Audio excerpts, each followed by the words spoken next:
The manhwa begins at a towering demon castle, cloaked in gloom and menace. A man's laughter echoes through the dark hall. He says that he can't believe such a lowly creature dared to come all this way with such a filthy body, though he admits that he admires the audacity and skill. A heavy wave of killing intent bursts out from him, suffocating the air. This man is revealed to be the Demon King, the seventh ranked among his kind, known by the name Parza. The one standing before him, enduring that murderous pressure, is the Archduke of Steel.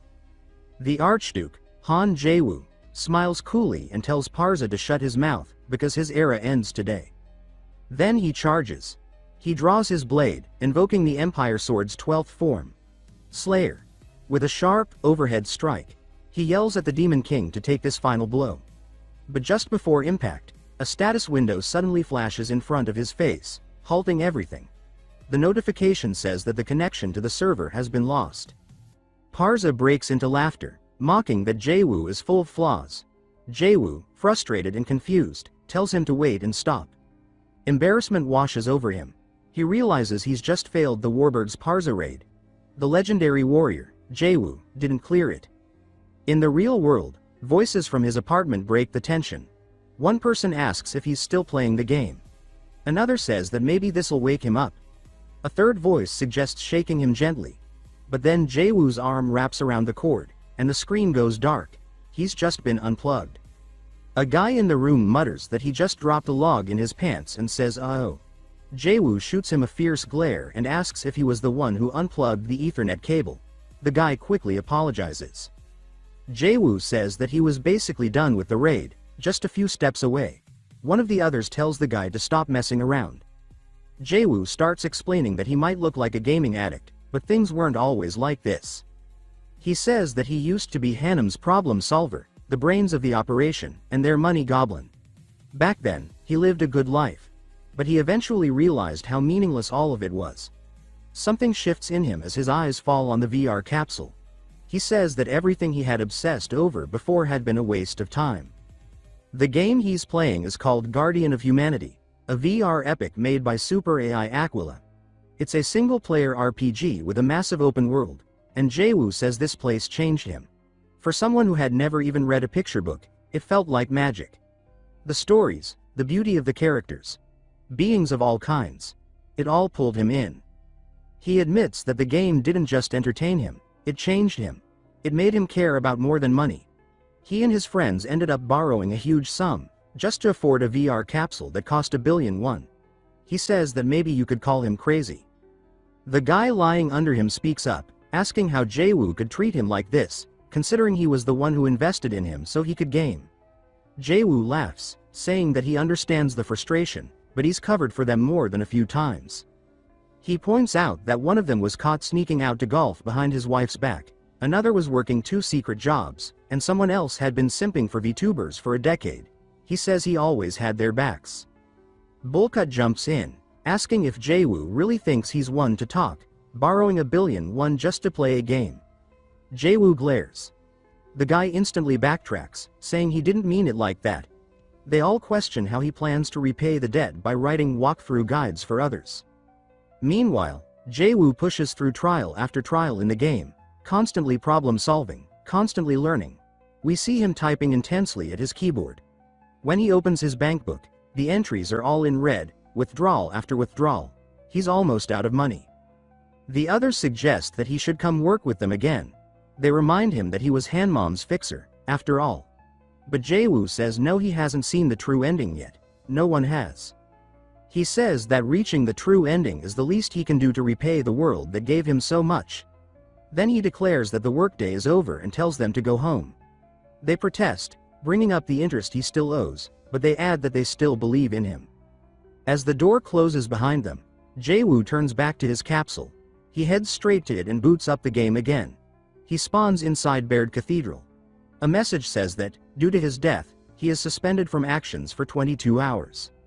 He mutters that he forgot about getting disconnected, but now he wonders, how is he going to earn money? A woman's voice comments that he looks like he's struggling. He turns around and sees her spawn behind him. He asks who she is. She introduces herself as Aquilia. She says that she's the game master of Guardians of Humanity. Jae-woo bursts out laughing. questioning if this kid is being serious. She tells him not to judge a book by its cover. He says that she's totally his type. Then he asks if she really expects him to believe her, just because she popped out of nowhere and called herself Aquilia. She snaps her fingers, and the entire world freezes. Jaewoo observes that this must be the time-stopping spell. He notes that it's at least a triple S rank skill. Aquilia corrects him, saying it's not a skill. She simply shut down the server for a bit. She asks if he believes her now. She then announces that she's created a new event for the 7th anniversary, and asks if he's curious about it. At 12 p.m., a new world will open. She challenges him to be the first to clear it as a new character. Jaewoo protests that he hasn't even cleared the game as his current character, and questions if she's lost her mind. She tells him that the reward is $25 billion. Then she smirks and teases him, asking if he's scared. It strikes a nerve. She adds that she thought he wanted to see the true ending, that it might actually exist. She means the clue to reaching it, anyway. He looks shocked and reaches for something she's holding, but she pulls it back into her inventory, telling him to wait. She says that if he gives it a try, he might even get a free gift. Suddenly, he receives a notification. 30 million won has been sent to him. He stares at it, saying that this is insane. Aquilia says it's because he's her VIP. His score ranks number 1, higher than almost the next 3 players combined. He asks if she's joking. He remarks that even if he doesn't clear the event, he'll at least be safe for this month's interest. He tells her that only an idiot would say no to this, and that he'll give it a shot. She says that she knew he'd agree. That's what she expected from the top player. She says she'll send him in right away. She begins murmuring in enchantment table language. Her eyes glaze over, and a glowing halo forms above her head. Her whispers continue. Feathers start falling as angel wings spread out behind her. A rift in time tears open above her. She utters the word, installation. The NPCs in the world begin fading one by one. Jaewoo looks around, and finds himself standing on the moon, staring down at the planet. Aquilia tells him that the door behind him will lead to the new world. He asks if it's the Anywhere door, a nod to Doraemon, and wonders if the game begins once he steps through. She confirms that it does. He grins as he reaches for the door and opens it. Then he tells her not to forget the reward money, because it's time for him to get that true ending. Aquilia suddenly adds that she almost forgot to mention, if his character dies in this event, he'll die in real life too. But he's already halfway through the door. He yells, demanding to know why the hell she forgot to tell him that, but it's too late. He's already plummeting from the sky, crashing into a random forest below. He groans, wondering why it hurts. He's in a game, but that girl, was she actually telling the truth? He starts shaking with anger and curses, but then says that he'll go through with this, just to prove her wrong. It's time. The former Archduke of Steel is officially in the game. The story jumps forward. Jaewoo is seen struggling to walk, exhausted. He groans that he's so thirsty, and says that he's never going to forgive Aquilia for doing this to him. He opens his status window and sees the harsh reality. His hydration bar is empty, and his health is down to a mere 3 points. He mutters that he can't believe this new character has a max health of only 20, and only 3 mana to work with. He says this character is straight cheeks. He reflects on the fact that he's only walked for half a day, and he's already dehydrated. He wonders how the hell he's supposed to get the true ending using a character this weak. Then he hears it, the faint sound of water dripping, and instantly locks onto it. He finds a river and nearly cries out in relief. He exclaims that Bear Grylls really saved him, because if not for this, he was just about ready to drink his own piss. He adds that he's very glad the game's realism is this high. As he begins drinking from the river, his health bar starts to rise steadily. He wiggles his hips without realizing, seemingly out of pure joy. But off in the distance, in the river itself, there's a woman bathing, something that catches his eye. He notices her naked back and starts to drool, but the excitement proves too much. He loses 1 health. He wonders aloud if this is who he thinks it is. As the woman begins turning around, his eyes widen with anticipation. He's about to get blessed. But before the reveal, a prompt appears saying that he needs to pay for the DLC. He yells in frustration, asking why a VIP has to pay for additional content, and says he thought this was supposed to be a complete edition. Then a group of women suddenly start speaking to him. They say he'll need to pay up if he wants to see what happens next, and they begin to surround him. He reacts with surprise, asking how much. The next scene cuts abruptly. He's thrown into a room, now locked in with another man. The woman who was bathing before looks down at him, calling him a lewd brat and telling him to stay still. He only has 1 health left. She adds that if he keeps quiet, she might just leave his pants on. The man beside him turns and asks if he's alright. Jae-woo groans and asks how much the DLC costs. The group of women starts laughing as they walk away. The man looks confused and asks what he's even talking about. Jae-woo replies that it's nothing. The man introduces himself as Rud, a monster hunter, and says that his in-game name is Valor Steed, though he's not even sure where that name came from. He asks how Jae-woo ended up in this situation. Rud explains that he ended up near the witch's forest while chasing prey and just got unlucky. Jae-woo replies that's definitely some bad luck. Rud then says it's Jae-woo's turn to explain how he landed here. Jae-woo vaguely says it's something similar to Rud's story. He clearly doesn't want to admit he was peeping. Rud notes that whatever it was, it's unfortunate, especially since Jae-woo looks so young. Jae-woo tells him not to worry, that these kinds of tight spots are actually his specialty. Rud asks if he has a plan to escape. Jae-woo confidently says yes. He's the guy who wrote the walkthrough on how to beat these witches. Took him 3 full days to map it all out. He explains that the 5 witches of Hovel earned their title because they dwell in the Hovel forest. Their names are Gunda, Kaldora, Aldida, Fugal, and the one he got caught spying on, Hajuju. Though technically early game bosses, thousands of players have died trying to beat them. Their notoriety is well earned. But Jae-woo points out that if you look closely, they're completely disorganized. Right then, Fugal and Hajuju start bickering. Jae-woo calls out to Fugal, pretending to be overjoyed to see her alive. The system notifies him that he's now provoking her.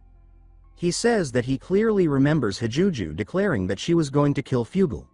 Hajuju tells him to shut up, but Fugal's already worked up, turning and asking who exactly was going to kill who. The provocation lands. She hates Hajuju. Jae-woo then says he's pretty sure Hajuju also mentioned stealing all of Fugal's assets after killing her. Rud asks if he's being serious. Fugal starts falling for it and asks if Hajuju really said that. Hajuju groans, asking why Fugal would even believe him. She then justifies herself, saying that Fugal doesn't use her money anyway, so she might as well give some of it up. The status window notes that Hajuju is highly greedy when it comes to Fugal's wealth. Aldida, completely unaware of the tense atmosphere, blurts out that this must be why Hajuju was making an acid bomb. Then there's Gunda, who has a massive appetite and starts asking where the food is. Finally, Kaldora, ever the battle freak, asks if she can join the fight. As they all erupt into yelling and accusations, Jae-woo gets a twisted smile on his face, making Rud immediately regret being locked up with him. But everything's going according to plan.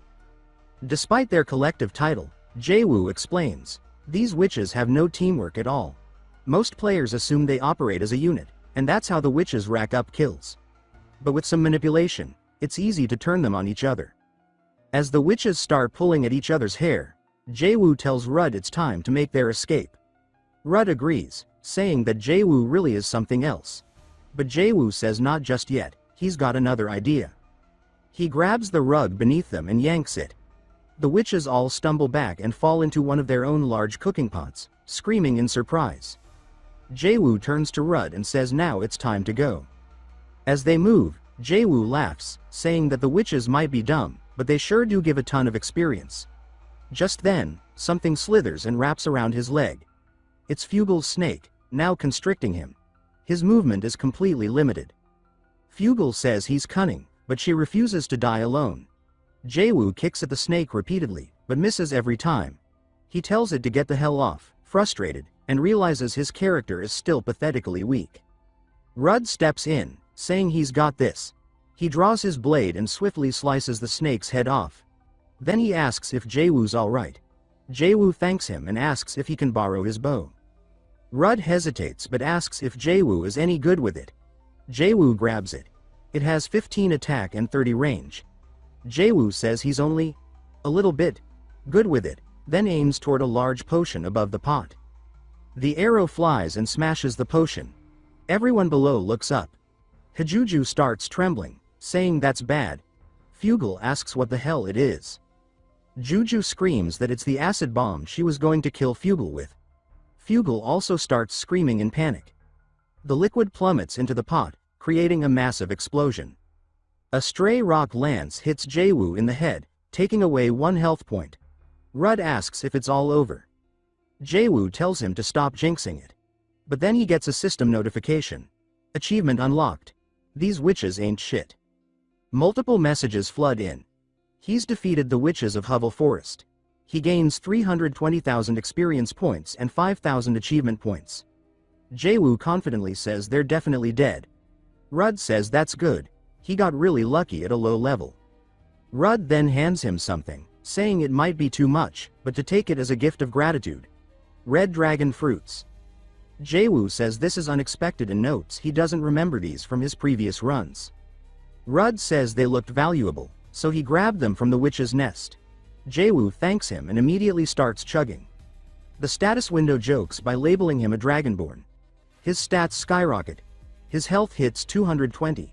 Strength climbs to 100. Dexterity to 120. Jaewoo says that a regular player like him would never dream of having stats this high. He's hit the jackpot. Rud watches and smiles, then calls out to him. While Jaewoo is still chewing, Rud asks if he's interested in monster hunting, extending his hand. Jaewoo looks confused, as a relationship route with the hunter appears. He finishes chewing and replies that he has other things to do. Rud says that must mean he's a busy young man. Jaewoo realizes something. He doesn't have a class yet. All that experience is currently going nowhere. If he leaves it unspent, it'll disappear in a month. As Rud turns to leave, Jaewoo calls out, asking if 3 months is enough. Rud laughs and says doesn't he mean 3 years? They walk deeper into the forest. Rud tells Jaewoo that he'll give him his first goal. He should go hide deep in the forest. In 30 minutes, Rud will come after him. Jaewoo immediately commits to getting the monster tracking skill from the hunter's skill tree, making rapid progress. He knows this forest inside and out. He's explored it countless times, down to the location of every twig and landmark. The confusing trees, the poisonous mushrooms, the beasts worse than witches, none of it throws him off anymore. And now, with the red dragon fruit boosting his body, he's operating at max capacity. He thinks there's no way he'll be found so easily. But then, as he's looking around nervously, Rud suddenly appears behind him and says, "Peekaboo." Jaewoo is stunned. Rud announces that's 50 points, but adds 10 bonus points because of Jaewoo's effort. Jaewoo demands to know how he did it. Rud says his face is full of curiosity. He adds that it's been a while since he's had this much fun teaching someone. Then he says it's time to get serious. Jaewoo's quest gets updated. Hunter's hazing is now Hunter's trial. He's officially earned the Monster Hunter class. Along with that, he receives several new skills: herbalism, intermediate swordsmanship, survivalism, musket shooting, and tracking. Jaewoo starts laughing darkly and says he's looking forward to working with him. 3 months pass. Rud says that it's impressive, Jaewoo has already mastered everything. Jaewoo says that if Rud doesn't believe in him, then he should go hide somewhere and let him find him. Rud pats him on the shoulder, saying that he admires his confidence and that he'll give it a try. He adds that if Jaewoo doesn't find him within an hour, he's making dinner tonight. Jaewoo says that's perfectly fine, and that he's looking forward to the meal. As Rud walks off, Jaewoo smiles to himself. The expression on his face is more mischievous than anything. Rud begins climbing up a rocky slope, saying to himself that it's refreshing to meet such a passionate apprentice, even this late in his life. He decides that he won't hide too far, and figures if he picks a spot by the cliff, Jaewoo won't find him in an hour. As Rud settles into place and begins relaxing, Jaewoo suddenly appears in frame, grabbing onto Rud's leg. Rud slowly looks down with an "oh shit" face, as Jaewoo says peekaboo. Rud is stunned. He says that it must have been luck. But when he tries hiding again, the result is the same. Over and over again, Jaewoo finds him. Rud finally says that he can't believe it. Skills he took 5 years to master, Jaewoo has picked up in just 3 months. Rud heads deeper into a nearby cave this time, telling himself that there's no way Jaewoo can find him here. As he walks further in, He notes that it's a hellhound's nest and looks visibly nervous. Jae-woo appears behind him again, laughing, and says that tip number 1 from Guardian of Humanity is that even earthquakes won't wake a sleeping hellhound. He then asks if he passed the test. Rudd says he guesses so and congratulates him, saying that he's mastered everything remarkably well. Jae-woo says it's all thanks to Rudd's guidance, but Rudd tells him that it's clearly just his natural talent. The truth, however, is that Jae-woo maxed out all his skills using the enormous amount of experience he gained from defeating the witches. Rudd still says it's amazing, especially how he remembered every little piece of monster ecology advice. He then adds that he doesn't recall ever teaching him about hellhounds. Jae-woo admits that he's actually the author of the Monster Ecology Guidebook. Rudd bursts into laughter, saying that he's never met anyone like Jae-woo before and is sure he'll go far. He asks what Jae-woo plans to do now and if it has to do with that goal he mentioned before. Jae-woo says that first things first, he's going to make a lot of money. Everything starts with cash. Rudd says that's good because he has a close friend who works as a mercenary. He tells Jae-woo to try connecting with him. Jae-woo thinks that it's actually a pretty good idea. Mercenary work is the perfect early game cash flow. It's free, flexible, and if he's lucky, he might even meet some of the Guardians along the way. Rudd hands him a badge, saying that it's his old mercenary emblem, and his friend will recognize it. He wishes him good luck and calls him by his in-game name, Valor. Jae-woo thanks him. Jae-woo says that so far, he's defeated the witches, gained a class, and now has a legitimate path forward. At this pace, even the true ending might not be out of reach. He glances at his hand, remembering Akila's words, her question about whether he also wanted to know if the true ending existed. He considers that maybe it really does. He goes to log out, but the option is grayed out. He says that he never knows when he'll die here, but that uncertainty is what makes it thrilling. He slaps his own face and declares that she better wait for him, because he's coming for that true ending. With that, his quest, Hunter's Trial, is marked complete, and a new quest appears: joining the Mercenary Guild. Far away on the moon, Aquila watches it all unfold from a tiny little TV. She's laughing uncontrollably, saying that the whole thing was priceless and that she's really glad she's been keeping an eye on him. Someone behind her asks if he's the one, saying that he definitely isn't just an ordinary guy. Aquila blushes slightly and teases, asking the other woman if she's interested in him. The woman is revealed to be another deity, Valfara. Valfara says that as a god, she doesn't see humans that way and asks why Aquila would even suggest such a thing. Aquila answers with a playful shrug, saying it's because he's cute. Valfara doesn't even crack a smile. Aquila calls her too serious, saying she used to be a lot more fun. Valfara replies that those days are long gone. She then asks if Aquila really paid off all of Jae-woo's debts. Aquila says that was taken care of a while ago. Valfara says that's a bit twisted. He's still working hard to repay something that's already been resolved. Aquila says that's what makes it so entertaining. Valfara calls her ruthless. Aquila grins and thanks her for the compliment. Valfara asks if Jae-woo is part of her big plan or just a toy. Aquila takes a moment to think before adjusting her seat and saying that he's more like a promising talent. Her eyes glint slightly, hinting at something obsessive. She then says that she just wants to keep watching him. Back on the ground, Jae-woo lets out a long sigh and collapses to the forest floor. He says that his legs are killing him and wonders why the forest is so damn big. With his current stats, he can get through it in half a day, but it's still exhausting. He says it's time to move, as the mercenary corps is in the town just ahead. A bell rings in the distance. As he enters the town, women dressed as maids welcome him to Francois, the best tavern in Frankfurt. They ask how they can help him. He says he's looking for someone, and one of the maids offers to show him to a seat. Jae-woo looks around and says that the tavern really is a classic spot for intel gathering, booze, rowdy people, and the smell of amazing food. He notes that folks are more talkative in good moods, and on top of that, the waitresses are all cute as hell. He then asks loudly if anyone knows a person named Rabies Schultz. The entire mood shifts. The tavern falls into a stunned silence. One of the waitresses tells him that name is forbidden around here. Jae-woo asks why, and another waitress starts freaking out, explaining that Schultz is too dangerous. She says her boyfriend once got involved with him and came back like a mummy, barely alive. Jae-woo starts panicking, wondering just what kind of lunatic Rudd introduced him to.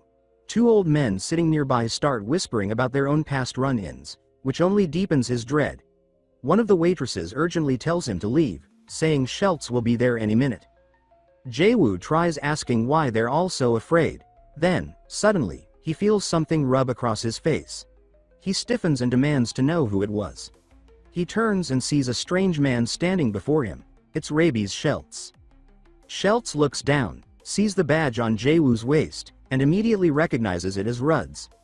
He starts laughing, saying that this is perfect timing because he's been looking for a new battle slave, or, as he corrects himself, companion. Jae-woo is stunned and asks what he just said, muttering to himself that Rud is a total jerk and that next time they meet, he's definitely going to kill him. He adds that this dude is an absolute freak. He then says that somehow, he's ended up a conscript dragged into a war between the Prince Elector and the forces of Bahamut. Schultz grins and says he's quick on the uptake and clearly a smart one.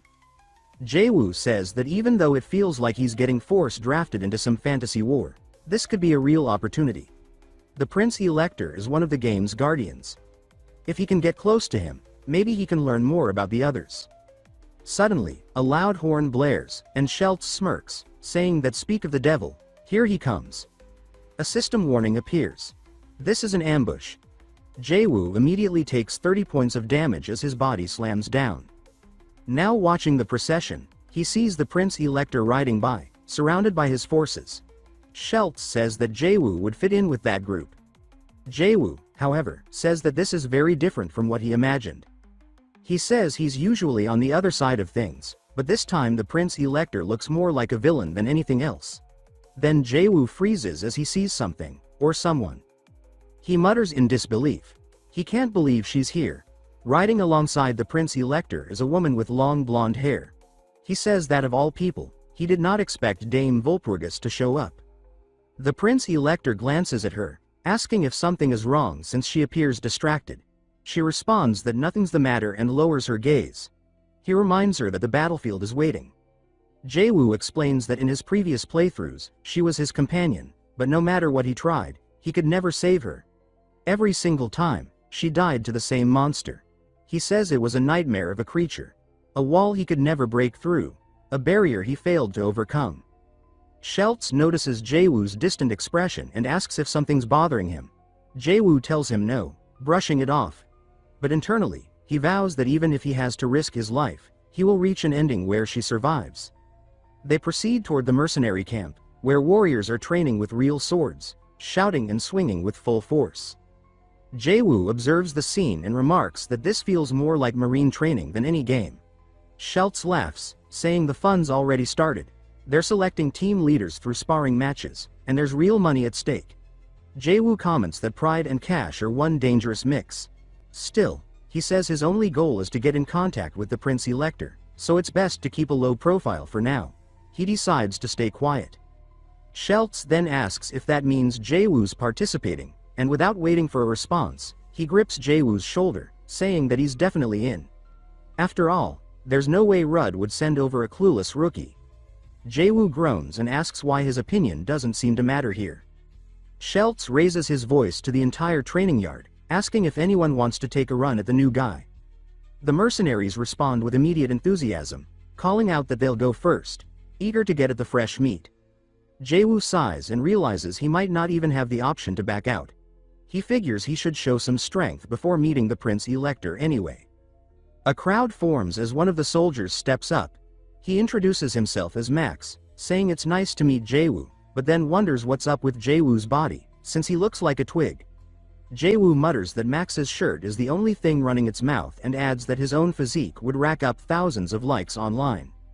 Schultz asks if both sides are ready. When they confirm, the match begins. Max charges forward with a yell, swinging his sword dramatically. In a blink, Max is laid out, completely defeated by a single hit. The spectators gasp, stunned, as Jae-woo gains 15 fame. They ask what just happened. Jae-woo explains that this is expected. After consuming the red dragon fruits, his current strength is on par with an ogre. The others say they have to see it for themselves and insist on fighting him too. Jae-woo begins to get swarmed. He tells them to come one at a time. Using intermediate swordsmanship, He defeats the next opponent, gaining another 15 fame. Then he ties one up. Then, somehow, headbutts another out cold. A bald man steps up, saying that this whole thing is turning ridiculous and the others are embarrassing themselves against a rookie. His name is Charlotte, and despite the feminine name, his body resembles that of a professional bodybuilder. Jaewoo stares at him and wonders aloud if he's even human. He decides this is too much and thinks maybe he should just combat log, but remembers he can't log out. He tells himself that he needs to rest, but Charlotte leaps at him with no warning. Jaewoo mutters that fate really sucks and says that if it's come to this, he'll deal with it properly. Grabbing Charlotte by the arm and collar, he executes a perfect judo throw, slamming the giant into the concrete. Charlotte drops instantly. Jaewoo gains 30 fame and comments that the guy was way too heavy. The surrounding mercenaries are in disbelief. They can't believe Charlotte lost. Schultz starts blushing for some reason.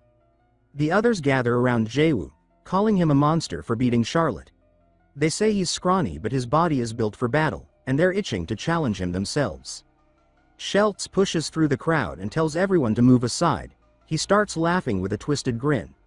Jaewoo guesses that maybe Schultz is about to go easy on him out of respect for being Rudd's apprentice. But Schultz announces something else entirely. He declares that Jaewoo is chosen, and from this moment, he's the new group leader for the upcoming battle. Jaewoo immediately questions his life choices, sinking into a silent existential crisis. Around him, the mercenaries cheer and begin donning armor. Jaewoo looks around at the chaos and wonders what kind of disaster he's been dragged into. The system notifies him that the quest, join the mercenary guild, is now complete, and a new quest has begun. Retake Harfheim Hill. Scene cuts. A real battle is about to take place.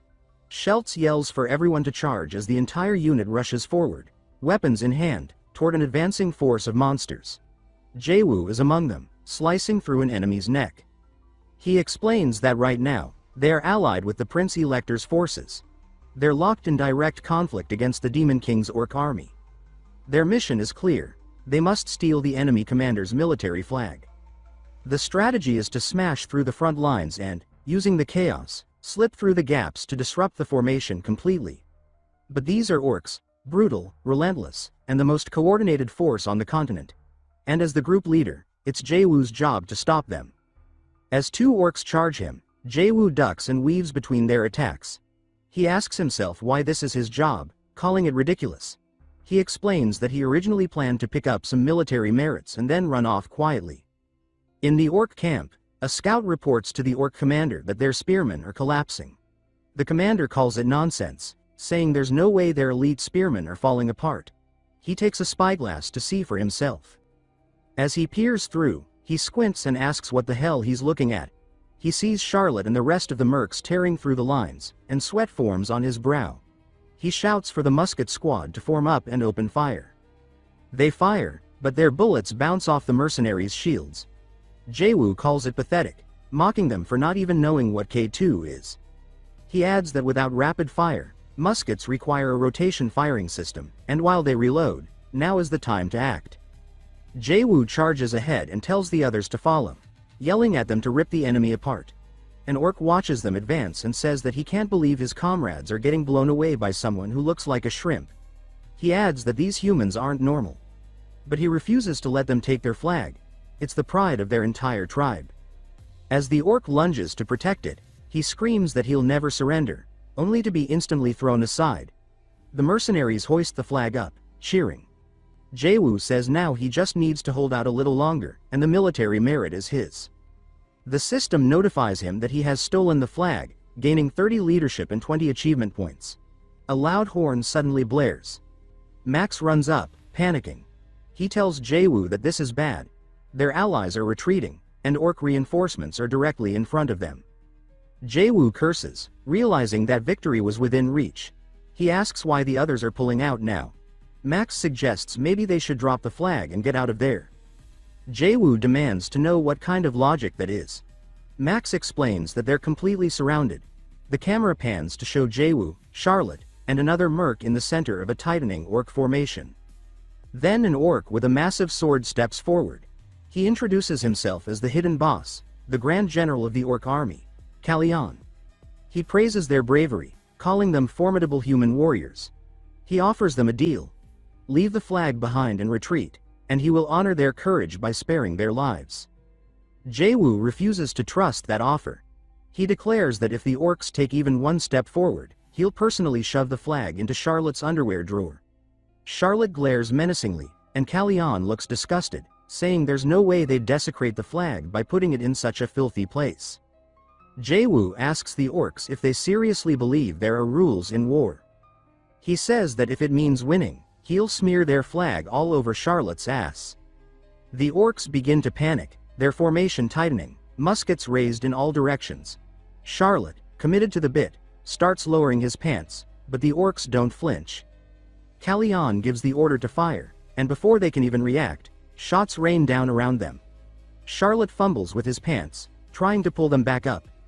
Jae-woo says that, unlike previous playthroughs, they're actually willing to destroy their own flag this time, which means things have gone seriously sideways.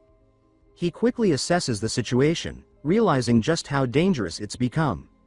He sees several of his men getting hit by stray shots.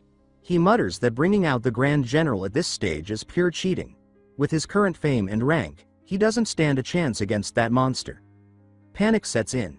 He's stuck, unsure what to do next. Memories from his past runs flash through his mind.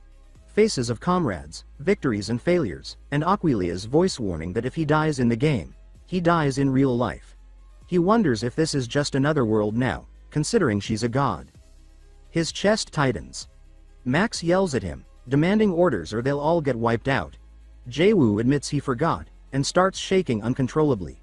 Then, suddenly, he bursts into laughter. The others say he's gone mad. Jae-woo grabs the trumpet. Charlotte tells him there's no point. Reinforcements aren't coming. Jae-woo tells him to just watch. Taking a deep breath, he blows into the trumpet with everything he has. Max shouts that he blew it in the wrong direction, nowhere near their allies. Jae-woo says he knows, and that they just need a distraction, anything to block the incoming bullets. He silently pleads with Aquilia, saying that they're even now. If she has any sense of loyalty, she won't abandon her VIP. An orc cries out to his comrades to charge. One leaps into the air, spear in hand, diving straight for Jae-woo.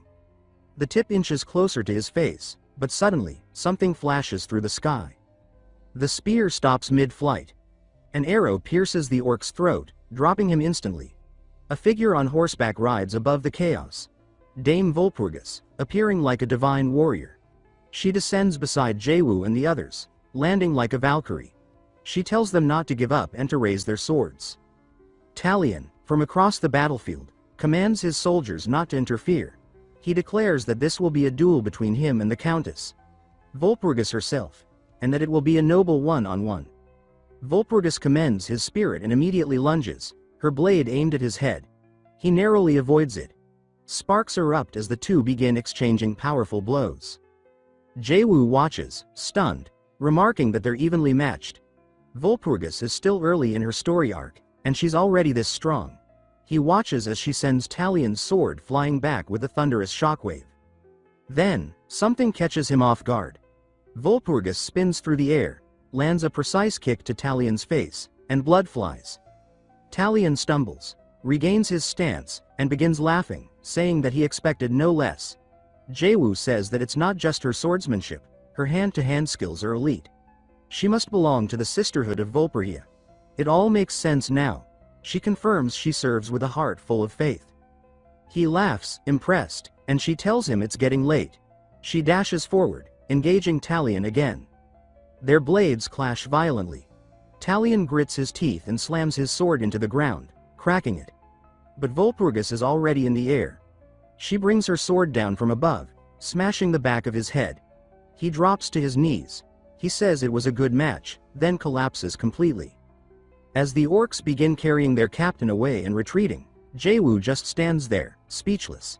He says he can't believe she took out the Grand General with one strike, but then again, it's Volpurgis. As the orcs flee, she turns to Jae-woo and asks if he's the leader of the mercenaries. She says that she could feel his courage from a distance and introduces herself. Jae-woo shakes her hand and introduces himself in return, saying it's a pleasure. She replies the same and looks at him with respect. He tells her that if she hadn't come, they all would have been dead. He says that he's no longer the Archduke and should have exercised more caution. She asks why he's holding his head low, then gestures to the side. All the mercenaries come running over, shouting for their leader.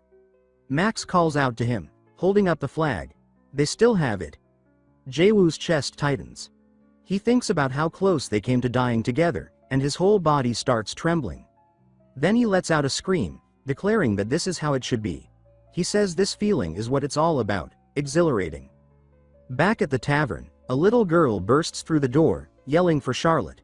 She looks distressed. Meanwhile, Charlotte is stuffing his face with food. She asks if he went off to another war and if he's hurt.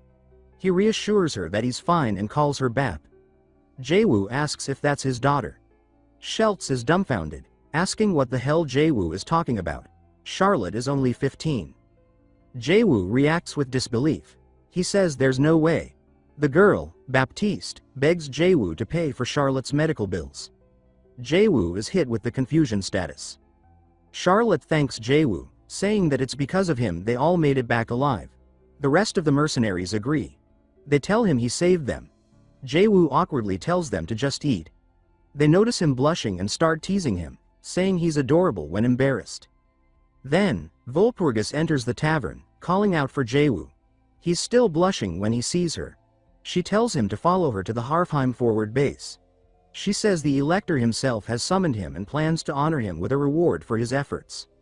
She says it's the highest honor a mercenary can receive.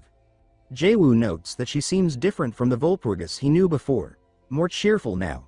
He mentions that she looks happier than he feels. She tells him he can just call her by name, and he agrees. She gestures toward the soldiers outside, saying these are the lives he saved with his courage. Without him, they would have died. She explains that they're citizens of the Empire and thanks to him, they still live. She asks what more reason she needs to be happy. Jaewoo says he understands now. In the past, she once stood up for him too. She hasn't changed, only their roles have. She announces to the Elector that she has brought the man. The Elector praises her and confirms that Jaewoo is the one called Valor. He introduces himself as Philip. Jaewoo says it's an honor and notes internally that this is what it feels like to face a true guardian. The pressure is unreal. Philip says they call Jaewoo the Reaper of the Field now. He says his bravery was astonishing. He was like a lion. Jaewoo says he's flattered, but Philip dismisses that, saying that a man of merit should be recognized. He declares that Jaewoo's comrades will each receive 100 florins, and Jaewoo himself will receive 300. Jaewoo notes that 100 florins is a full year's salary for a spearman. He says he'll repay the kindness. Philip nods, then asks if there's anything else Jaewoo wants to say. Jaewoo requests permission to regroup with his comrades and rest in Weidenberg. Philip says that's quite far from the warfront but grants the request, saying Jaewoo can take a wagon from the supply stockpile. Jaewoo expresses his gratitude and asks if he may say one more thing. He looks toward Volpurgis, who smiles at him. He smiles back. He says he has a curiosity. Philip invites him to speak, but the air changes as the Elector releases killing intent. Jaewoo breaks a sweat and nervously asks for Philip's opinion on the war. The room becomes tense. People begin murmuring. Even Volpurgis seems uneasy. Jaewoo says he knew this would throw everyone off, but it can't be helped. He's just a mercenary. Philip asks what Jaewoo thinks instead. Jaewoo says that he only sees things from a low vantage point, but there's something troubling him. Someone laughs, saying he thinks he's important now that he has one military merit. Another mocks him, saying he probably heard some garbage intel. Volpurgis interrupts, saying there's an old proverb. Even when crossing a stone bridge, one ought to tap it first. She urges Philip to at least listen. Philip's pet advisor scoffs, asking how a mere countess dares speak like that. But Philip tells his pet uncle that Volpurgis is the niece of the Elector of Byron and should be treated with proper respect. Jaewoo thinks to himself that, as expected, even Philip won't ignore her. The uncle grumbles and stands down. Philip tells Jaewoo to go on. He wants to hear his view. Jaewoo inhales deeply. He declares that an ambush is coming. Instantly, the tension rises. Philip says he assumes there's a basis for that claim. Jaewoo confirms. He explains that Demon King Bahamut has always favored ambushes and betrayal. Looking back at the Kingdom of Toa War 10 years ago and the Margrave Halt battle 6 years prior, both were decided by surprise tactics. Therefore, he warns, it would be dangerous to overlook betrayal as one of Bazamit's main weapons. The uncle stands stiff, looking visibly uneasy. Philip turns his gaze sharply across the room and asks if there's an imposter among them. Jae-woo replies that it's only a possibility, not a certainty. Philip smiles, but it's a cold one. He says that a little caution never hurts. But that's all it is, caution. Then, almost instantly, he unleashes a wave of killing intent, making the entire room tense up. He says Jae-woo is quite bold and reminds him that the only reason his head is still on his shoulders is because he allows it. He asks if Jae-woo understands his place. Volpurgis steps forward, opening her mouth to speak, but Jae-woo lowers his head and says he understands. Volpurgis recognizes that Philip is the one in the wrong here, but she holds her tongue. Jae-woo apologizes for overstepping and exits the room without further comment. Once outside, Jae-woo mutters that something doesn't add up. In his previous runs, Philip had always been cautious and calculating. This time, however, he seems arrogant, too bold. Jae-woo notes that this isn't the only change. Red dragon fruits, which typically appear much later in the story, are already present. Volpurgis, too. She had never appeared this early in his past playthroughs. Everything's different. As he ponders the changes, a voice calls out to him. He turns, confused, and sees Volpurgis catching her breath. Her face is slightly flushed, and she says she finally caught up to him. He asks what she wants, and she says he moves too fast. When he asks if she ran after him out of concern, she says of course she did. Internally, Jae-woo begins freaking out, calling her adorable. She says she wants to apologize on Philip's behalf, for his words and actions, and if there's anything Jae-woo desires, she'll make it happen. He's free to name whatever he wants. Jae-woo starts shaking slightly, stunned by the offer. He mutters to himself that he could ask for something outrageous. He jokes in his mind that he might be a pervert. Volpurgis, however, says not to underestimate her. She reminds him that she's from one of the wealthiest noble families in the empire. Jae-woo thinks that's great and assumes she must have a lot of luxurious clothes. He's clearly spiraling. Eventually, he calms down and says he'd like a quill and a pistol. She's surprised, asking if that's really all. He says it is. He explains that his dream has always been to be a cavalryman, and now he has a chance to learn horseback riding. The pistol? That's just always been part of the dream. As he fights to hold back tears, she asks why he's crying. He says she wouldn't understand. She says she's never met someone so unselfish. She doesn't realize what he's sacrificed. Then she says this isn't the place for that kind of talk and grabs his hand, saying she'll show him. Jae-woo can't believe this side of her exists. He starts blushing again. He's completely folded. Later, the battlefield between Philip and Bazamit burns in the background. Philip declares that today is the day he finally kills him. Bazamit, unimpressed, says someone kill Philip already. His breath reeks. One of Bazamit's assistants appears, announcing that all preparations for war are complete. Bazamit tells him good job. The man hesitates, then asks if Bazamit really plans on using Hexix. Bazamit rolls his eyes and asks why this is being brought up again. The man warns that Hexix is too cruel. If they capture Philip, he could be used as a valuable hostage, but if handed over to that freak, no one knows what will happen. Bazamit says he'll handle it. Then his ring starts buzzing. He answers, and a voice on the other end chirps that she's ready. He tells her good work and to stay sharp. His expression shifts slightly, he looks worried, and he tells her to take it easy this time. The woman on the other end, Hexix, laughs, asking what he means by that. She claims she never goes too far. He says she always does. Hexix twirls and grins, repeating that she always goes easy. She insists she's never overdone it, even once. It becomes obvious she's completely unhinged. There's no logic, no reasoning with her. Meanwhile, Jae-woo rides through a dense forest, marveling at the speed of his horse, Philly. He can't believe this was a spare. It's definitely worthy of a gift from Volpurgis. She even gave him a potion worth 1,000 florins. He says that's the price of an entire building. The potion can heal any wound completely. Suddenly, an explosion erupts behind him. He says the battle's already started, and he has to hurry. Even someone like Philip won't be able to handle this war unscathed. He says Philip will probably charge in recklessly and end up getting caught. Cut to the battlefield. Philip is already injured. His uncle stands next to him, side by side with Bahamut. Philip stares in disbelief and asks his uncle why he would betray the Empire and still call himself a knight. His uncle says Philip doesn't understand the situation and tells him to listen carefully. He accuses Philip of plotting rebellion against the Emperor. Upon realizing this, he says he chose to side with Bahamut and is arresting Philip for treason. He raises his thumb to his own 8 chins and gestures with a throat-cutting motion. Philip says no one will believe such an absurd lie. Bahamut steps forward, pushing Philip's head beneath his foot, telling him to face reality. He calls Philip a delusional lunatic. He orders his men to tie him up, snapping his fingers.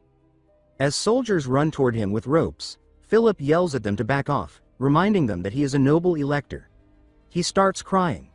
Bahamut tells them to shut him up, calling him noisy. Just then, Walpurgis drops from the sky and kicks Bahamut square in the face. The impact is solid, but Bahamut manages to stay standing. She commands the other knights to use this chance to escort Philip to safety.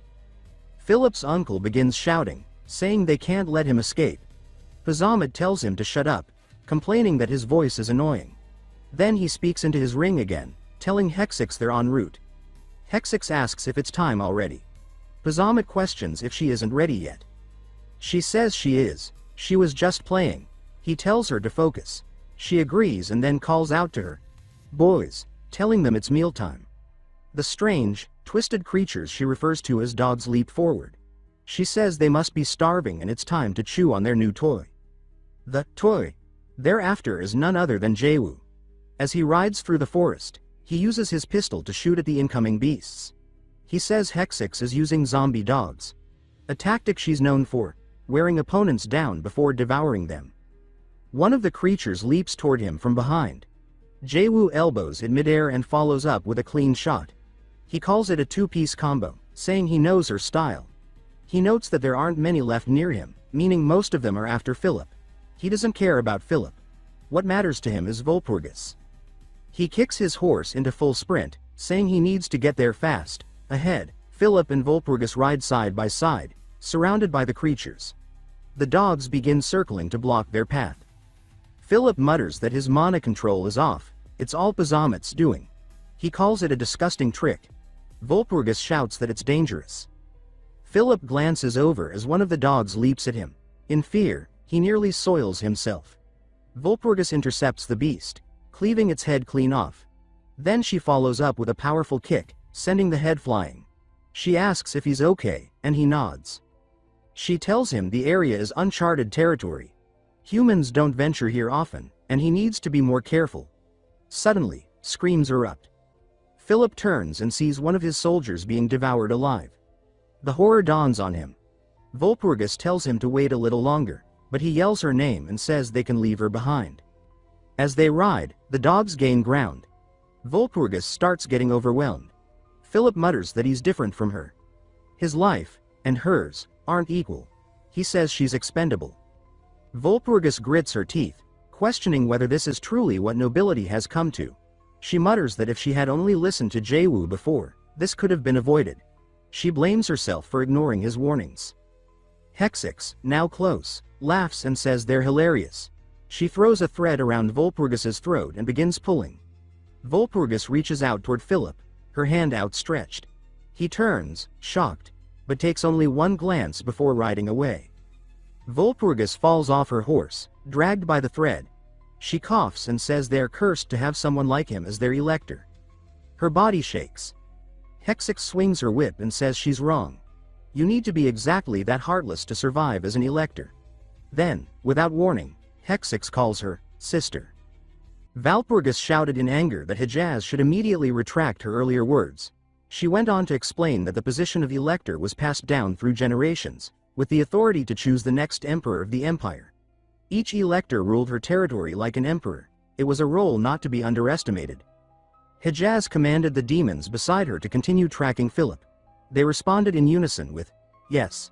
Then Hejaz turned back to Walpurgis and provoked her. She asked if Walpurgis, too, carried elector blood.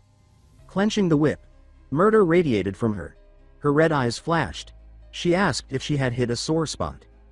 Valpurgis, furious beyond control, roared that Hejaz was a bastard. She punched fiercely at Hejaz, but Hejaz held her ground and simply dodged the attack. A smirk curled at the corner of Hejaz's mouth. Shock filled Valpurgis's eyes. She felt a jolt of pain surge through her. Her body trembled violently and she was sick with pain. Hejaz erupted in maniacal laughter, praising Valpurgis's scream. "That's a fine scream," she said, licking her fingers. "Wonderful. Now I'm even more eager to torture you." Laughing wildly in midair, she brandished the whip and began lashing Valpurgis repeatedly. The whip struck her. Her body spasmed uncontrollably, and she collapsed to her knees. Valpurgis whispered in agony that if it were Sir Valor. The memory of Han Jae-woo flashed before her.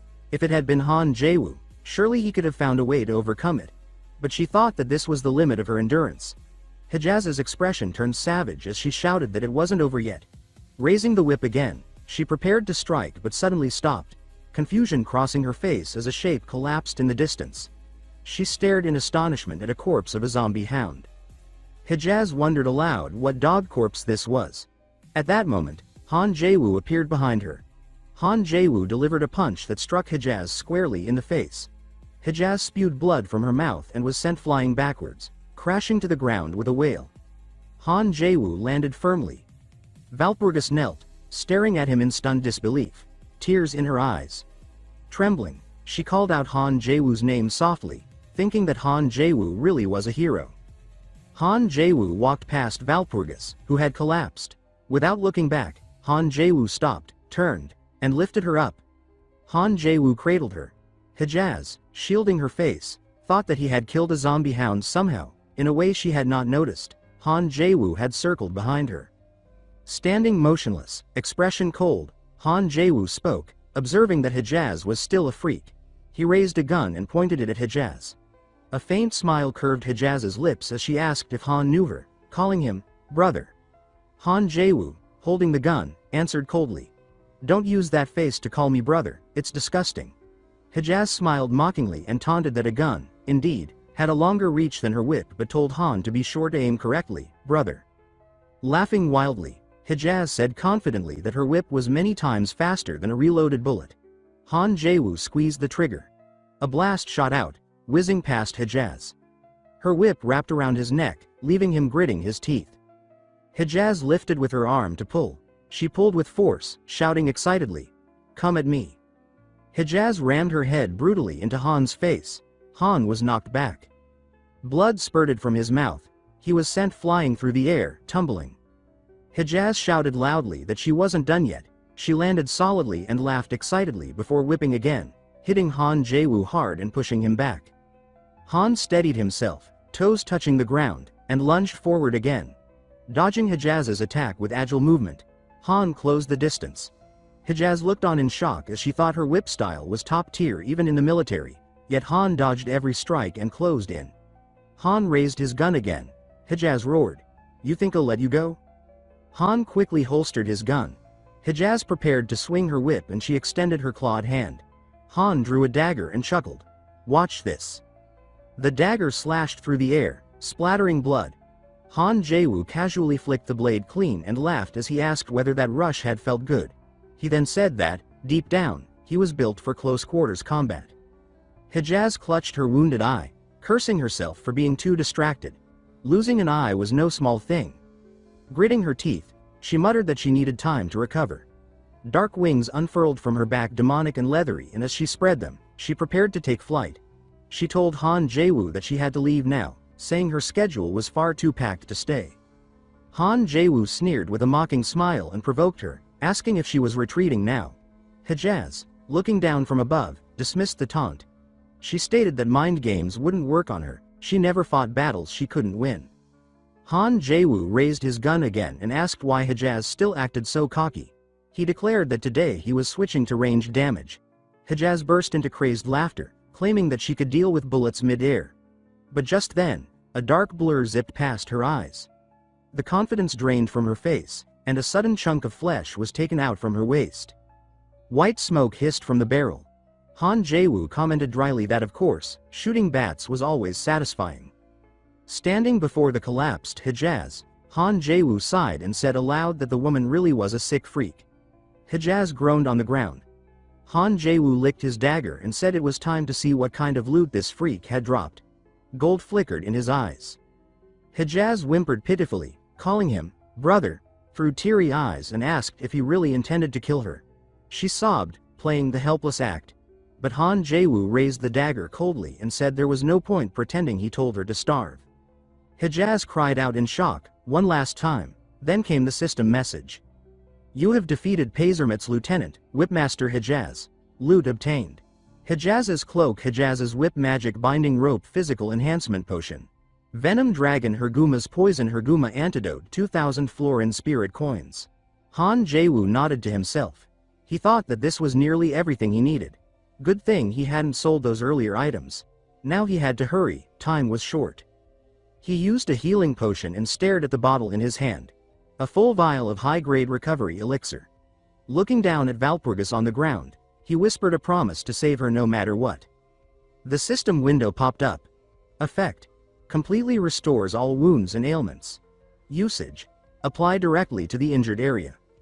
Sitting in a clearing, with Valpurgis limp in his embrace, Han Jae-woo looked at the instructions again. To apply it meant getting under the armor. His cheeks flushed slightly, but he told himself to stay calm. This was just a medical procedure. He took a deep breath and reminded himself that there was no room for impure thoughts. He clenched his jaw and raised the green potion. Of course there couldn't be any hesitation, he thought. His real name was Han Jae-woo, a name most people had already forgotten. His father had died from illness when he was a child, and his mother collapsed from overwork. At 18, he was alone. In a memory, a man confronted him angrily, accusing him of lashing out just because he'd been tricked. The man demanded to know why Han was dragging others into his mess.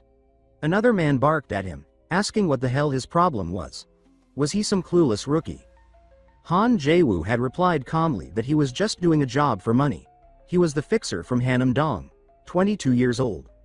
A bespectacled man handed him an envelope and thanked him, said it was a small token of appreciation. Han Jae-woo counted the money, 10 bills, all hundreds. He double-checked the amount. In another scene, Han Jae-woo stood in the kitchen and told the man that it was only a temporary solution. With that kind of money, he said, the man would be better off paying his debts. The man panicked and stammered, saying he had a job coming up this week. Han Jae-woo clicked his tongue in irritation.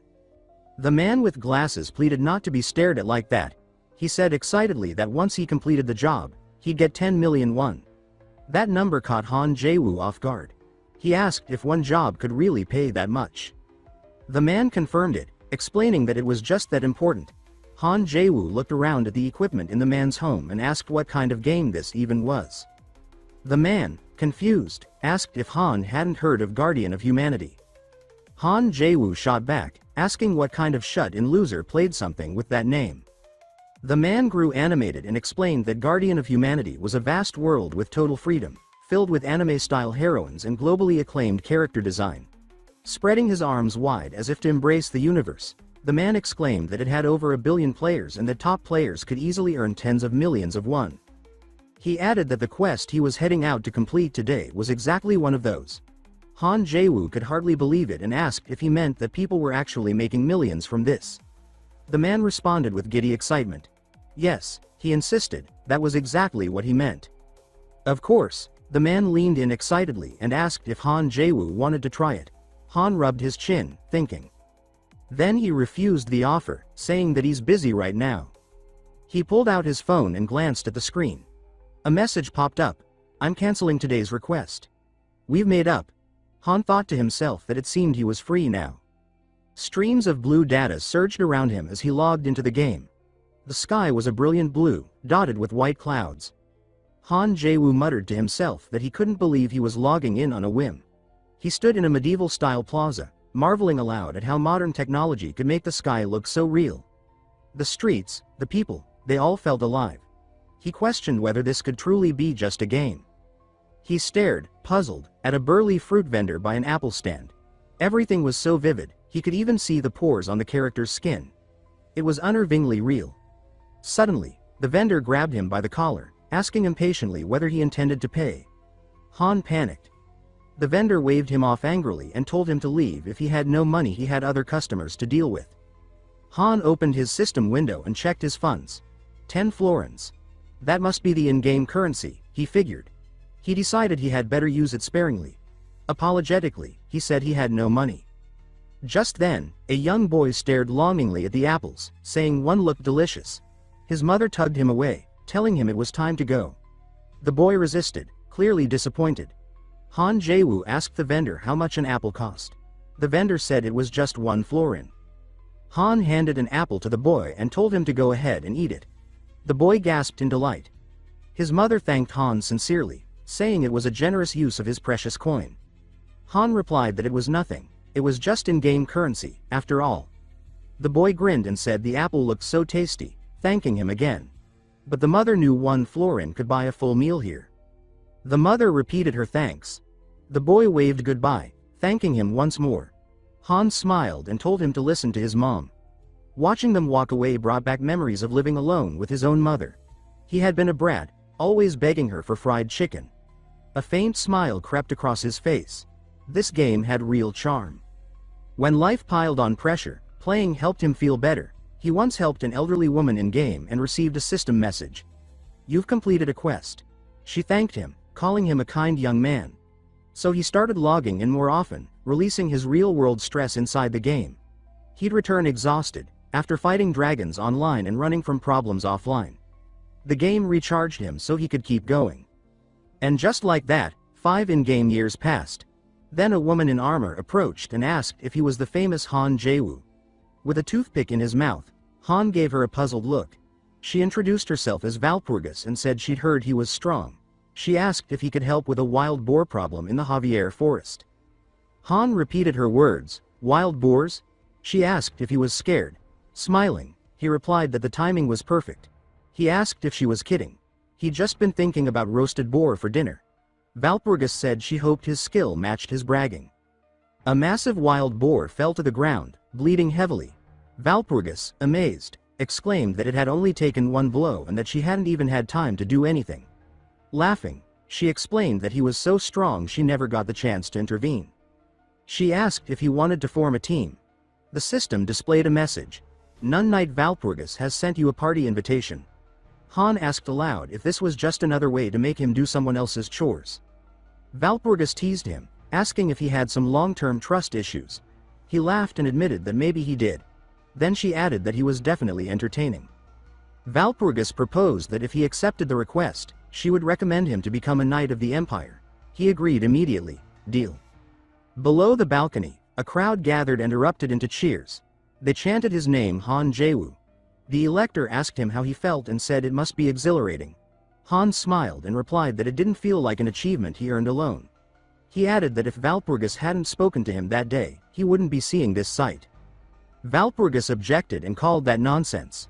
She pointed to the crowd and said these were the people he had saved. This piece was his creation.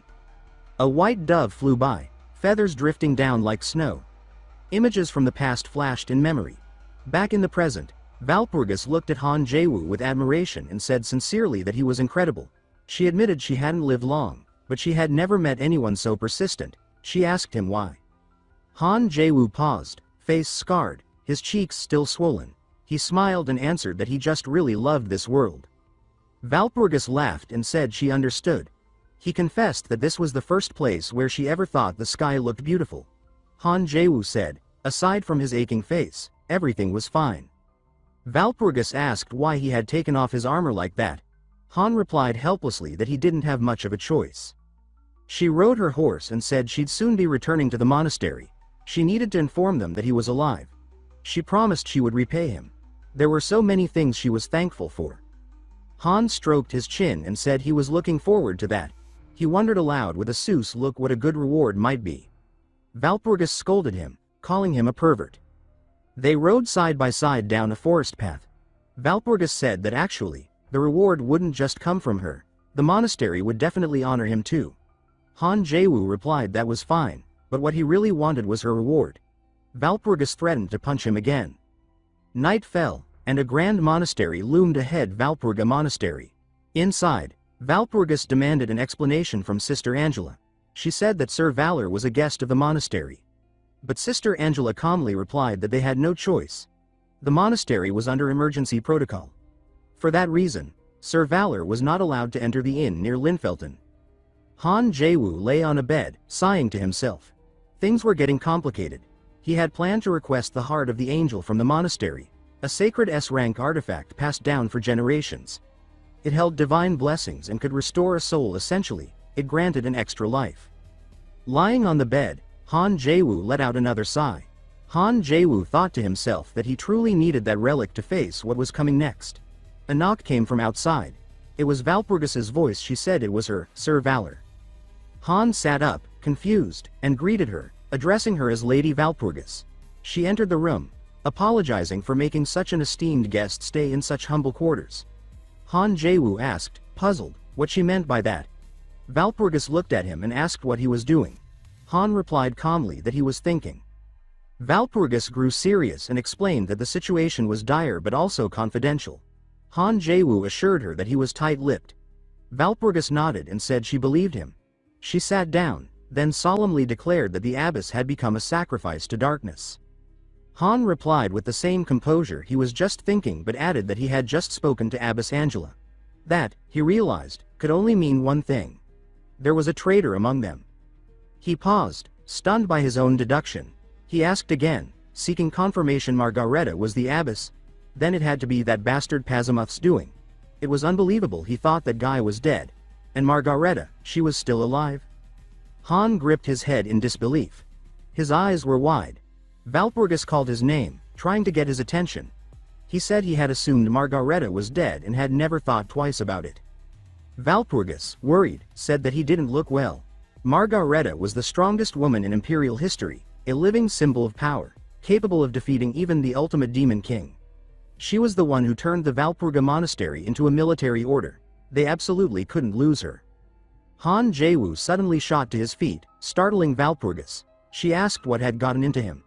Han, fired up, exclaimed that Valpurgis meant the abbess had been corrupted by darkness. Valpurgis confirmed that it was true. He said they had to move immediately.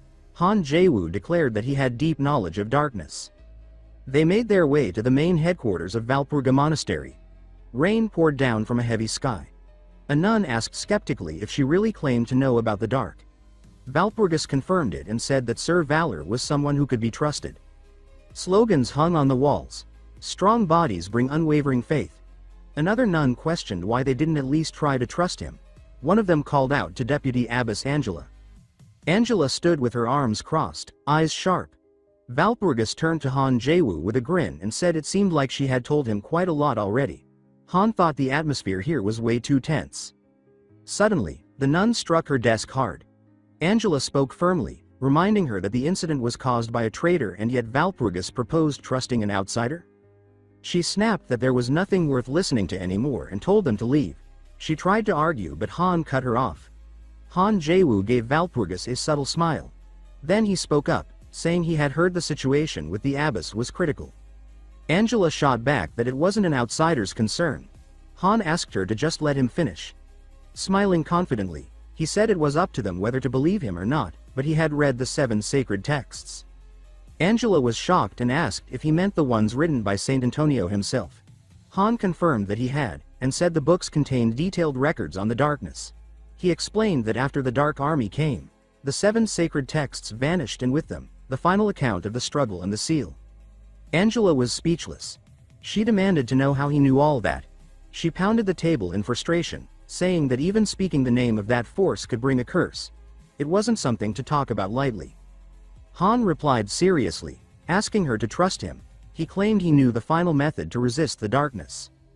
Angela hesitated. Han gave her another confident smile. She eventually relented, saying that in return, he must swear never to speak of this again. She warned him if he uttered a single word, she would smash him and bury his body in the Rhine River. He and Valpurgis were then surrounded by muscle-bound nuns, all radiating ominous intensity. Han Jae-woo stared, horrified, thinking these were muscle freaks. One had just crushed a table with grip strength alone, and the smell, what was that stench of sweat? He thought he had never seen Margareta's face, but judging by the rumors, she could probably bench and squat more than most athletes. Valpurgis asked, concerned. Why Han looked so pale? Han stammered that he was fine. Then she asked, half joking, if that body type was his ideal. Han replied affirmatively no. Valpurgis said that is a relief. Angela announced they had arrived. In front of them stood a massive door, surrounded by a miasma of purple fog. She warned that the corruption here was dense. Lose focus, and they could lose themselves. Han Jae-woo acknowledged that he understood. Angela instructed the other nuns to wait behind. They replied in unison. Yes, ma'am. Angela said she would enter, and pushed open the door shrouded in darkness. Han Jae-woo immediately felt a crushing pressure, an intense magical force. The system prompted. You are taking mental damage from the dark aura. He asked Valpurgis if she was okay. Valpurgis replied that the goddess would protect her, and then asked how he was. The system notified. Player has received mental protection against darkness. Han said with a smile that he thought he could still handle it. Angela stated that what they were seeing now was the abyss. Han looked ahead and gasped. This was the strongest warrior in history. This was the abbess of Valpurga Monastery. A stunning woman with silver-white hair lay motionless on a bed. Her eyes were closed, and her body was wrapped in the ominous purple aura. Her name Margareta. Han was stunned seeing the petite nun. He turned, asking in horror if they kidnapped the little girl. This was the woman said to bench press and squat like a beast. Angela spoke sternly, telling him to take this seriously. She said that unless they were truly desperate, they wouldn't have reached out to a mercenary like Han Jae-woo. They had tried everything. Nothing worked. She grabbed Han and pleaded, saying she would pay any price to save the abbess. System prompt. You have taken 50 damage. Han gasped and asked if she could let him go. He was suffocating. Angela immediately released him and apologized. Looking at Margareta on the bed, Han Jae-woo now saw with his own eyes her condition was truly dire. He explained that as a priest, her pain and rate of corruption were twice as fast as that of ordinary people. Han gently touched her forehead. The blackened veins on her neck were proof enough. Angela cried out in disbelief. Han reassured her that there was still hope. Angela, visibly shaken, asked what it was begging him to tell them. System prompt. You have taken 50 damage. Angela shoved Han away. He fixed his collar and replied calmly. The solution was simple. He proposed using the monastery's sacred relic, applying it to the abyss. Angela fell silent. Han's hand brushed Margareta's cheek. Angela asked if he meant the heart of the angel. Then she said she understood he planned to extract the curse from the abyss and transfer it into someone else. The curse could be sealed away, but divine power and corruption repelled each other. During the transfer, the abbess would almost certainly die. Han Jae-woo explained that this was why the heart of the angel was essential. Such a curse was lethal to all priests. No one in the monastery could survive it. But now, he said, there was him, a lowly mercenary. That made him the perfect vessel for the curse. He smiled with confidence and said that it was tempting, wasn't it? Sister Angela admitted that it was. However, she also stated that it wouldn't work. Abbess Margareta had left a message. This darkness is mine. No one else may bear it. If anyone does, the Empire will lose everything. Angela warned that this was a curse born of shadow, its origin and symptoms unknown. It was a mystery wrapped in darkness. She asked whether he truly believed he could survive it. This curse would haunt him for life. Valpurgis tried to reason with him, saying that Angela was right. There was no reason for him to get involved. Han gently reassured her. He said he would be fine. Then he turned to Angela and claimed that he was the ideal candidate. He understood the darkness from the Holy War. He was not a priest, so he wouldn't suffer the same effects. And, to be honest, he was a complete outsider, just someone who'd appeared today. He told her to admit it. He was the best choice. Angela hesitated. In her mind, she feared what the abbess might do to her if she ever regained consciousness. She imagined Margareta ripping her into pieces. Valpurgis called out to her. Angela finally relented. She told Han Jae-woo to do what he thought was right. The system explained that the heart of the angel restored the soul of its user after death. It was usually saved for the future, but this might be his only chance to bring Margareta back as an ally. Valpurgis asked one last time if he was sure. She reminded Han that there was still time to back out. Han interrupted calmly and addressed her. Valpurgis fell silent. Angela simply said that he was a man, let him handle it. Han Jae-woo declared that everything was ready. He said it was time to begin the ritual. Data streams flickered before his eyes as he began chanting. He pressed the hand bearing the ring to Margaretta's forehead. His voice echoed with incantations. Black markings appeared on his face, and he gasped in agony as dark energy wrapped around him. Angela and Valpurgis were blasted back by the surge of corruption. Chaos swept the room. The flow of data vanished into space. Han found himself standing on a barren, alien world, a wasteland in the middle of a cosmic void. He wondered aloud whether this was the realm of darkness. Everything around him was pitch black. He couldn't even tell which way was forward. A voice rang out, claiming it was the one buried in tombs and demanding to know who dared summon it. Han shouted back his name. He was Valor and demanded that the curse on Margareta be broken. The voice mocked him, laughing at the mortal who couldn't even perceive its form. Han wondered if this was its final shape. The voice replied that he was not the one it wanted to meet. A flash of purple lightning cracked through the sky, and a colossal eye opened, roaring for him to disappear. A wave of force struck Han. System prompt. Your soul is protected.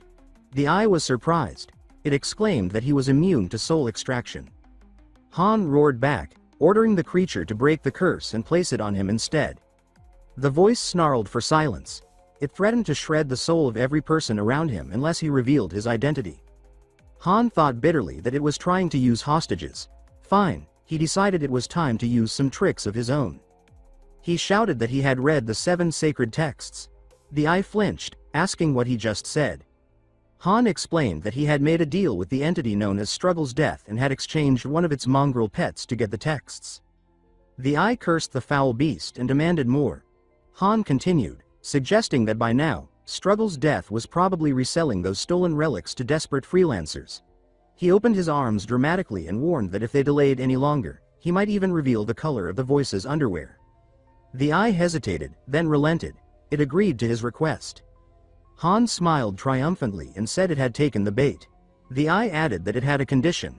Han welcomed that, saying it was exactly what he'd hoped for. System prompt. New quest available. Objective. Eliminate all demon lords sponsored by Struggle's Death. Quest list appeared. Rank 5, Lord of the Void Crack. Rank 7. Lord of Darkness and Sky Faza. Rank 14. Lord of Gluttony and Greed Hezemerk. Episode 17. Lord of Nightmares and Illusion Amur. Han thought to himself, perfect. He could feel them taking the bait already. Maybe a little sweet talk would go even further. He smiled and said that honestly, this might all be too much for poor little him to handle. The eye sneered, calling him a pitiful worm. But it added, if he could catch it, he could keep it. A massive burst of energy blasted into Han Jae-woo. This was the power of darkness. He screamed in agony, feeling his body torn by its force. He shouted in pain, demanding to know if the eye was trying to kill him. This wasn't part of the deal. The eye replied coldly that nothing came for free. That kind of power required equal payment. Han Jae-woo screamed again, body writhing. System window appeared. New class acquired. One without blood or tears. Primary stat boost. Health and mana increased. New attribute unlocked. Darkness. New S rank skill acquired. Summon undead. Status. You have died. Han Jae-woo jolted awake in bed, gasping for air. He looked at the ring on his hand and muttered that it seemed, yes, he had been revived. Then he burst into manic laughter, his expression twisted with exhilaration. He thought to himself, Necromancer King. Commander of undead liches. Even ancient dragons. He had become the one without blood or tears, the first among 10 billion players in Guardian of Humanity. The whole world would be watching him now. Valpurgis, tears in her eyes, asked if he had hit his head. Han hurried to reassure her. He insisted that it wasn't what she thought, calling her Lady Valpurgis. She explained that after the ritual, he lost consciousness. She had brought him to her room to rest for a while. Han Jae-woo thanked her with genuine gratitude. Sitting by his bedside, Valpurgis spoke sternly. She told him never to do anything so reckless again. He had no idea how worried she had been. Han looked at her, reached out, and gently placed his hand on her knee. He spoke softly and promised her he would never do anything like that again. Han Jae-woo solemnly promised he wouldn't do anything reckless again. Valpurgis's cheeks flushed, and Han lowered his head shyly. He asserted, his voice soft and slightly nervous, that it was a promise. The two of them fell into a quiet silence, both gazing out the window together. Suddenly, a thunderous noise shattered the peaceful moment. Han Jae-woo asked in a panic if they were under attack. Valpurgis assured him it wasn't what it looked like. The two rushed out of the room and found the nuns gathered outside. Han asked what was going on. Sister Angela greeted him, relieved to see him awake. In front of them stretched a clearing, the trees chopped down. Han asked if Lord Pazimuth had come to cut down trees. A massive shadow fell over them. Han crossed his arms and scowled as Margareta cheerfully called out to him, saying she was glad he was awake. Han stared at her in confusion, asking what was going on. Margareta explained that he had been lying there for too long, and she was just warming up. She called him her savior with a big grin. A towering figure loomed over them. Margareta introduced herself again, proudly declaring that she was the abbess of Valpurga Monastery before throwing a giant uprooted tree to the ground with one hand. She shouted Han's name with enthusiasm and told him to just call her Mari. Descending the spiral staircase with Margareta and Valpurgis, Han thought about how he had finally gained the highest rank of the Deathless Tree. One without blood or tears. He admitted to himself that he originally intended to use that power to quietly assassinate Philip. But since Philip was an elector and Han didn't have the heart of the angel, his chances were slim. He knew he couldn't afford to drop his guard. Margareta whooped with excitement, shouting that it was time for an adventure. Sister Angela sighed, asking Margareta to maintain some dignity. Margareta snapped back that dignity was the true evil of high society. Angela sighed again, muttering that Margareta never let her win an argument. Han quietly asked Valpurgis if Margareta was always like this. The latter confirmed that that is the case. Margareta glanced at them while Han whispered to Valpurgis that the strongest member of the sisterhood and eldest member is this little kid. Margareta overheard and teased them, asking if they were flirting behind her back. Valpurgis stammered her name in embarrassment, while Han chuckled and asked if it really looked that way. Margareta changed the topic, saying they had arrived at the underground vault of Valpurga Monastery. She explained that everything inside was cursed magical relics that even the monastery dared not touch, but for someone like Han, they were perfect. Han responded that he understood and thanked her for bringing him to a place like this. Margareta laughed it off, grabbing his hand and saying that she would love to take him on a date. She suddenly tensed up and pretended to be scared as Angela grabbed her by her head, speaking in a childish tone that she wouldn't tell anyone because someone might get super mad. Regardless, she shouted, they should hurry inside. She was too excited to wait. She dashed into the vault. Valpurgis answered simply, yes. Han thought to himself that this whole situation was chaotic. The vault door creaked open, light spilling out in dazzling beams. Han smiled confidently. So far, everything was going according to plan. One more step, and the hunt for Philip would begin. Outside the window, horses neighed in the woods. Han stood there, showing off his new equipment. He boasted that it looked amazing. System prompt. Cursed Air S rank nullifies curses below item level. Equipment skill. Shadow Burst. With this gear, he said, no one would be able to surpass him. He held the magical dagger Kaka's Blade, an A-rank relic that enhanced necromancy. Han patted the horse's neck and called Valpurgis over. Valpurgis stood under the tree and remarked that disappearing without saying goodbye was a little cold. He suggested they take one last walk. As they strolled along a forest path, Valpurgis said that although they hadn't known each other long, it felt like they had been friends for years. Han asked if she really meant that. Valpurgis explained that it was probably because Han had done so much for her fighting the orc armies, defeating Huru. She said Han was cool and reliable. Han replied that Valpurgis had helped a lot too. Valpurgis thanked him, saying it meant a lot. Han remained quiet. Valpurgis lowered her head again, shyly. Then she asked if Han wasn't even a little curious. Han asked what she meant. Valpurgis told him not to play dumb. She was referring to her face under the helmet. Han said he figured there was a reason, so he hadn't asked. Valpurgis admitted that under the helmet was a large scar, the mark of a curse. Her uncle had worked hard to keep it a secret, saying she must never try to uncover the truth. Han nodded. He understood. Valpurgis explained that despite decades of effort, people still called her the Ugly Knight. That nickname came from those who didn't know her story. Then Valpurgis asked if Han would like to see her face. She admitted she was nervous, but felt that if it were Han, she could show her true self. Valpurgis removed her helmet. Her face was beautiful. She asked nervously what Han thought. Was she ugly? She lowered her head again, embarrassed. Han covered his mouth in shock. Valpurgis asked him to say something, anything. Han stammered, apologizing, then managed to say that he was just overwhelmed. He told Valpurgis that she was truly beautiful. Valpurgis breathed a sigh of relief. Watching her shyly cover her face, he thought that there is no way Valpurgis has actually removed her helmet. He has seen her in every chapter and she has never shown this side of herself. She told him awkwardly that there is something she wanted to give him. When asked what that is, she presented a necklace, saying that it's a treasure from the House of Bayern, passed down by her uncle.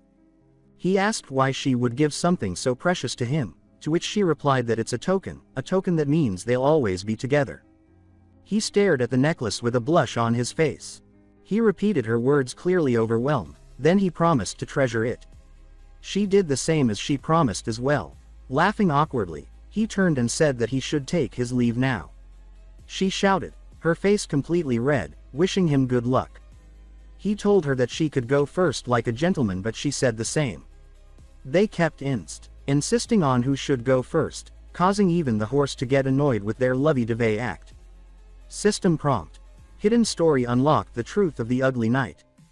Valpurgis's romance route has been unlocked. Night settled over the forest. An eerie laugh echoed through the trees. Han laughed to himself, thinking that at this rate they may end up marrying soon. Suddenly, a foul stench caught his nose.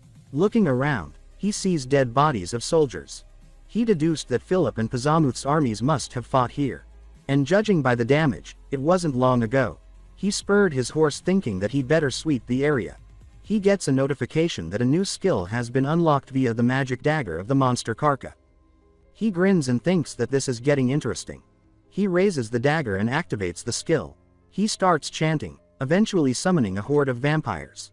He orders, saying that their first mission is to scout the area and track down Philip. They acknowledge his order in unison. He pointed at a specific vampire and ordered him to collect all scattered military uniforms around here, saying that they'll come in handy. Han Jae-woo thought, now, it's time to confront Philip. The scene shifts to Philip with his squad. He curses inwardly, from being the Elector of Steel to being reduced to this mess. A guard tells him that this is an emergency, but Philip just snatched the bag food from his hand and started gorging down food without care. Just then, a shout reached their ears. Someone was calling for Philip, saying that he's coming to help. It's of course our boy. Philip's expression brightened. He replied that he remembers Sir Valor. A guard tried to caution him to be on guard and observe the situation first. But Philip, furious, just slapped him hard and told him to shut up. Philip raged, saying that when Valor came to rescue him, what had they been doing? He cursed them as pathetic, filthy parasites. Philip declared that when this was over, they would all become lackeys of that mercenary. He then charged forward, shouting for Valor, announcing his presence. Han Jae-woo stood surrounded by flying shadows. Philip reached out and thanked him. He even said he'd brought reinforcements. With them, he said, they were safe. He said only Han Jae-woo could be trusted. He promised generous rewards. Han replied coldly that he didn't need any. In an instant, the guards around Philip were taken down. Philip stared in horror as Han Jae-woo grinned and told him he no longer needed him. Standing among the wreckage, Philip scoffed and said Han was like a mangy dog that didn't fear tigers. He stared at Han and said that he had raised a dog and it turned out to be a mutt. Han laughed and replied proudly that yes, he was a filthy mutt. He barked twice and said he'd bite someone like Philip to death. A flash of anger passed through Philip's eyes. He drew his sword. First stance. Heart sever slash. The blade sliced clean through one of Han's puppets. Han thought to himself that it was just a doll. Sending puppets to fight was pointless, it only wasted mana. He told the minions behind him to retreat. They obeyed in unison. Philip mocked him, saying it must be humiliating to see his minions die in front of him. Han replied that unlike some people, he wasn't the type to care about pawns. As he spoke, blue energy began to swirl in his hand. He launched into the air like a blade, declaring that his heart was as vast as an endless plain. Philip leapt up in response, dodging Han Jae-woo's strike. The two locked eyes mid-air, each wearing a confident smile. Philip smashed into the ground with force, shattering it beneath his feet. He followed up with another sword slash, sending 10 blades flying through the air. Han Jae-woo blocked the assault and thought to himself, so this was the strength of the Steel Elector. How ironic. It was once the very sword style he cherished. It looked graceful on the surface, elegant even, but behind that beauty lay a deadly counter. A master of retaliation. That was Philip, the Steel Elector. Philip landed on the ground and pointed his sword at Han. He asks if he thinks he can survive after betraying him. Han Jae-woo replies casually, saying that he's pretty close with the sisters of the monastery. Philip scoffs at him backing, saying that he's not scared of some militant religious order. He then jumped into the air and unleashed his Moonshadow sword-style second form, 3 harmonies. Bit to his shock, Han casually blocked it with his dagger. No matter how much force Philip put in, the dagger wouldn't budge. He freaks out, blaming his internal injuries. Han shouts that this sappy drama ends now and kicks Philip hard in the stomach. He coughs up blood as he's sent flying backwards. Han declares that it's not the monastery he should be afraid of, it's him. Philip fell to his knees, groaning that if his body were in better condition, he could have won. He then demanded to know why Han wanted to kill him. He claimed to have admired Han's talent, even granted him favor shouldn't Han be loyal. Han Jae-woo asked if Philip truly didn't understand where he went wrong. Fine, he said he would spell it out. First, Philip had ignored everything Han had warned him about and was betrayed for it. Second, he had heartlessly abandoned Valpurgis, who had worked tirelessly for him. Third, Han asked how many people had died because of Philip's incompetence. And yet, he still called himself an elector. Philip pleaded with him to think it over. He claimed everything he did was for the people. He asked, if he died, who would protect and feed them? His absence, he said, would only bring joy to the other electors, who would seize the opportunity to devour the empire. Han Jae-woo admitted that he made a fair point. Then he said he would give Philip one chance. He pulled out a vial, a full recovery potion. He said that if Philip accepted his terms, he would let him use it. Philip, overwhelmed, asked what Han wanted. He promised to agree to anything. Han asked if he was serious. Then he laid out the condition. Philip would have to kneel before Valpurgis and beg for forgiveness with both hands and knees on the ground. Philip asked if Valpurgis was still alive. Then, as a gesture of apology, he offered to donate 10,000 florins to the Bayern family. Han replied that was great. Philip sounded energetic. He might even deserve the whole bottle. Philip took the potion, thanked him, and downed it in one gulp. The bottle shattered in his hand. Han Jae-woo asked how it tasted. Philip began coughing up a thick, purple fluid. Han Jae-woo said casually that it was the venom of the poison dragon Fukuma. Philip cried out in agony, cursing Han and accusing him of mocking him. Han replied with a bright smile that it's a toxin strong enough to kill even demon lords. He had acquired it from Hejaz. Han Jae-woo laughed and confirmed it. Enraged, Philip tried to drive a dagger through Han's chest, shouting that he'll die for this. But just then, a shadow lunged from behind Han Jae-woo. He swung his blade and severed Philip's arm. Blood splattered through the air. Philip stared in horror. He asked in disbelief, was it really Pippenheim? Pippenheim replied that yes, it was him. He confirmed that he had been left to die that day, devoured by the zombie hounds. But Valor Han Jae-woo had given him a second life. Now, he said, he served Lord Valor, not Philip. He explained that Philip's arrogance had always dragged everyone around him into danger. Now it was time for him to pay the price. Pippenheim raised his sword and said Philip would pay with his life. Philip, tears in his eyes, stared at him in terror. System prompt. Warning: do you permit Pippenheim to kill the Guardian? System window. Killing Philip will impact the game progression. Han Jae-woo thought to himself. There was such a thing. Pippenheim asked for confirmation. Did Han really give permission? Han replied with certainty, of course. Pippenheim thanked him and swung the blade. System warning in red. Guardian Philip has been slain. Hidden quest completed. Defeat Philip. He unlocked another hidden quest, which requires him to kill all Guardians in order to gain a transcendent class. Another prompt alerted him that due to his interference with the world's will, the game difficulty has increased. He laughed and added that she couldn't have predicted this. High above, in space, Aquila floated with an amused look. He commented that Han had broken the seal. She called him a naughty little Valor and remarked on the pride on Han's face. Holding something in her hand, she said, "Come on, show me what else you've got." Then she left, smirking, and added that this was only the beginning. Han Jae-woo examined the cascade of system notifications flooding his vision. He noted he had obtained the skills: Lunar Shadow Sword Art S rank, Princess and Coral A rank, Empire Agitation SS rank, Mephistopheles Acting SS rank, and Dignity of the Great Leader SS rank. A subsequent notification revealed he had also acquired Blood Tear Absorption S rank. He marveled at the rewards, thinking to himself that as expected from someone at the level of an elector, the rewards were exceptionally generous. 3 SS rank skills, 2 S rank, and 1 A rank, alongside 2 class exclusive S rank skills as a level up reward. It was perfect. His attention shifted to another dropped item resembling an ordinary magic zipper. He attempted to access or inspect it more closely but encountered an immediate system barrier blocking him. A notification flashed. "You have been blocked by a barrier." He noted mentally that he would need to ask Margareta to unlock it later. Another significant notification appeared. "You have obtained the essence of the Guardian.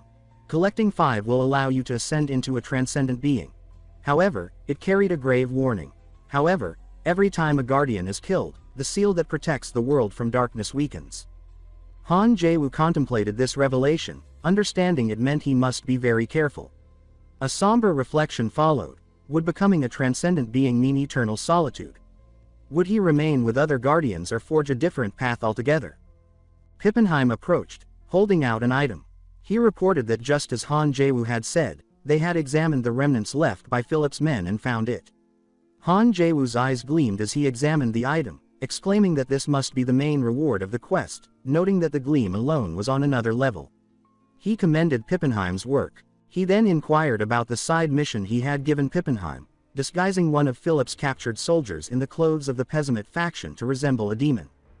Pippenheim confirmed that as instructed, they had dressed one of Philip's men perfectly as a Pessimist demon. Han Jae-woo approved, noting the disguise looked great. His attention shifted to another captured survivor from Philip's forces, a man trembling and begging for mercy, promising to do anything if allowed to live. Pippenheim asked Han Jae-woo what they should do with this prisoner, one of Philip's underlings who had been hiding. Han Jae-woo smiled coldly, thinking to himself that he really hoped the recipient would like the gift he had given them. Meanwhile, Sir Lawrence and his troops surveyed the battlefield where Philip's forces had clashed with the Pessimist faction. A soldier pointed out the signs of combat, which Lawrence gravely acknowledged. Another soldier announced finding a survivor, Han's disguised operative. Lawrence ordered his men to handle the survivor with care, stating they would need to question him. Lawrence pressed the operative for information, summarizing what the man had reported, after being surrounded by Pessimist forces, in the desperation to save Prince Philip. Lawrence then accused the operative, asking if he was saying that while his comrades were dying, he hid alone. The operative vehemently denied this, insisting that he had risked his life to protect his commander, Philip. He elaborated on the desperate fight. Moved by this fabricated tale of selfless loyalty, Lawrence declared to all troops present that this man here had risked his life to protect his commander. Though they had lost the item, the spirit of knighthood remained unbroken. He proclaimed the operative a model knight whose example they should all follow. He then commanded them to search for Prince Philip throughout the night, invoking the name of the Rose Palace. Later, at the Roserant Rose Palace, Lawrence reported to his lord. Kneeling, he stated that as ordered, they pursued the Pessimist forces and found traces of Philip, but the prince had already escaped and his exact whereabouts were unknown. When his lord asked about that item, Lawrence hesitated. The disguised operative claiming he was sure Prince Philip was the one holding it, but the Pessimist bastards took it. Lawrence confirmed this report. His lord expressed deep frustration, stating that the name Pessimist was becoming awfully tiresome. Lawrence bowed deeply before his lord, voice trembling as he apologized profusely and begged for punishment. The lord waved it off, her expression grave as he declared the retrieval of that item paramount, the only means to restore Prince Philip as elector. She dismissed concerns about Philip's fate, insisting the prince wouldn't die easily. Her command was clear. Lawrence was to go directly to the Pessimist base and deliver a message demanding they surrender the item immediately. She added ominously that refusal wouldn't be pleasant for them. This lord is Roland, Rose's demon king. At the Pessimist base, panic erupted. Demons trembled in terror, shouting that the crazy woman, Margareta, had been re-elected. Pessimist, eyes wide with disbelief, screamed that it was impossible, that monstrous wench was back. He pounded a table, ranting that his trap had been perfect, demanding how a mere human could survive. Another demon, pale with dread, retorted that he simply didn't understand the magnitude of what Margareta represented. Isn't she just a human? The boss, voice low with fearful recollection, reminded the others they hadn't forgotten her legend. He recounted how Margareta had once stormed the domain of the demon king Alpha alone, slaughtering every single one of his subordinates. The catalyst, one of Alf's underlings, had carelessly stepped snacks. Since that day, he explained, the demon kings referred to her with a title spoken in hushed terror: Margareta, the Storm and Annihilation. A messenger rushed in, announcing the arrival of a formal demand from King Roland. The Pessimist leader exchanged uneasy glances. He asked, "What is it now?" and the messenger trembled and said he had no idea. Trembling, Pessimist muttered in exasperation, wondering what tantrum Roland would throw now. After reading the letter he muttered, "That crazy woman," in disbelief, veins bulging on his forehead, slammed his fist down and roared, "Why does she think I have that item?" When asked, he revealed Roland was demanding they hand over that thing, leaving the Pessimist commander baffled and curious. He thought, why would Roland think they possessed it? They hadn't even come close to securing it during the chaos of chasing Philip. In fact, they lamented the loss of their own commander, Hejaz, during that pursuit. Then there is the resurrection of Margareta and the sudden disappearance of the item itself. This series of events back-to-back is extremely suspicious, with everything having an end result but the cause remaining frustratingly vague and obscured. Then it hit him, could there be a mastermind behind all this? Meanwhile, Han Jae-woo sneezed abruptly. Pippenheim, standing nearby, asked with concern if his lord was feeling sick. Han dismissed it casually, saying his nose had just felt ticklish. Pippenheim then inquired about their plans for Philip's corpse. Han's response was cold and pragmatic. He intended to use it later as an undead servant. Pippenheim remarked that such a fate seemed fitting for a fallen elector and expressed anticipation. Han shifted focus, declaring the truly critical acquisition was the Golden Imperial Edict he now held. He examined the document carefully, a formal parchment stamp with the Empire's unmistakable golden seal. He recognized it as the ultimate proof of an elector's authority. A faint, satisfied smile touched his lips as he reflected on possessing both Philip's corpse and this powerful edict. With that in mind, Han's whole body started shaking. He kept calling to Pippenheim, then shouted in excitement that the whole world was now his. The document itself was substantial, a 31-page agreement meticulously outlining the electors' exclusive rights and procedures for appointing the next emperor of the realm. Its weight in his hands felt like the weight of destiny shifting. A group of merchants celebrated boisterously in their caravan. One slapped the guild leader's back, exclaiming that he'd earned a fortune again. The guild leader nodded grimly, stating that with the imperial economic blockade order in effect, this was their final opportunity to profit. He declared they must extract every possible coin before returning. Another merchant grinned, suggesting they drink until unconscious once back, while a third claimed to know the perfect tavern. Just then an arrow hit the merchant leader in the back of his head. Suddenly, bandits swarmed the caravan. Their leader bellowed orders to loot everything and leave nothing behind. Merchants scrambled in panic, screaming about being under attack and fumbling for weapons. The bandit leader emerged from the shadows, his voice cold as steel. He observed that the merchants had clearly profited handsomely, likely from trading with Roland during the blockade. The merchant confronted the bandit leader directly, demanding what he thought he was doing. He challenged him, asking if he even understood the destination of this money. The bandit attacked, sending the merchant crashing into a tree. The bandit leader squares his shoulders before the cowering merchants and says that if they have a problem they should go cry to Valpurgis. He bares his teeth and adds that they should bring their uncle too. Later, inside the monastery room, Han Jae-woo lies bruised while the blonde Valpurgis leans over him with bandages. He pants that as she presses his wounds, and she tells him that he must stay still. He flinches and says that it hurts. Valpurgis, and she tells him to endure it.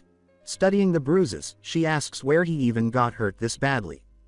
The door slams open and the nun Margareta rushes in, She shouts that Han Jae-woo is back. Han Jae-woo and Valpurgis both fall silent, saying nothing, while Margareta also falters into silence.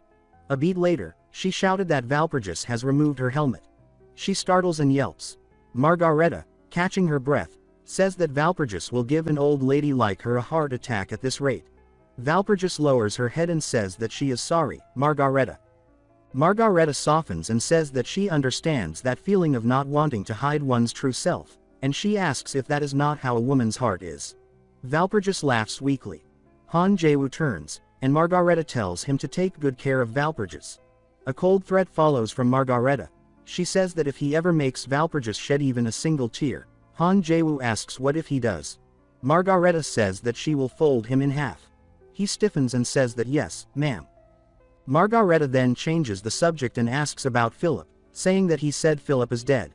Han Jae-woo answers that yes, and he says that the corpse is currently in the custody of his. He corrects himself and says that his friends are taking care of it. Valpurgis clicks her tongue and says that so he is really dead, and she asks if this will become a problem. Her eyes harden and she adds that she really wanted to be the one to finish him off. Han Jae-woo blinks and calls her Mar. She then shrugs and says that either way, Philip is dead, so that is good enough. He thinks inwardly that it's probably better that he dies in his hands. He brightens and says, come to think of it, he has a present for her. She leans forward and asks what it is. He hauls in bulging sacks and says that it is what he gathered from the remnants of Philip's gang. She claps her hands and exclaims in awe. He grins and says that with this she can buy any snack she wants. She startles and stammers, asking what he just said. Still dazzled by the gold, she peers up and asks Han Jae-woo if he is some kind of saint of compassion or something. He eyes her snack-fixated look and asks if Angela starves her regularly or what. She blushes and says that suddenly he is looking kind of handsome. He waves it off and asks her to stop.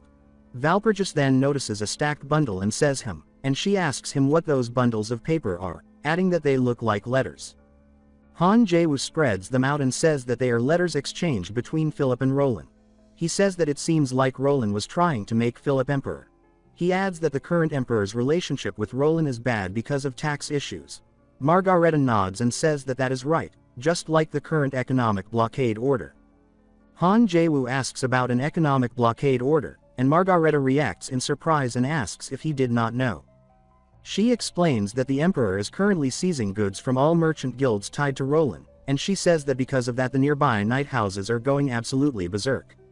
She continues that that is why House Ritter attacked the Linny Merchant Guild. Han Jae-woo reacts with a puzzled sound. Margareta, half teasing, adds that thanks to that, their poor Valpurgis is going through so much mental stress. Valpurgis jolts and Margareta says oh right. Han Jae-woo studies her expression and asks if something is the matter. She fidgets with the papers and says that, well, actually. Valpurgis steadies her and says that it is okay. She lifts her chin and says that she will explain it. Night air slips through a window with a faint sigh. Alone, Han Jae-woo thinks that this has become such a tangled mess and that to think the Emperor's economic blockade would escalate into a big clash with the Elector of Bayern. A knock comes and a familiar voice at the door says that it is her. He looks up and answers that it is Valpurgis. The door opens on a tea tray and simple sweets. She steps in and says his name, Han Jae-woo, and she asks him to forget everything he heard today. Valpurgis sits with her hands folded and says that this originally had nothing to do with him. Han Jae-woo raises a hand to his chest and says that he cannot do that, and he adds that if it is something involving Valpurgis, he wants to help. She lowers her eyes and says softly that thank you. She then looks up again and says that the situation has grown too big, and she adds that if she receives help from him on this matter too, she will feel too guilty. Han Jae-woo studies her in silence and thinks that he knows Valpurgis is reliable, but he also thinks that she still lacks experience and that her heart is still too soft. He tightens his fingers around her hand and thinks that so that is why, and he calls her name, saying that Valpurgis. He turns his head and says that indeed, this is far too big a matter for a mercenary like him. Valpurgis nods and says that that is right, and she begins to say that so this time, he cut her off to add that still. He leans forward and says that he wants to help. In his mind he declares that he wants to be her strength. He smiles and taps his own chest and says that mercenaries can still be useful in their own ways. Valpurgis lets out a small laugh and says that he is making jokes even at a time like this, and she adds a shy ha ha. He shows a faint grin and says that nope, and then he straightens with a confident glint and says that he is pretty confident. Valpurgis's cheeks warm as she repeats in a small voice that confident. Morning light spills across the cathedral spires, and Han Jae-woo, now back in his uniform, strides through the cloistered corridors at a quick clip. Nuns turn their heads as he passes. He pushes into a side hall, pivots, and dashes for a library door, his boots skidding on polished stone. He throws the door wide and shouts that Mar. Inside, Margareta sits on a couch with both hands full of pastries. She blinks up and says Valor. Han Jae-woo lifts a glittering pouch and says that this is the magic zipper Philip had, and he adds that there are countless gold coins inside it. He tilts the pouch so the light flashes and asks if she is not curious. Margareta's eyes brighten and her cheeks puff as she chews. He swings the pouch once more and says that if she opens it now, the reward doubles. He leans in with a teasing smile and asks if she wants a taste of it. Margareta bolts upright, throws a fist toward the ceiling, and exclaims T triples. He tips the burlap sack and lets a river of coins spill across the table, and the priestess squeals that the money is real as the light flashes over her eyes. He says that the pouch works like a storage magic he just opened, and he adds that from now on he can take things out with a flick of the hand. He lifts the hovering bag and says that it is like this, easy. Later, on horseback under clear sky, he raises the waterskin and says that he has never seen a convenience like that before. He adds with a grin that conveniences are always welcome, then takes too deep a pull and coughs as liquid sprays from his mouth. His mount snorts and slows. From the road ahead, crowds gather in clusters beneath pennants and balloons. A banner stretches between poles, and a loud voice on the wind says, "Welcome to the great city of Polzin." He blinks and says that, "Huh, what the hell," and then laughs that he finally made it in. He adds that the line felt like waiting 3 hours at Disneyland. He looks around and says that the place is just how he remembers it. Vendors shout. Streamers rattle.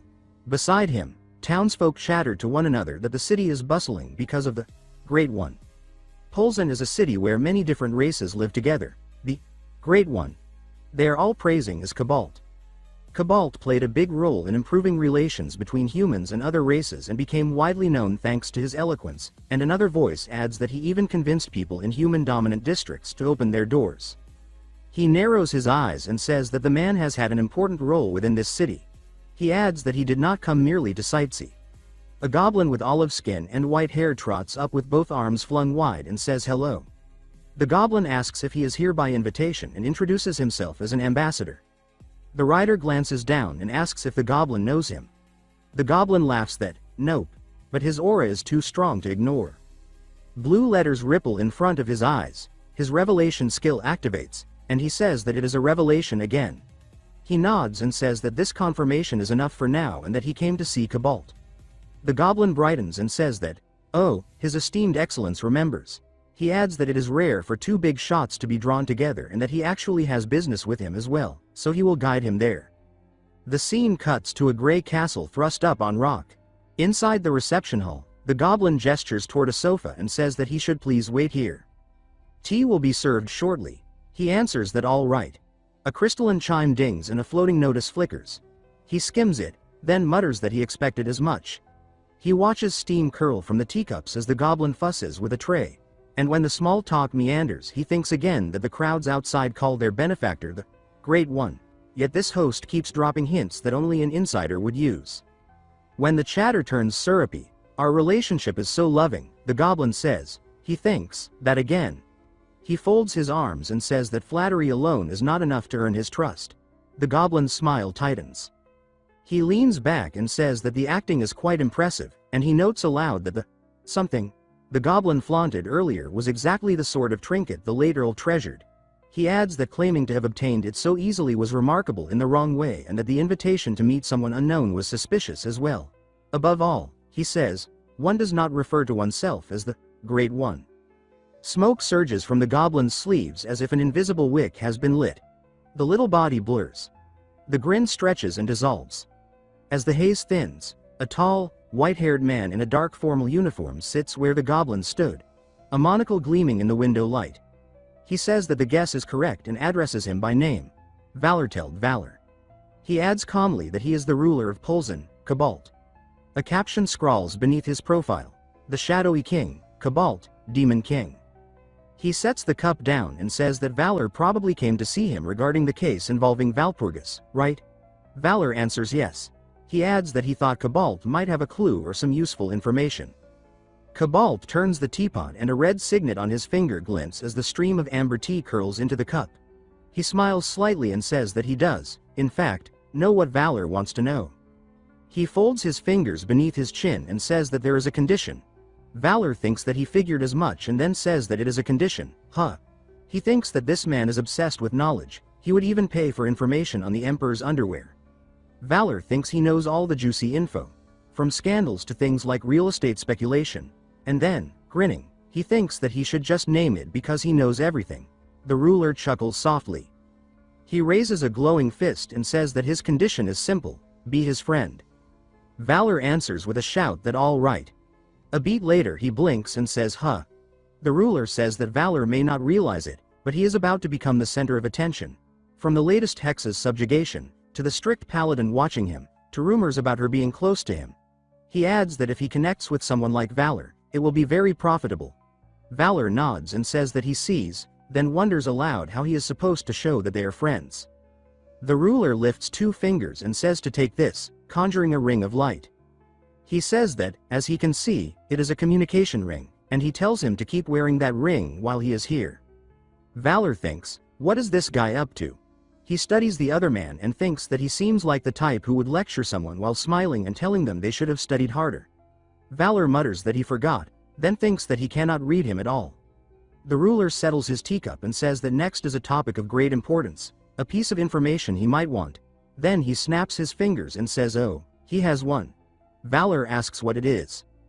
The ruler tilts his head and says that the clue is in the capital of the Duchy of Saxon, then he names the place. Dresden. Stone spires and orderly avenues appear, labeled as the electorate of Saxon's capital, Dresden. At the great gate, guards level their halberds and shout, asking who he is. Blue panels flash as Valor's skill activates with a clear chime. The guards scream as shimmering force pushes them back. He says not to block his path, then streaks forward, skimming plate to plate as citizens scatter. He drops to a stop before a knot of people and says move, and the crowd parts in a rush. A brick facade rises ahead. Ryla Merchant Guild.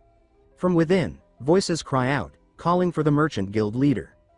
Inside, a bearded man jerks up from his seat and stammers, asking what the overwhelming presence rushing toward their guild is. Someone echoes, overwhelmed presence. A maid peeks from a doorway and gasps that he is almost here. The servant throws up her hands and shouts not to come any closer. Sunlight slants through the reception hall as a heavy-set man in fur trim trembles while he confronts Valor. He squints and asks why someone like him is coming here. Valor turns, cloak lifting, and says that he has come to make a deal, addressing the Merchant Guild leader. He rests one elbow on the sofa arm and asks Cobalt if he is referring to Dresden. Cobalt nods and says that is correct. He twirls the porcelain cup by its handle and says that the reason lies there, where the Velia Merchant Guild and the Ritter Knight family are bound by a massive debt. They are in a debtor-to-creditor relationship, he explains. Surprised, Valor thinks that he had no idea about this kind of information. As expected from Cobalt, the guy who had overwhelmed him in information warfare countless times before. Cobalt's network spans the continent, that's what makes him the Shadow King. Seeing that Valor is pleased with the information, Cobalt adds one more thing that we'll know later. Back in the guild hall, the leader rubs his brow and says that extraordinary phenomena began to manifest in his daughter, Arya. He adds with a heavy swallow that though she turns pale and red like this now, not long ago she was a bright, healthy child. He says that she laughed then.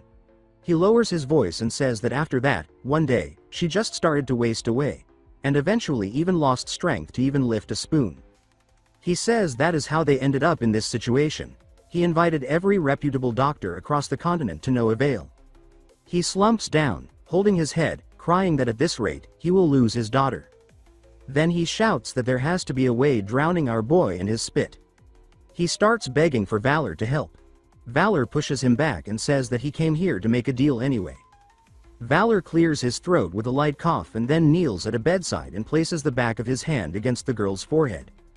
He says that her somatic response is weak, that she is sustaining a low body temperature that does not match the room, and that her breathing is irregular with an abnormal rhythm.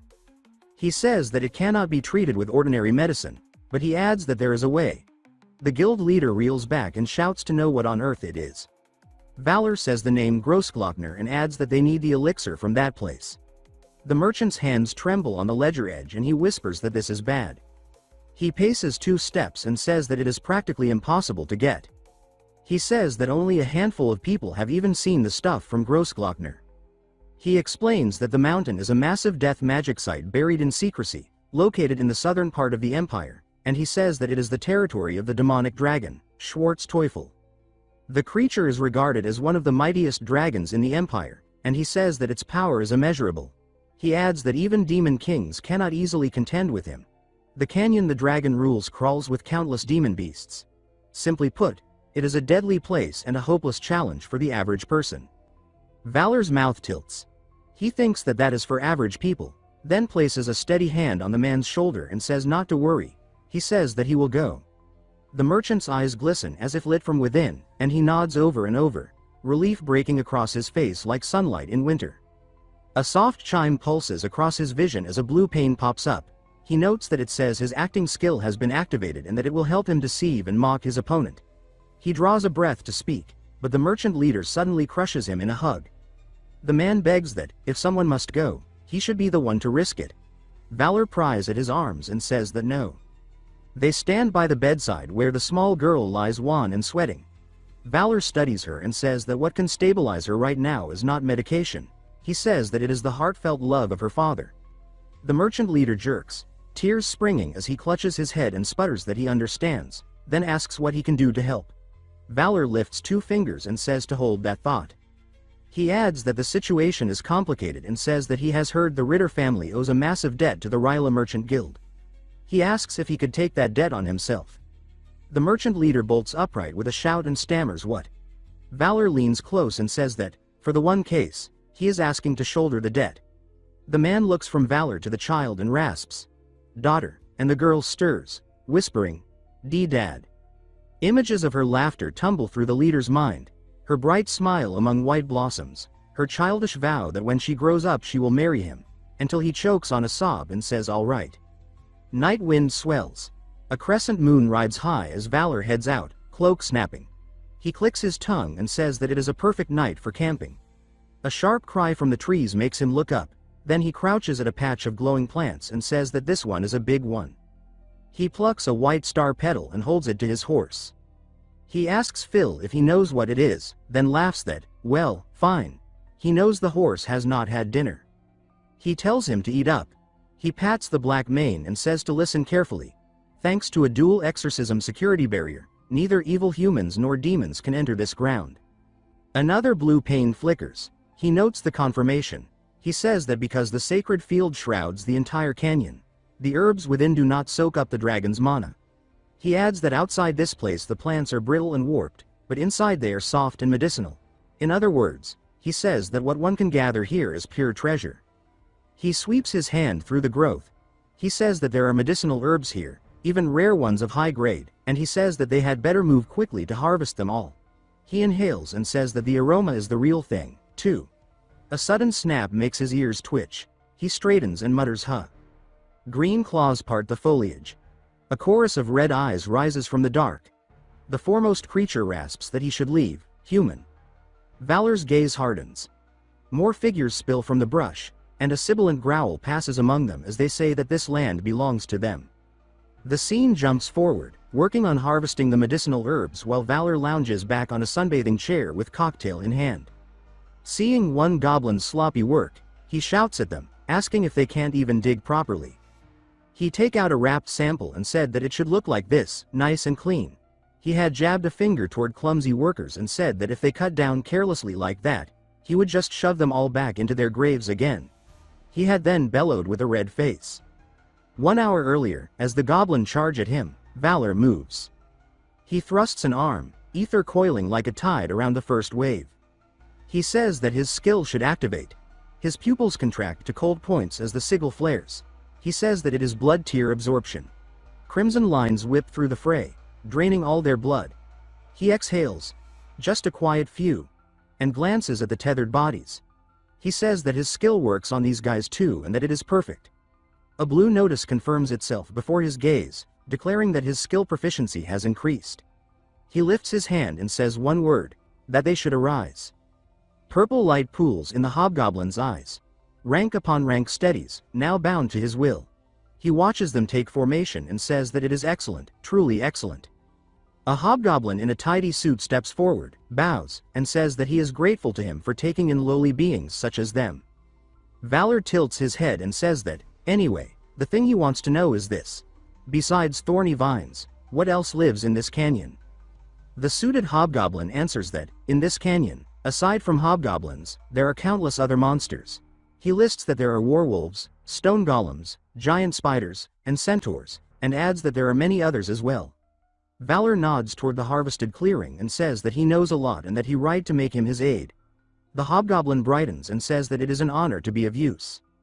His ring suddenly shims. Valor touches the glowing ring at his finger and Cobalt's voice rings out asking if he forgot already about the use of the communication ring. Valor answers with an easy ah that he almost forgot. Cobalt asks, in passing, how is Grossglockner? Valor remarks that the weather is great, the breeze is cool, and the moonlight is beautiful. The voice replies that he sees. Cobalt's smooth tone then slips in live. He says that Polzin is bustling with preparations for the upcoming festival, and he adds that if Valor has time he should visit.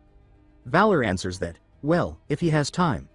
Cobalt continues that, more importantly, Valpurgis has visited Ryder earlier. Valor perks up and asks how it went. Cobalt replies that it is just as he expected. They demanded a huge settlement and threatened to confiscate the goods that were to be traded with Roland. Only unequal terms were exchanged. Valor curses, saying that those bastards are starting to go off the rails, and Cobalt warns him that this is just the beginning. Valor tells him to inform Valpurgis that she should act like she's agreeing to their demands while stalling for as much time as possible. Cobalt agrees to do him this favor with a wicked smile while Valor rubs his head and promises to reward him handsomely when he returns. Cobalt brightens and says that he looks forward to it and says that he heard that there are gold mines in Grossglockner, causing Valor to become more irritated by this shamelessness. Cobalt then says that it seems noisy on his end and decides to end the call. Valor mutters in disbelief that he actually hung up. The goblin cries out, "My lord." He asks why the fuss. The goblin says that it is just that something has happened. Valor, already turning his head, says with a short huh. The ground shudders. Trees explode as a hulking ogre barrels out, and one of the demon beast handlers yelps that an ogre has appeared. Valor snaps an order that Kurik should fall back.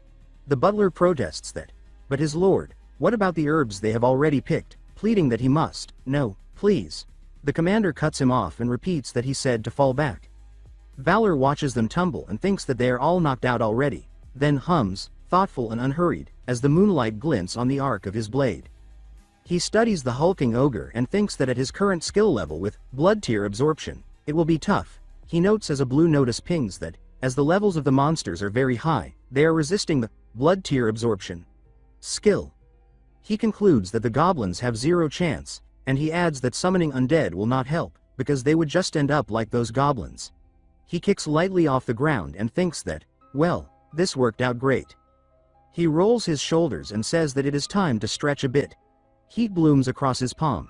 Golden light pours down his arm.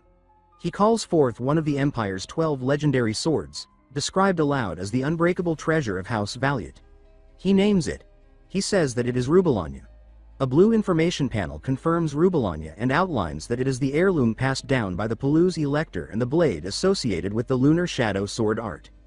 He eyes the tense green faces and says that they recognize this sword, do they not? He adds that this sword is the exclusive sword of the Lunar Shadow sword art, and he remarks that that fool Philip just locked it away in storage and chose some flashy sword instead. He lowers his stance and declares the technique. He says that it is Lunar Shadow sword art, zero form, dark moon. The moon-tinged arc sides. Monsters shriek as the cut ripples through them. He steps onto the air as if it were a plate of light, rides the streak down, and buries the strike. He lands and watches the ogre topple, and he says, nailed it. It worked, adding that, according to the Lunar Shadow forms, that was precisely how it should go. The suited hobgoblin claps with shining eyes and says that it is incredible.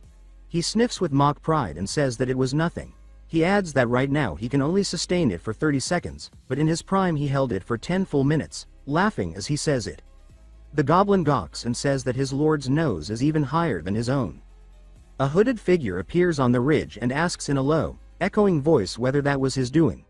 The demand comes again, sharper. She tells him to tell her and asks whether that was his doing. He startles and thinks, when did she? Then flares with silver light and answers by moving, the lunar shadow art flashing across his guard. She descends fully revealed. A horned, crimson demoness whose eyes burn like coals. She says with chilling calm that she will snap his neck. He grits his teeth so hard that a cracking sound comes from his jaw as the crimson-horned demoness steadies herself before him. She declares that she will twist his neck. In a blur of red hair and taloned limbs she whips forward, scything the ground and sending him flying. He meets the rush, and a blue prompt materializes in front of him to report that he has taken heavy damage and his HP is down to 10%. He rails in disbelief at her strength. Landing, she plants a clawed foot and growls. Shadows coil from her arms as she circles. He looks up through the drifting dust and, with a dry laugh, asks what a person of such power is doing here guarding this place. More importantly, he asks who exactly she is. With a jaunty point of his finger, he orders that she state her identity first.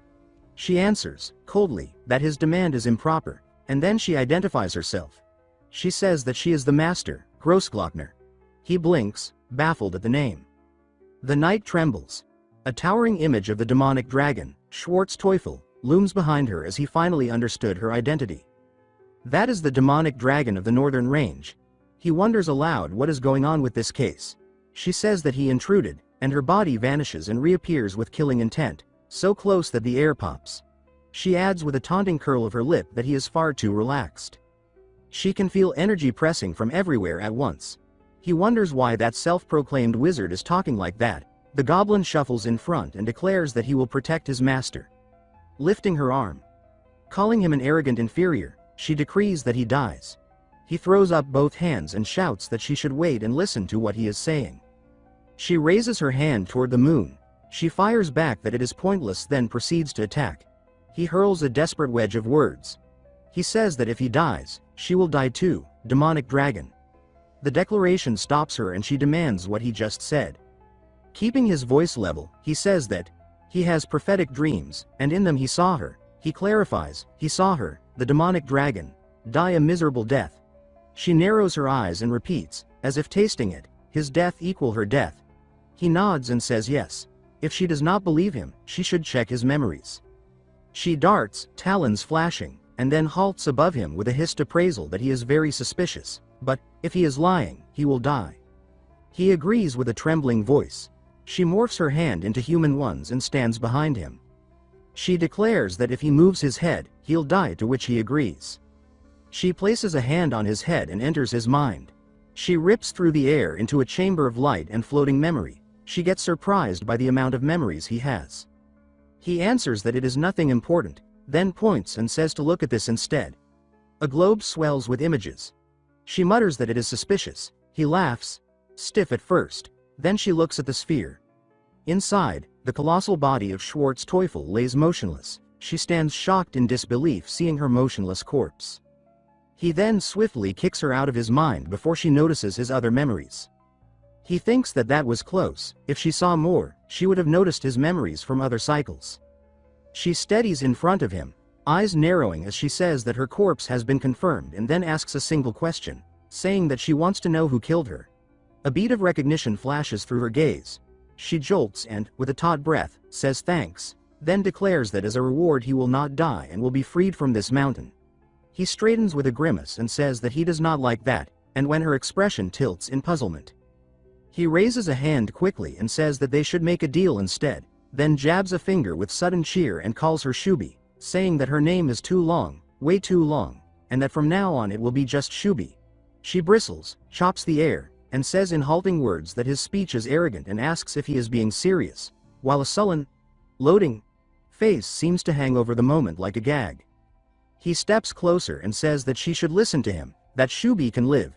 She bares fangs and screams that Shubi refuses and says that she is 3,000 years old. He insists with a sweeping gesture that this is how the MZ generation talks now and says to accept it. She snaps back that MZ is nonsense and just words and repeats that Shubi refuses. He throws his voice like a hammer and says to accept it, and her answering roar tears through the ravine. New quest has been updated, titled, The Dragon's Trust. A second notice glows and says that, due to the quest update, the game difficulty has slightly increased. Night woods hush under a deep blue sky.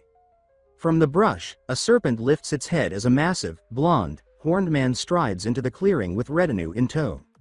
He spreads his arms and proclaims in ringing cadence that he is the master of the abyss deeper than darkness and the king of chaos and disorder.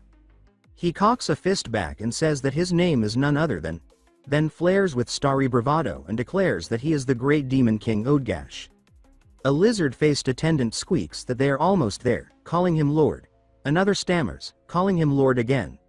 Odgash turns with veins standing in his temple and roars that he was in the middle of his entrance speech.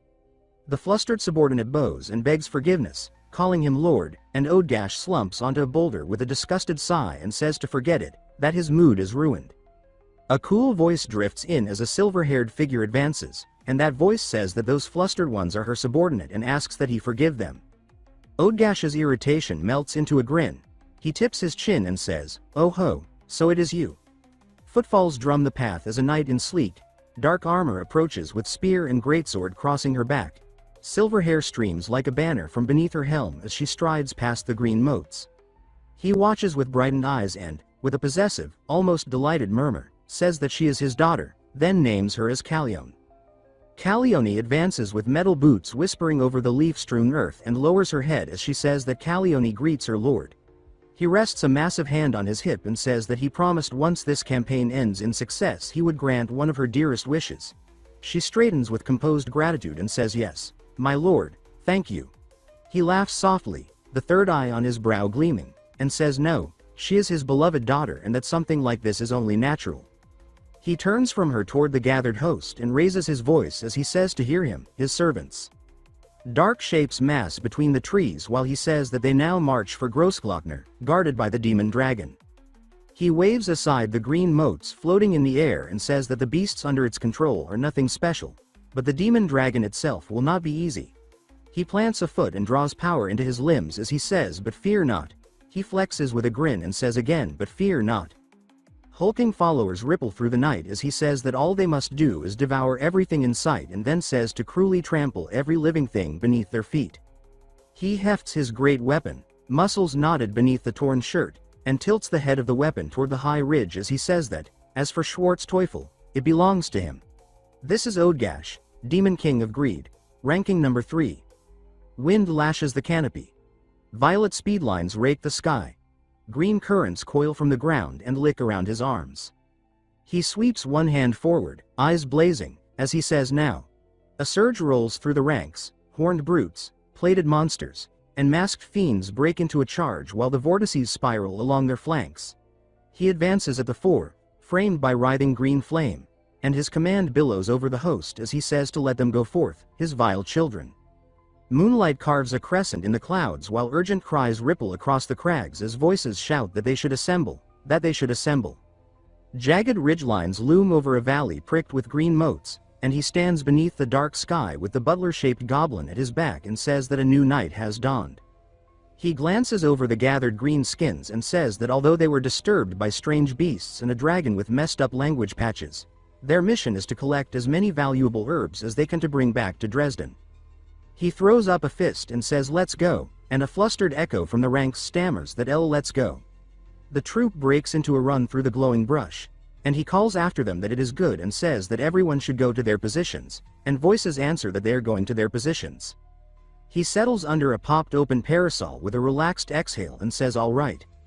The suited goblin steps in with a tray and says here, a mandrake cocktail. He accepts the bulbous glass cradling a tiny, wailing mandrake and says thank you, Kurlak, then tilts the rim toward the field and says to bring one for their filly too. The goblin dips his head and says yes, master. He sips, watching the motes drift, and thinks that running into a dragon all of a sudden in a place like this was absurd, and he thinks that if he did not have memories from the previous run, he would be dead for sure. He knits his brow over the glass and thinks that this run is so weird. Images roll through his head. He thinks about Philip's betrayal, and he thinks about the dragon's design suddenly changing. A soft recollection rises and he thinks that, well, Walpurgis's bare face was pretty. The memory warms him and he laughs, letting a smug ho-ho-ho spill out. Then his eyes snap wide. A jolt of alarm flaring as he reels forward with a gasp that manifests as sharp, silent exclamation marks. He flings his hand through a circular glyph and says, "Open." Blue panes bloom and spiral as he sweeps his arm downward like a conductor summoning a swell, and he says, "Main scenario." The light sheets unfurl and whirlpool around him, reflecting across his gloves and cheekbones as the interface churns. His eyes narrow and a thought bites down that it is just as expected. He thinks that it was not only this time. The thought tightens into certainty and concludes that everything that happened so far. He sifts through the spinning panes of light, bracing a palm against the cliff as he thinks that not a single thing matches the previous run and then concludes that every single thing is completely new. A flashed portrait of Walpurgis gleams across a panel while he steadies himself and identifies himself in a measured cadence, saying that he, Valor de Valestet. No, humanity's guardian, Han Wu, ranking number 1, remembers nearly every map in Grossglockner down to every stone. He frowns and adds in thought that it does not make sense that he is confused about the dragon's spawn locations, and he decides that something is off. He draws a breath and says that they should organize this. Images cascade as he recites the major beats. He names the battle for Harfame between the Steel Elector and Bahamut. He names Friedrich's betrayal, the Steel Elector's aid, and he names the crisis at the Grand Convent of Walpurgis. He concludes that the major main scenarios are all the same, but he notes that the smaller events within them are different. He studies the glass in his hand with miniature reflections of familiar faces and thinks that this is not just a new world. He wonders why it is so different and asks himself if he is missing something. A scream rips from the brush as someone yelps in pain. He calls out that he told them to be careful. A nervous voice stammers an apology, and he asks what happened. A goblin clutches a nicked hand and answers that it is nothing, saying that he just got a little hurt while gathering herbs. He warns evenly that they must be careful and says that if they scratch the roots they know what will happen. The goblin nods and says that he will keep that in mind. He glances over the scurrying crew and thinks that if he takes his eyes off them even for a moment, trouble happens. Two of the workers mutter to each other that they should be careful and agree with a subdued "yeah." Then one asks the other if he is hurt badly. The wounded one flexes his fingers and answers that he is completely fine, calling the other brother. He watches and thinks that they look like brothers, and the thought tugs at another memory as he adds that, come to think of it, Charlotte also had a younger sister. He pauses with a small start and admits inwardly that he did not know that in the previous run. His eyes widen as a stray recollection snaps into focus, and he murmurs a baffled huh while the scene of Charlotte and her companion surges up from the back of his mind like a reprimand caught mid-breath. He watches a memory unspool across the mind's screen. A bustling table, fists thumping in cheer, plates piled high while he sits among them with the small blonde girl tucked at his side. A gleaming knight with a visor and rippling gold hair raises a hand in bright delight. The mandrake in his glass yawns and squeals from its foamy perch. Ants tick along the table leg near the stem of the drink as he thinks that he sees it now, that since his position has changed his perspective has changed too. In the previous world his build was Steel Elector and that he was the emperor of the empire and a hero who saved the world. He thinks that he always started with extraordinary abilities, that he had high stats. He looks up into the spotlight of his own recollection and thinks, but now, and then thinks that nothing stands out at all, that he is just a normal commoner character, and that all he has are memories from countless runs. He mocks himself and thinks with a snap that it is utterly pitiful. He steadies and then thinks that because of that he could see the expressions of the people around him and the tiny connections he had overlooked, and he could see Walpurgis's bare face. Petals and light drift in the mind's eye as he thinks that starting as a commoner finally made it visible. He studies the present scene and thinks that it is the same with this situation. He reflects that in the previous run he would have just repaid Walpurgis's debt and ended it, and he adds that he did not know the circumstances until now. His eyes harden as realization drops, and he says that he got it. His resolve spreads like starlight and he says again that he got it. He thinks toward the distant girl that her sudden proposal that day is a piece of the puzzle that can unlock the true ending that no one else found, and he thinks about that mysterious space she created. The mandrake jolts in his glass with a startled cry, foam wobbling at the rim, as his fingers tighten around the stem and the knight hums with new intent. He thinks that, along with the suddenly unlocked commoner class, there was one more hint, and he lifts his hands as blue data trickles down his arms while he thinks the name Aquila. Ghostly blocks cascade like a puzzle before a bright doorway as he realizes and exclaims with a dark, pleased smile and asks if this is it, then repeats with rising certainty that this was all a tutorial. His butler goblin lurches in panic and shouts that, Master, the dragon rushed to them. Wind shears across the camp. The parasol flips. Snow-like spray whips the ground as the red-horned dragoness barrels in, pumping her fists, and she screams his name, then screams it again, and says that they arrived just as he said, those things. He straightens into the gale with a satisfied nod and says to thank Aquila for the expected outcome. She blinks and asks what, and he rubs the back of his neck with an easy grin and says that, well, it made him realize again that this game is truly amazing. She scrunches up, baffled, and asks what he is saying. He suddenly throws an arm toward the dark path and shouts that they should go, and she yelps his name in confusion while he laughs and says that he does not know either.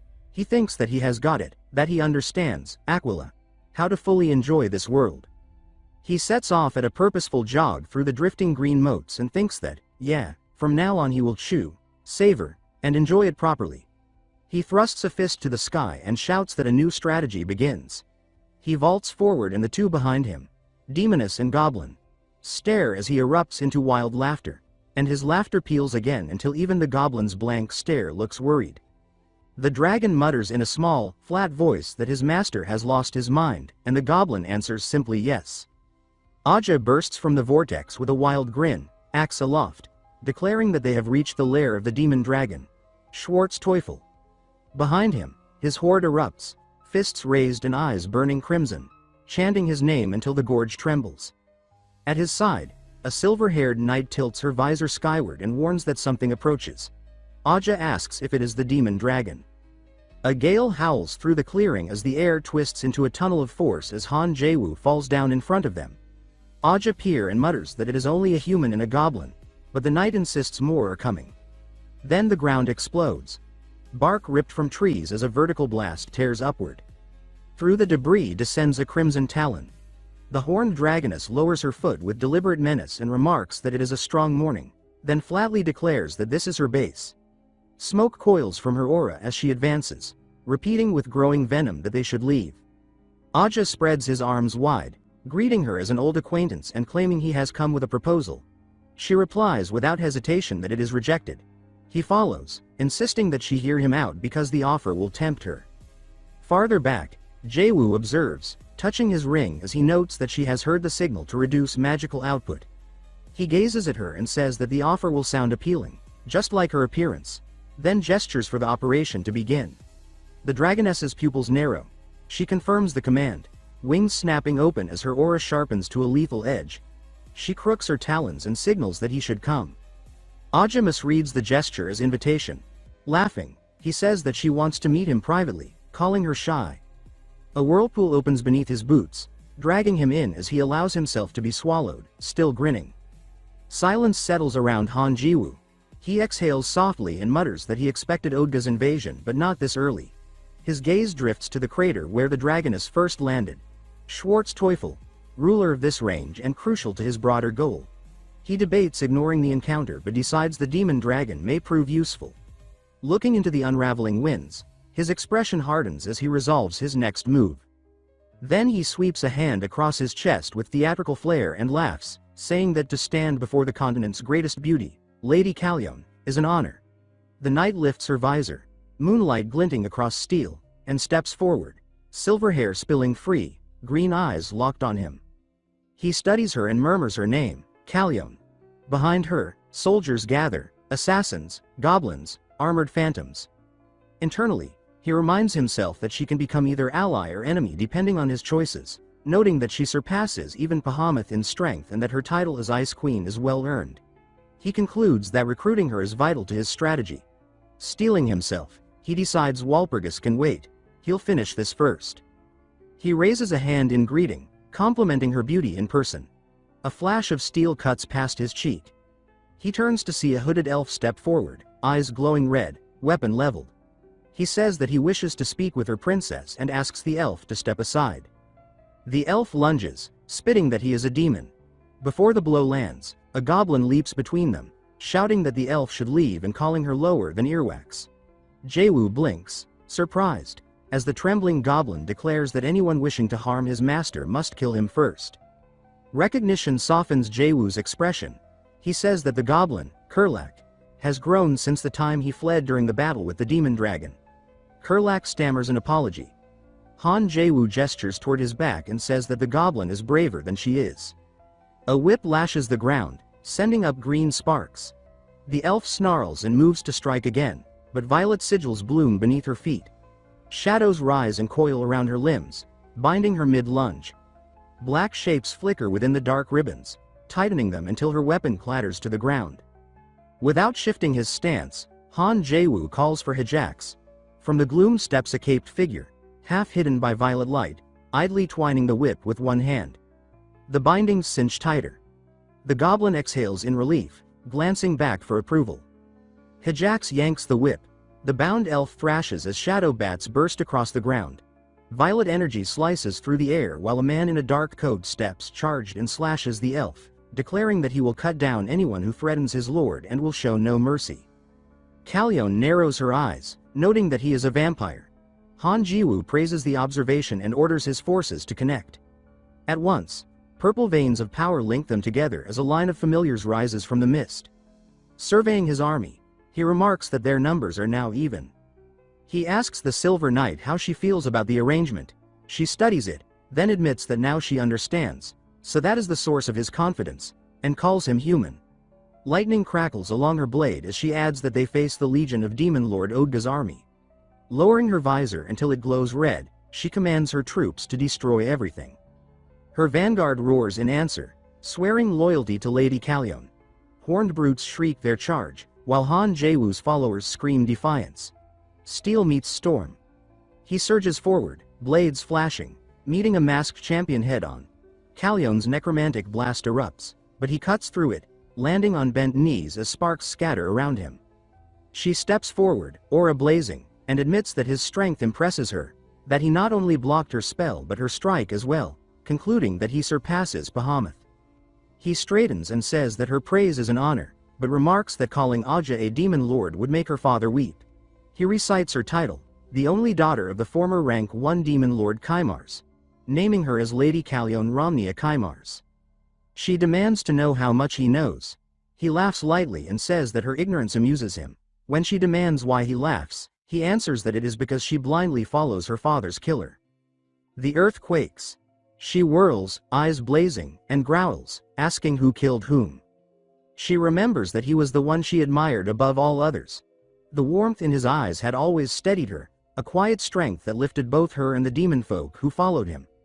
Petals had drifted through that memory as she ran to him as a child, calling him father in her heart, feeling that he was her pride and her happiness itself.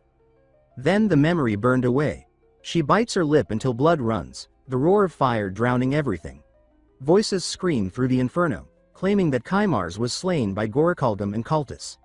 Smoke crushes in as her younger self is seized from behind, a heavy palm muffling her cry.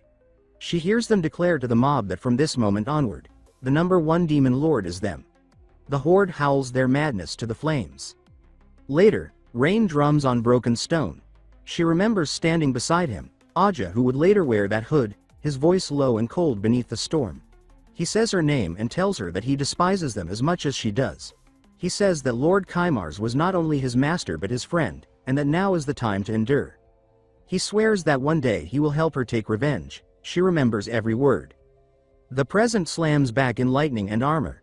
She lifts her greatsword and snarls that he should be silent, demanding how he dares to insult her master. She challenges him to say who killed whom and vows to tear him apart. Han Jiwoo watches her trembling blade and says that she truly has it bad. He crouches, rolls a blue sphere across the rock, and tells her to look. The orb clinks to her boot. She stares down, breath caught, shock fracturing beneath her helm. Far off, a lonely ridge funnels the wind into a ring. Aja stands there laughing beneath the clouds, saying that it feels almost romantic, that he is touched to find himself alone with the demon dragon. The dragon beats its wings and answers in thunder that Aja himself killed Kaimars. She names Kaimars's daughter Kalyeon and spits why she is his lackey. Aja grins and says that the dragon must be mistaken. He claims that Kaimars was killed by Gorikaldum and Cultus. The dragon's eyes burn. and she replies that excuses are useless, for all of them were traitors. Aja rolls his shoulder, his axe humming, and admits that the dragon is right, that those fools could never have done it. He says that it was all his doing. When they learned he knew Kaimars's single weakness, they begged for his lead. Back on the shattered plane, Kallion stiffens. She says that it cannot be true. Her fingers lock white around her hilt as the sphere at her feet flickers with a pale figure trapped within. Sparks creep up her armor. The memory of rain, the false comfort, and Odga's confession twist together into a breath that cuts her from within. She sinks to her knees before the sphere and says that it cannot be true. She insists that Lord Odagshui was her father's most trusted ally, like a brother. Han Jiwoo measures her trembling and thinks that it is working. She is falling for it. Earlier before the battle, he calls to Shubi and says that he will explain the plan. He asks if she has a magic image projector on her wrist. Shubi nods. Han Jiwoo sweeps his arm toward the sky and orders her to use it to broadcast, to stream the truth of Kaimars's death, and to make Odagshui confess. The dragoness stammers that must be the plan. He confirms it and asks if she can manage. Back to the present, the night princess grips the ground in despair. Jaewoo glances toward the ridge and praises Shubi, saying that half the plan is already done and that he will handle the rest. Steam curls from the sphere. Kallion watches it, realizing that everything so far was an act, and thinks that after all this time, after being so close, the truth was waiting here. The air shimmers with the memory of her small hand reaching for her father's as they once walked together. Footsteps crunch through dust. Hijax hops in, reporting that cleanup is complete and calling him Lord. He tells her to hold position as ordered, and she chirps that she will. He exhales softly and says that she has served 50 years without even knowing who her real enemy was, calling her loyalty impressive. Silence lingers. Then he asks if she will keep standing there like that, asking if she does not crave revenge. He tells her that from now on he will teach her Kaimars's right of the true name, and that what she does with it will be her choice. Her lashes tremble as she says it has been long since she heard that name. She gazes at the constellations as golden lines trace the heavens and says that the right draws on cosmic power, strong enough to wound even the archdemon. She explains that this was the spell that made her father the #1 demon lord, then fixes him with a sharp stare, demanding how an outsider could know such secrets. Han Jiwoo thinks that he learned everything from the strategy guide, that he knows not only the right's immense power but also its fatal flaw. He decides to keep the full truth to himself and spins a more useful story. He says that he read the chronicles of the 7 demon wars, that it describes ways to resist the archdemon, and that among them was Kaimars's right of the true name. He says that it proved invaluable. She breathes out and says that she understands now, admitting that it explains his strange behavior. He flashes a grin and thinks that it worked. His all-purpose cheat, the chronicles of the 7 demon wars. But she hardens her gaze and warns that it will not help him, saying that Odagshui is immortal. She recalls the horned tyrant wreathed in green flame and says that even her father's right only crippled him. She asks how she could finish what Kaimars could not. Han Jiwoo steps closer and says that she is wrong. When she frowns in confusion, he tells her to listen carefully, calling her name. He taps his heel against the earth and says that her comrades have already been subdued by his vampire army. She glances around at their bound forms, violet veins crawling over their bodies. He tells her that no matter her strength, she cannot face this many alone. He raises a hand in truce and tells her to hear him out. He offers to become her new ally and asks whether she will follow him or die here. Her lip trembles. The sky of her childhood flickers behind her eyes. She remembers telling her father that she would one day become a great demon lord. He had laughed, lifted her high, and told her she must grow even stronger than him. When she asked if he believed she could, he had said of course, because she was Kaimars's daughter. The memory fades, and she whispers that maybe she truly can kill Odagshui. Han Jiwoo's retinue exchange glances. The Hijax asks if he made her cry. The vampire mutters that he went too far. Han Jiwoo sputters, asking what else he should have done. He cups his hands and shouts that she should not cry, reminding her that she is the operations captain and should act like it. The vampire beside him murmurs that in demon years she is still a child, and Hijax teases that he must enjoy making kids cry. Han Jaewoo shrieks as the goblin watches in bewilderment. On the distant ridge, Aja stands wreathed in green aura, steam rising from his shoulders as he faces the dragoness. He says that it is disappointing to see her fall so easily. The dragoness bares her teeth, snaps a gesture, and spits back with venom that he can go to hell. Violet and Lime arcs collide with chained detonations as she dives through the shockwaves, horns flattened, tail snapping, while he hovers above with green wings spread and a third eye blazing. He bares his teeth and says that the demonic dragon is disappointing. She twists in the gale, pupils narrowing, and he says that he expected her to accept his offer. She draws a breath until her ribs rise and releases a tight gout of fire. Heat swells her outline. He plants himself in the blast with arms thrown wide as stone backs glow and sag. She lands through the updraft, lips smoking around her fangs, and breathes in ragged hisses while embered shards tumble at her feet. She steps, raises a hand, and with a raw, hoarse snap she says "fuck you." A green star flares at her fingertip. A cyclonic beam answers from below and rips her mid-flight, folding her wings while she screams against the pressure. When the glare collapses, he stands beneath boiling smoke, chest heaving, mouth shrouded in black aura, yellow lightning crawling over his shoulders. With half his face swallowed by darkness, he says that if that is the path she chooses, he will oblige. He crouches and launches. The takeoff caves the ground and throws a white ring of debris. He sides an arc that splits the ridge, then drops with both fists as twin wind blades howl. She smashes into torn earth, wings shuddering, and rasps through blood-webbed lips that she will beat him to death. She commits to full shift, spine lengthening, scales layering, a dragon's throat uncoiling, and drives straight at him with jaws gaping. He meets her bite with green radiance braced on his forearms. The clamp detonates a shock front that sheets the clouds. Far away, the ground convulses. The small goblin lurches and yelps to his master that an earthquake is hitting. Han Jiwoo grabs the goblin's sleeve and says that Kurlak should fall back because footing is treacherous. Hijax tilts her head with wicked gleam and says, laughing, that the goblin is cute and perhaps fit for a pet. The goblin squeaks refusal. The vampire reports to his lord that Lady Shubi's mana is surging. Han Jiwoo watches the sky turn red gold and says to Piffenheim that it appears so, adding that she is even breaking polymorph. The dragon's roar quakes the ridge while Han Jiwoo and his attendant stare through dust and ember. Han Jiwoo lowers a hand from his mouth and says that he was about to speak. The purple-eyed aide, calm despite the tremors, says that someone like Lady Shubi should be able to endure. Han Jiwoo's gaze hardens.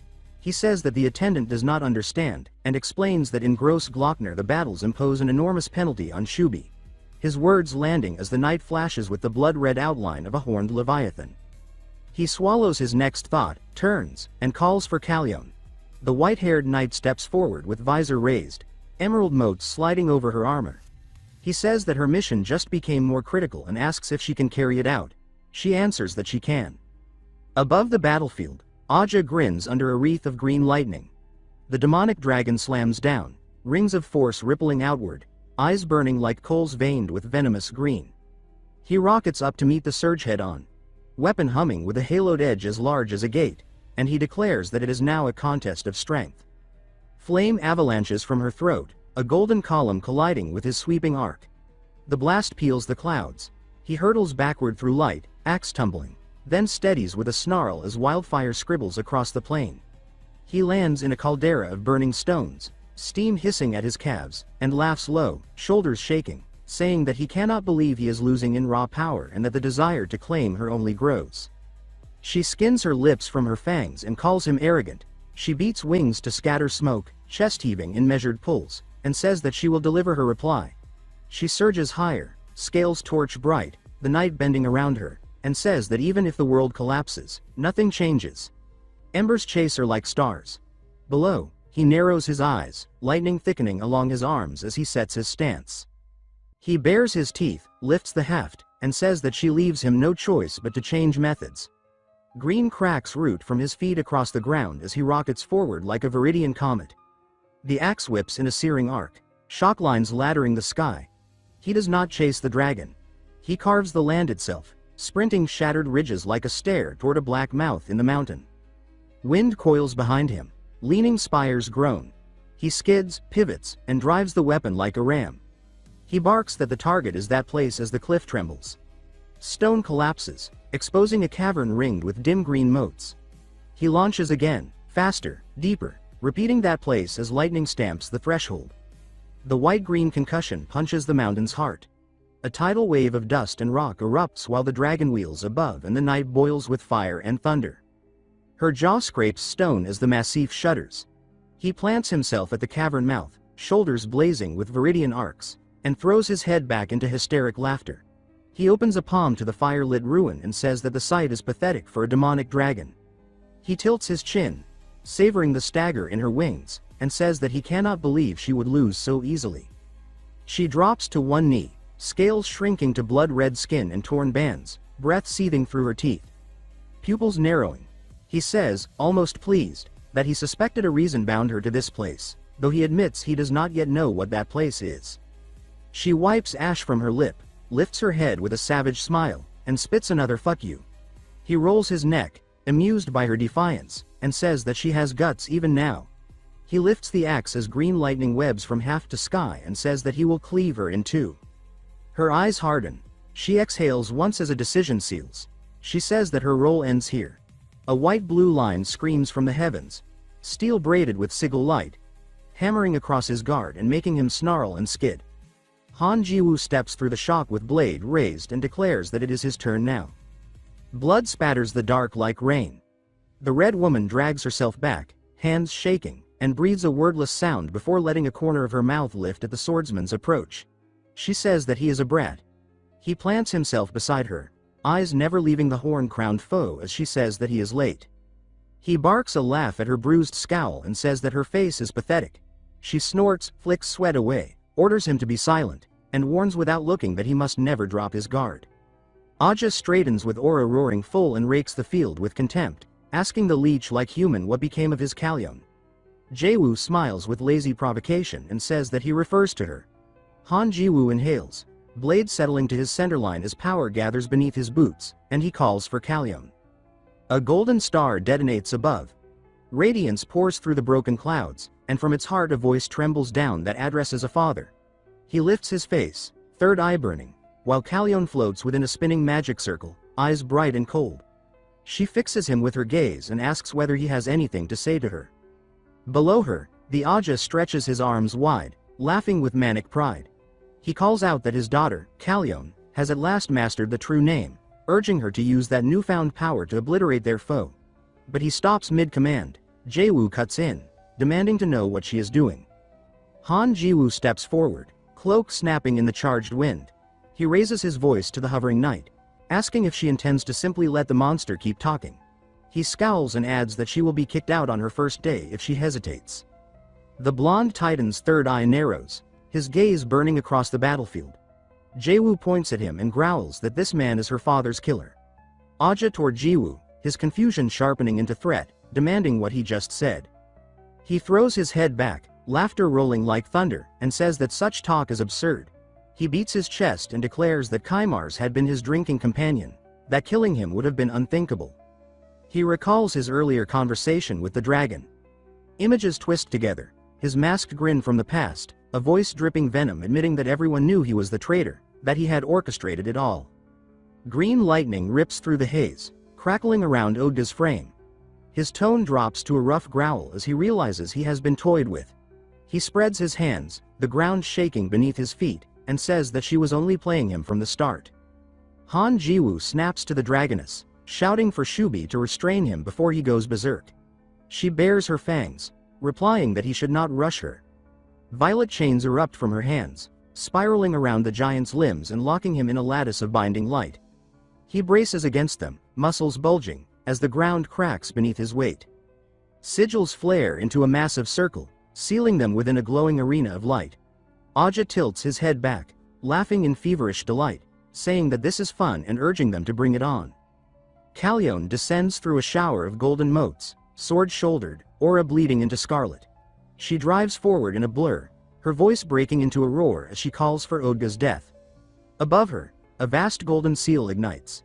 She slams her blade down, and the heavens answer. An enormous sunbeam strikes the ring, consuming the bound colossus. The world becomes white fire, sound collapsing into a single burning note. When the light fades, Odga's blackened silhouette stands frozen within the collapsing beam, shockwaves still tearing through the valley. Dust spirals outward. Kalyon staggers, planting her sword in the cracked ground to steady herself. Her breath shudders through the quiet. She lifts her head, voice trembling as she says that she has finally done it. For a moment, the light gentles, shaping the outline of a familiar figure reaching toward her. She steps forward as if toward an embrace and whispers her father's name. But the vision scatters into ash. Her jaw tightens. She scrubs away her tears with a steel-smeared arm and forces her breath even. The sky rumbles again. Emerald fissures crawl through the clouds as pressure builds to a crushing peak, shaking stone and bone alike. The columns shiver and the sigil ring hums with a rising shriek. Aja pulls himself together inside the ruined arena, a giant of green fire and shadow. His face lifts toward her, neon eyes gleaming, and he says that her strike was excellent. His grin widens, fangs glinting. Kalyon tenses, gripping her weapon. Han Jiwoo raises a hand, dropping a violet lattice over the arena and announcing that the battle is already decided. The giant snarls, calling him an insect, aura flaring like sparks from a furnace. He surges to charge, then halts, eyes flashing at a fresh wound opening across his flank. He growls that it is not regenerating. A cold voice cuts through the din reciting, "Guardian of Humanity. Pro tip, number 8. Han Jiwoo darts forward, cape cracking through the smoke. He slides low across shattered rock, grabs the sliced horn of Aja, and drives it full force downward. He laughs between breaths as he explains that the way to bind an immortal is to use its own body against it. A severed black horn, covered in pale runes, spears through the Colossus's chest, pinning him to the earth. The shockwave rings the mountains, shaking the stars. Blue system panes flare to life before them. You have defeated the Third Lord, Aja. Dropped items. Scharfrichter, Odga's corpse, Odga's horn, Odga's cloak. The proficiency of the S-rank skill, Summon Undead, has increased. Summoned vampires promoted to Daywalkers. New skill acquired. Endless Vitality, S-rank. New skill acquired. Black Lightning, S-rank. New skill acquired. Opera Nova, S-rank. New skill acquired. Ghostly Steps, SS rank. A final gilded pane declares, you have obtained the title, Hero. Rose-colored light flows from Shubi's palm toward Kalyon, calming the scorched air. She lowers her hand and says that it is over. Shubi breathes hard, glaring at the crater, and mutters through clenched teeth that survival itself feels like a mistake. She points at the ruin and snarls that all their comrades are dead anyway. Kalyon looks aside, eyes glistening, and murmurs that perhaps that is true. By sunset, as the party was departing, Han Jae-woo turns back, asking if she is coming. Her face brightens into a small smile as she says that she has finally found a place where she belongs. Night fades into a quiet room scented with herbs. A small girl sits trembling, a clay cup clutched in her hands. She complains that the medicine is too bitter. Her father crouches beside her and tells her to drink it all, reminding her that Lord Valor and his allies risked everything to retrieve it. She peeks up and asks if he will grant her wish once she finishes. He smiles and promises that he will. Outside the door, Jae-woo asks if everything he requested is arranged. The merchant covers his mouth, lowering his voice, glancing toward the sick room, and says that they should speak elsewhere so his daughter will not overhear. Sunlight spills through a window onto a heavy door. Jae-woo waits, arms folded and impatient, asking if the task is complete. The merchant reports that the lighter guild is resisting. The fur-collared guildmaster rubs his temples, muttering that those debtors are making trouble likely because of their ties to the Elector of Saxony. He recalls a blonde patron waving lazily, reminding the guildmaster that his group are valuable customers. Laughing, he says that the guilds have always been friends. Tone cuts in sharply as he tells the merchant to simply arrange a meeting with the Elector of Saxony. The guildmaster startles, then agrees. Valor folds his hands behind his back and remarks that the lighters must be terrified of losing their Saxony connection once the debt is transferred. When the guildmaster confirms this, Valor lets out a thin laugh, calling it troublesome. He begins pacing, thoughts whirring. He reasons that the lighters' recklessness now makes sense. He thinks that if it had been only the Emperor and the home of heaven, the balance might have held, but with Saxony involved, the scales tip. He imagines circling beasts and a restless tiger, and concludes that even Walpurgis must be sleepless under such tension.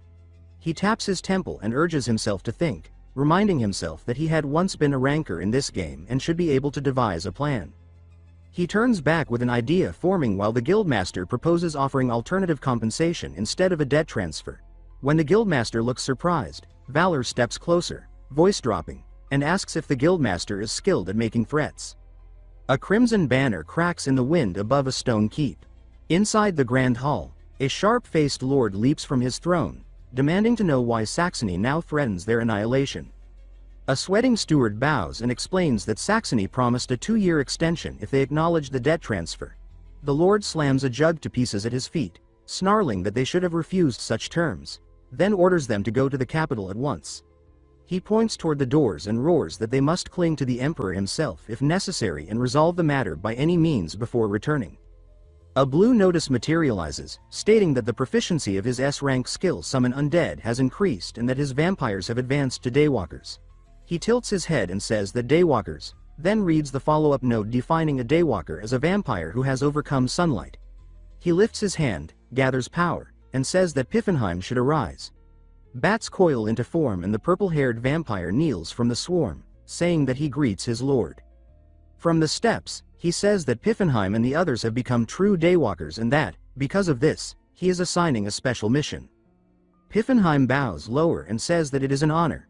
Han Jiwoo, Valor, produces a sealed letter and says that it contains his will and must be delivered to a man named Reeb Saltz. Piffenheim startles and says that he understands the gravity. Valor waves the envelope toward him and says that it must not be torn. Piffenheim accepts and says that the command will be carried out. Valor nods and says that he may go. Piffenheim withdraws, saying that yes, my lord. On the street, the fur-collared guildmaster hurries up and says that Valor is leaving already. He adds that he has prepared what was requested.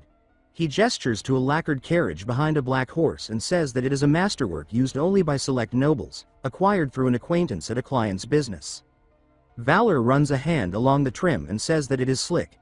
The guildmaster points to heavy pouches inside and says that payment for herbs and travel funds are included. Valor says that it feels substantial. The guildmaster studies him and asks what such a luxury is for. Valor smirks and says that he intends to bash the lighter scoundrels with it.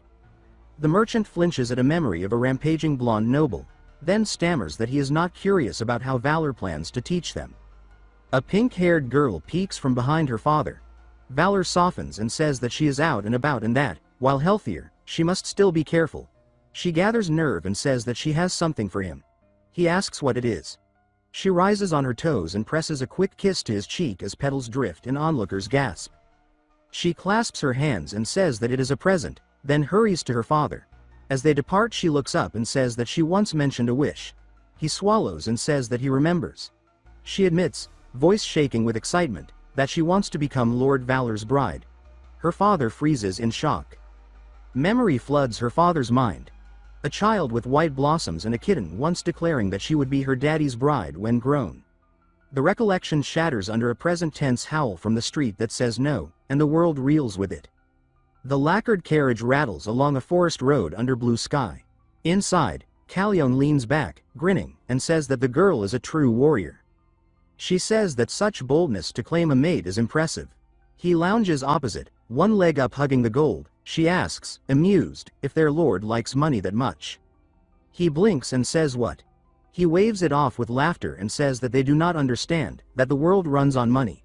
He points at the row of attendants and says that they should stop copying his habits. A telesiel buzzes. A bright familiar voice bursts through, laughing, and says that Lord Valor survived Grossglockner. He answers dryly and says that he is very much alive, addressing Lord Kubert. Crows pattern the sky as the report continues with a jaunty tone, saying that he is as chic as ever. Valor cuts in and says that is enough, then asks whether the lighters have departed. The courier's voice turns brisk and says that the crows discovered it just now and that this is why he is calling. Valor nods and says that the speed is good, then asks for details. Images flicker across the link, cobbles, porters shouting to hurry, harried replies. The voice concludes that events match Valor's prediction and adds, amused, that what he did hit them earlier than expected. Valor smirks at his reflection and says that it was only a small trick. The courier adds one more surprise and prompts him to guess. Valor asks what it is. A perfumed silhouette of a woman in roses spins across the channel. The voice says that Yorlin, the only Lord of Roses, is in the capital. Valor's eyes glint and he says oh. He taps the window frame and says that it is interesting, then asks the courier to spread a rumor in the capital. The courier laughs knowingly and says that Valor is as meticulous as ever. Valor raises a hand, grimacing at the flattery, and says that this is between them and that he will reward him handsomely, so the flattery can stop. The courier howls with delight and says that there is no need for embarrassment. Valor clicks the sigil off and says that he will trust him and end the call. He lets his hand drop and mutters that the phrase "between you and me" is creepy. Kalyon studies him and asks if this Kubert is the one from Pilsen, adding that his connections are wider than expected. Jaewoo pats his chest and says that they are broad indeed. He turns his gaze to Kalyon Elf and adds, edged, that there is another matter. She stiffens with twitching ears and asks why he is staring at her like that. The maid beside her flails and shrieks. Valor laces his fingers, mischief curling his mouth, and says that dear Kalyon should make a stage debut. The view lifts to Vienna's spires and avenues. Over ale and gossip, townsmen trade rumors. One says that Kaimars's daughter arrives today. Another rubs his chin and says that Kaimars is long dead. Their imaginations flash with a horned monster and a child crying for her father. The first insists that Demon Lord Aja killed Kaimars and kidnapped his daughter. The second asks why. The first says that Aja coveted Kaimars's technique and perhaps more. The second prompts for more. The first leans in and says that the daughter is breathtakingly beautiful. The second sputters that this cannot be the only reason. The carriage rolls into the capital as townsfolk point and shout that the visitors have arrived. From the coach, Kalyon asks shyly if this spectacle is necessary. She looks at the crowd as he answers with a bright, instructive smile that it is, saying that her presence is a strategic weapon. She repeats the phrase in confusion and says that she thought weapons were great swords and axes. He laughs and scolds that she should not speak so while dressed beautifully, then waves to the onlookers and says that she should imitate him. He poses in the doorway and coaches her. He says that one hand should go under her face. He says that the other should rest on her gathered knees. He lowers his voice and says that she should wear her most bashful expression. He demonstrates with a sparkling grin and says that he is so very shy. She stiffens, the old commander in her bristling, and says that he expects an action commander who led an army to do that. He claps and says that she should begin and perform with energy for the crowd. She tries to preserve dignity and says that an action commander still has pride. He sighs that this is getting dull. He narrows his eyes and asks if she wants to be fired. He taps the seat and says that she can get out if she is unwilling. She swallows, then, ears red, repeats his cues to herself. Hand under face, hand on knee, shy expression, and prepares. The crowd presses close, expectant. She strikes the pose with burning cheeks. Petals seem to bloom as she murmurs the line about being shy. The square freezes for a beat, then erupts. She peeks at Valor and asks, uncertain, if she did it correctly. The roar swells. She squeaks into a breathless cry and, still crimson, asks again if it is right. Across the city, in a chandeliered hall, a horned woman in a rose dress steps to a dais and addresses her staff. She says that a very important guest is coming. She admits that it might not be her place to say and then confesses that to her this person is more important than the emperor or any demon lord. She begs their best efforts. She orders the chefs to prepare the most delicious meal they have ever made and the maids to make the venue more beautiful than her rose palace. An aide reports that the guests will arrive shortly. She echoes already, breath-catching, then turns back and declares that everyone should do their utmost so today becomes the greatest day of that person's life. For her lord Kaimars. Under a storm of golden roses, time rewinds. Roland, the demon king of Rose. Her beauty and voice, both can captivate anyone who beholds her, yet warns that her real power lies elsewhere. Her tongue is her blade, her diplomacy as deadly as any weapon. The scene shifts to a shining city, petals and papers spinning in the wind around her parasol. The narration explains that through brilliance and control, she transforms Roserant into a flawless nation, so efficient and dazzling that its people call her the Bride of Roserant. But, the voice adds, they do not know the truth behind her crown. Dusk falls. Roland walks through a golden field beside a tall white-haired man, Lord Kaimars, and a small silver-haired girl. Facing him, her expression is tender and pleading. She says that he is the only one to whom she can open her heart. Hand pressed to her chest, she insists that her feelings will never change and begs him to believe her. Little Kalyon cuts in calling him, Dad. Kaimars carries the little girl, Kalyon, in his arms. From Roland's viewpoint, she watches them draw near. The child looks at her father curiously and asks who the beautiful lady is. Kaimars replies lightly that she is a co-worker. The girl stares at Roland's crimson figure and says that she's the prettiest person she's ever seen. Later, the sun sinks into amber light. Callione runs to Roland, clutching a small parcel wrapped with care. She proudly announces that she and Uncle Odgash made it together, urging Roland to take it. When she opens it, it's a bundle of cookies, some imperfect, others neatly shaped. The girl beams and says that because Roland is so pretty, she deserves the best one. Roland's expression wavers, surprise, melancholy, and something unspoken. She murmurs softly that she sees. Looking at the gift, then at the father and daughter before her, she says it feels as though she no longer belongs anywhere. Yet she kneels, lifts her gaze to the child, and addresses her as Princess Callione. She asks that, if she ever builds a castle someday, she WZNTS Callione to name it. Callione points at herself with puzzlement. Roland answers that she would be honored if Callione named it. Callione smiles and says that since Roland is so bright and lovely, the castle should be called the Rose Palace, leaving Roland speechless. Her face softens into a gentle, motherly smile as petals whirl through the glowing sky.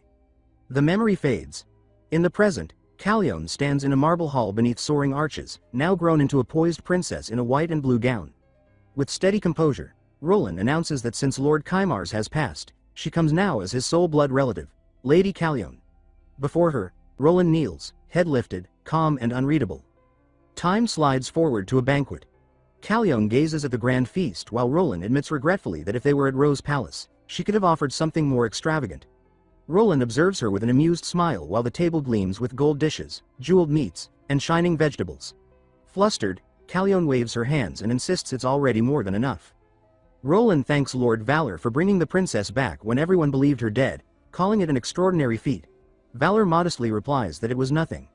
Roland, half smiling, remarks that Count Niederbayern has spoken much about him, how he overcomes obstacles through the strangest means. She adds slyly that she also heard rumors of a rather special connection between him and a certain lady. Valor's face flushes scarlet. He hurriedly insists that the topic be dropped. Roland leans back with a sly grin and says she enjoys love stories. Valor sweats, muttering an awkward agreement while the atmosphere turns comically dark, both of them exaggerated like mischievous caricatures. In the background, Callione and the maids stand frozen with uneasy smiles until Callione blurts that she'll excuse herself. When the laughter fades, Valor straightens and says that he also enjoys business. The chandelier glints as Valor collects himself and finally states his true purpose. He comes bearing a message for Lady Roland from Elector Steele Philip. Roland's gaze sharpens instantly. She thinks that her suspicion was right, he lives. She asks calmly if she may meet him. Valor raises his cup and says that the Elector's condition prevents it, explaining that he comes as Philip's proxy. Inwardly, he notes wryly that the man is, in fact, dead. Roland tilts her head, intrigued, then invites him to continue. Valor relays that Philip, unable to act publicly, has granted Valor full authority as his proxy and instructs Roland to aid him in reclaiming the pulse. Valor decides that, even if this is a lie, convincing Roland is all that matters. Behind his courteous smile, his mind runs dark. Margaretta's recent curse proves that Pezamet is supported by the Grand Lord himself. That means ordinary means won't work. He cannot kill those protected by such power, and so he needs Roland's alliance. Out loud, he calmly concludes Philip's message, while pouring more tea. Roland stirs her cup, watching the rising steam, and says she has one condition. Valor leans forward with interest. She reminds him that Roserant suffers under an imperial blockade. If he truly has the Elector's authority, then his words must reach the Emperor. Valor's grin widens. He snaps his fingers and declares that she need not worry, the board is already set. The scene jumps to the imperial capital, Wien. A noble kneels before Emperor Franz IV, pleading for help. Franz, lounging in his red cloak and crown, apologizes with mock regret. He says he initially refused but changed his mind after hearing their contribution. Bags of gold spill open beside the throne, light flashing on the coins. The noble stiffens, realizing he's been betrayed. In his mind echoes the order he'd once received, to fix the crisis by any means necessary. Now, seeing bribery win where loyalty failed, rage tightens his fists. A herald's voice breaks the tension, announcing Lord Valor's arrival. The Emperor muses aloud that it's about time. The doors swing open, and Valor strides in, poised and immaculate. He bows and introduces himself with flawless courtesy. The Emperor waves lazily toward the kneeling noble and says Valor should ignore the man. He's just decoration. Valor smiles politely, then requests a private audience. The Emperor sighs but waves his hand in agreement. Guards seize the kneeling man, dragging him away as he screams that House Ritter has always served faithfully. His pleas echo through the hall, unanswered. As he's pulled away, he catches Valor's cold smile, small, knowing, merciless. Realization dawns on his face a moment before he's gone. Valor's smirk fades into calm as the door shuts behind them. Lightning flashes over Odgash's fortress. Inside, Margareta rages before her gathered followers. Watching the projection of her father's forces and the human envoys, she realizes he's acted without her and screams that he's a fool. Her subordinates whisper nervously that someone powerful must be backing him. Margareta's fury burns until her veins bulge. She curses Calion's name as the cause of everything. Just then, a trembling slime servant rushes in, stammering that the Emperor has issued an economic blockade against them. Margareta freezes, stunned, then slowly turns toward the messenger. The hall falls silent. The slime asks if she's all right. For a heartbeat, she says nothing. Then the scene erupts into exaggerated color as she bursts out, shouting what that's supposed to mean. Her followers stare helplessly until one mutters that they're completely doomed. After the previous petitioner was dragged away and silence returned to the hall, the red carpet lay clean before the throne. The Emperor peered down the length of it and asked offhandedly if they were done. Valor, alone at its center, answered brightly that yes, now it was clean. Straightening his vest, Valor gestured toward the windows and said that the sight of the prosperous capital filled him with awe for his majesty's achievements, admitting he felt unworthy to stand there.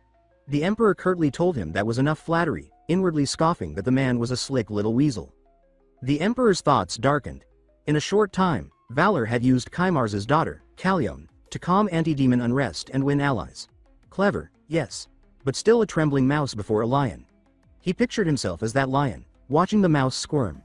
Valor, reading the thought in his eyes, decided the Emperor already knew everything and resolved to talk his way through it. The Emperor told him to speak. Valor stepped forward, bowed on one knee, and humbly requested that the economic blockade on Rosarin be shifted to Odgash's dominion. From above, the Emperor asked what benefit that would bring him. Valor replied that His Majesty would gain a friendship treaty with the Rose Demon King. The Emperor laughed loudly, calling the idea absurd. Did Valor really think that ancient spider would ever obey him? Valor answered calmly that she would. The Emperor paused, surprised, and asked if Roland herself had agreed to pay tribute. Valor nodded confidently. A bead of sweat rolled down the Emperor's temple as he demanded proof. Smiling, Valor produced the signed document. He then argued that Odgash was the continent's most hated villain, and that sanctioning him would make the Emperor's name shine worldwide. He described cheering crowds and imperial glory until the Emperor, staring at the paper, murmured that it was interesting, especially the signature of Princess Calion. Still, he slammed the armrest, declaring that politics was not driven by emotion. Valor smiled tightly, thinking bitterly that the Emperor hadn't said that when he punished Rosarin for refusing tribute. Out loud, he continued smoothly, explaining that Odgash's army was preparing to strike again and that the Empire's people were afraid. It was time, he said, for decisive action. The Emperor studied him in silence before remarking that Valor truly had a silver tongue, enough to pay off 10 million florins. Valor bowed, saying His Majesty was too kind. In his vision, a faint message appeared. Mephistopheles' acting. Activated. Deception enhanced. Eyes gleaming, he declared that he only wished to serve his sovereign with loyalty. Before he could finish his speech, the Emperor slammed his fist down, roaring that Valor was an insolent fool to think sweet words could sway him. He shouted for guards to seize him. Valor cried out in shock as armored hands gripped his arms, dragged away. He thought frantically that something was wrong. Then the world shifted. Music and laughter filled the same palace, now dressed for a feast. The Emperor laughed heartily beside Valor, saying he had never met a man with such honeyed words. When Valor addressed him as, Your Majesty, the Emperor interrupted, insisting he call him, Uncle. Valor forced a smile and obeyed. The Emperor, beaming, called him his adorable nephew and promised him anything, wealth, power, whatever he desired. Those words echoed later in a shadowed alley. A hooded man clenched his fists, seething that position should have been his. Others gathered around, whispering darkly. One suggested kidnapping Valpurgis. Another protested, calling it madness. The first spat that failure meant ruin, while a third voice mocked them all, and then suddenly agreed, grinning that they should do it now. Back in the palace, Valor lay sprawled on his bed, groaning that he was dying. Calion, arms crossed, remarked that this was what he got for drinking everything. Valor laughed, saying this was simply social life. He then muttered for her to go away and let him rest. A ringing tone cut the air. His communication sigil blinked, and his miniature image appeared groggily answering a call. Lord Cabald shouts that disaster has struck. Valor winced, scolding him not to yell, but the man insisted it was serious. Valpurgis has been kidnapped and behind her, A man in a vest led a line of hooded conspirators, their eyes glowing red. Meanwhile at Odgash's castle. Inside, Margareta stormed through the chaos, shouting that hesitation was over. She vowed to avenge her father, even if it meant devouring the demonic dragon herself. Margareta Vontash, daughter of Odgash, the caption named her. In the castle hall, she ordered every surviving warrior gathered and driven to train without rest, pointing at a trembling dog-like demon. Another subordinate murmured that the dragon wasn't alone. A loud crash answered him. Margareta grinned, declaring that they would march to Gross Glockner. A sweating slime creature begged her to be cautious, warning that the Emperor had blockaded them and that Valpurgis had resurrected Saint Margareta of the Sisterhood. Images flickered of the saint, radiant and smiling, and of Roland, hiding her laughter behind a red fan. The slime started to speak but screamed as Margareta's heel crushed him flat. She glared down coldly, calling him a weakling who dared block her path. Nearby, a metal-masked demon only stared, silent. As darkness closed in, one resigned voice muttered, "Damn it, we're screwed." Valpurgis, still bound in her ornate armor, lets out a strained groan through clenched teeth. Her voice trembles with fury as she demands that they kill her and demands to know why they are still keeping her alive. A noble from House Ritter sits nearby, legs crossed and arms folded, sighing as if her words are an annoyance. He says that he has already explained that his goal is only to persuade the Emperor. Standing beside him, another man grins confidently and claims that their fortress is unbreakable, surrounded by a lake and protected by iron walls. Even if Count Bayern's army attacked, he insists, it would take them ages to breach the defenses. Laughing lightly, he says that everything will turn out fine. Valpurgis lifts her head sharply and snaps that he is a fool if he thinks enemies will politely knock before attacking. Her single visible eye burns crimson beneath the visor. The Ritter noble snarls, telling her to shut her mouth, and kicks her with brutal force. Looking down at her, he mocks that she's awfully loud for a prisoner. His tone drips with venom as he leans close and remarks that she must have been close to that bastard Valor. At the mention of Valor, his face contorts with rage. Inwardly, he seethes at the memory of his humiliation at Valor's hands, a wound that still burns. He vows that he will make Valpurgis suffer the same disgrace, forcing her to pay in Valor's stead. Struggling against her chains, she spits that he's pathetic. He laughs, saying that perhaps he is, but taunts that she can do nothing about it now. Stretching his arms wide, he shouts that she's alone, completely abandoned. He taps the front of her helmet mockingly, repeating her name as if savoring the sound. Outside, a guard's shout pierces the night. Someone yells that intruders have been spotted. The Ritter noble stiffens in disbelief, his expression twisting from arrogance to panic. Under the pale moon, dark figures line the fortress walls, cloaked in shadow. A crimson cape flutters among them. On a rooftop, Hexix grins and reports that every unit except Piffenheim, who is on a special mission, is in position and ready to strike. A nervous subordinate asks if he should join. Hexix, cloak whipping in the wind, replies cheerfully that since they are friends, of course he will. A scream splits the night as the assault begins. Valor's tone hardens as he commands silence, his gaze cutting through the chaos. He declares that their mission is simple, to rescue Valpurgis and annihilate House Ritter. Staring at the fortress, he thinks grimly that he would have let them be had they stayed quiet. Power surges around him as he draws his weapon, announcing that the hunt begins. The fortress erupts in chaos, steel against steel, flames sparking, cries echoing down the corridors. Valor moves like a shadow, cutting through soldiers with ruthless precision. Hexix swings her weapon with savage delight beside him. Valor tells her to handle this side. She grins and answers that she understands, addressing him as her lord. The goblin Karorik sprints after them in a neat suit, pleading to come along. Hexix grabs him by the collar, insisting he stay with her, and he yells in protest. Valor calls over his shoulder that Karorik should help Hexix clean up this side. Karorik flails and screams that he refuses. Valor clenches his teeth, thinking he has no time for cowards. Every step drives him faster, he must reach Valpurgis before it's too late. Inside the fortress, through a projection, Valor's figure glows faintly. The Ritter noble sees him and freezes. Recognition strikes instantly.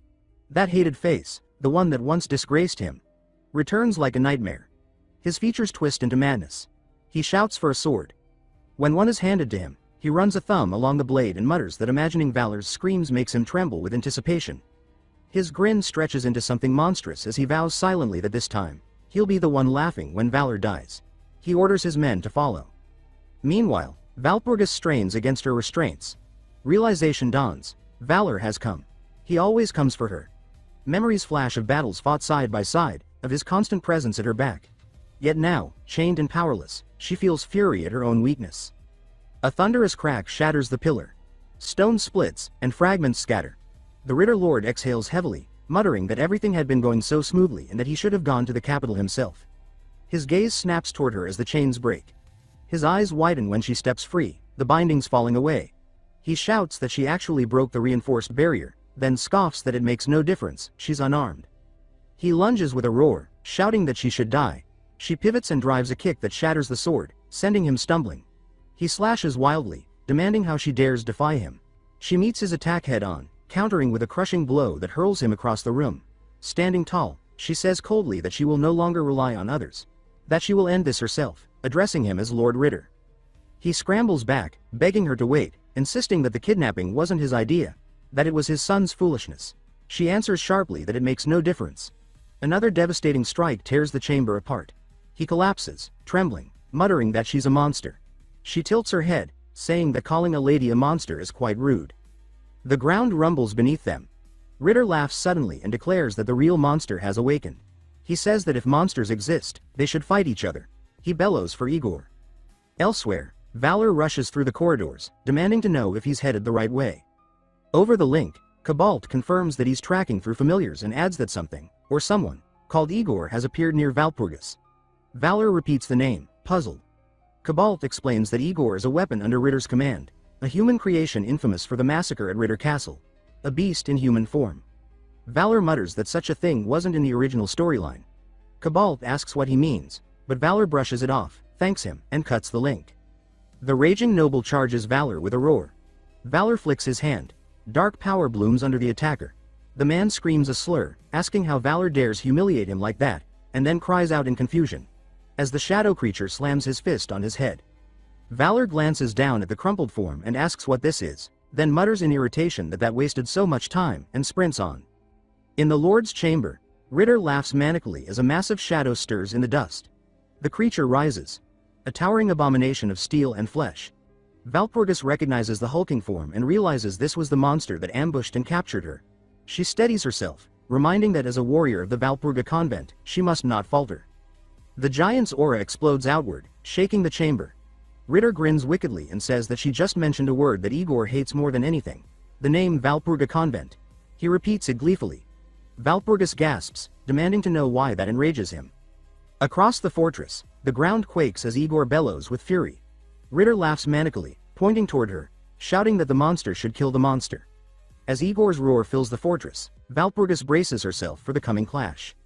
Steam rises from a meager meal, a lone patty atop wilted greens, with small bowls of eggs and sauce on the side. Margareta slams her fist against the table, demanding to know what kind of pathetic spread this is. The slime servant beside her murmurs nervously that their finances are dire and that they must save Lord Vontash. Outraged, she snaps that they are rich. The slime hushes her, whispering that they even sold the castle because of the blockade.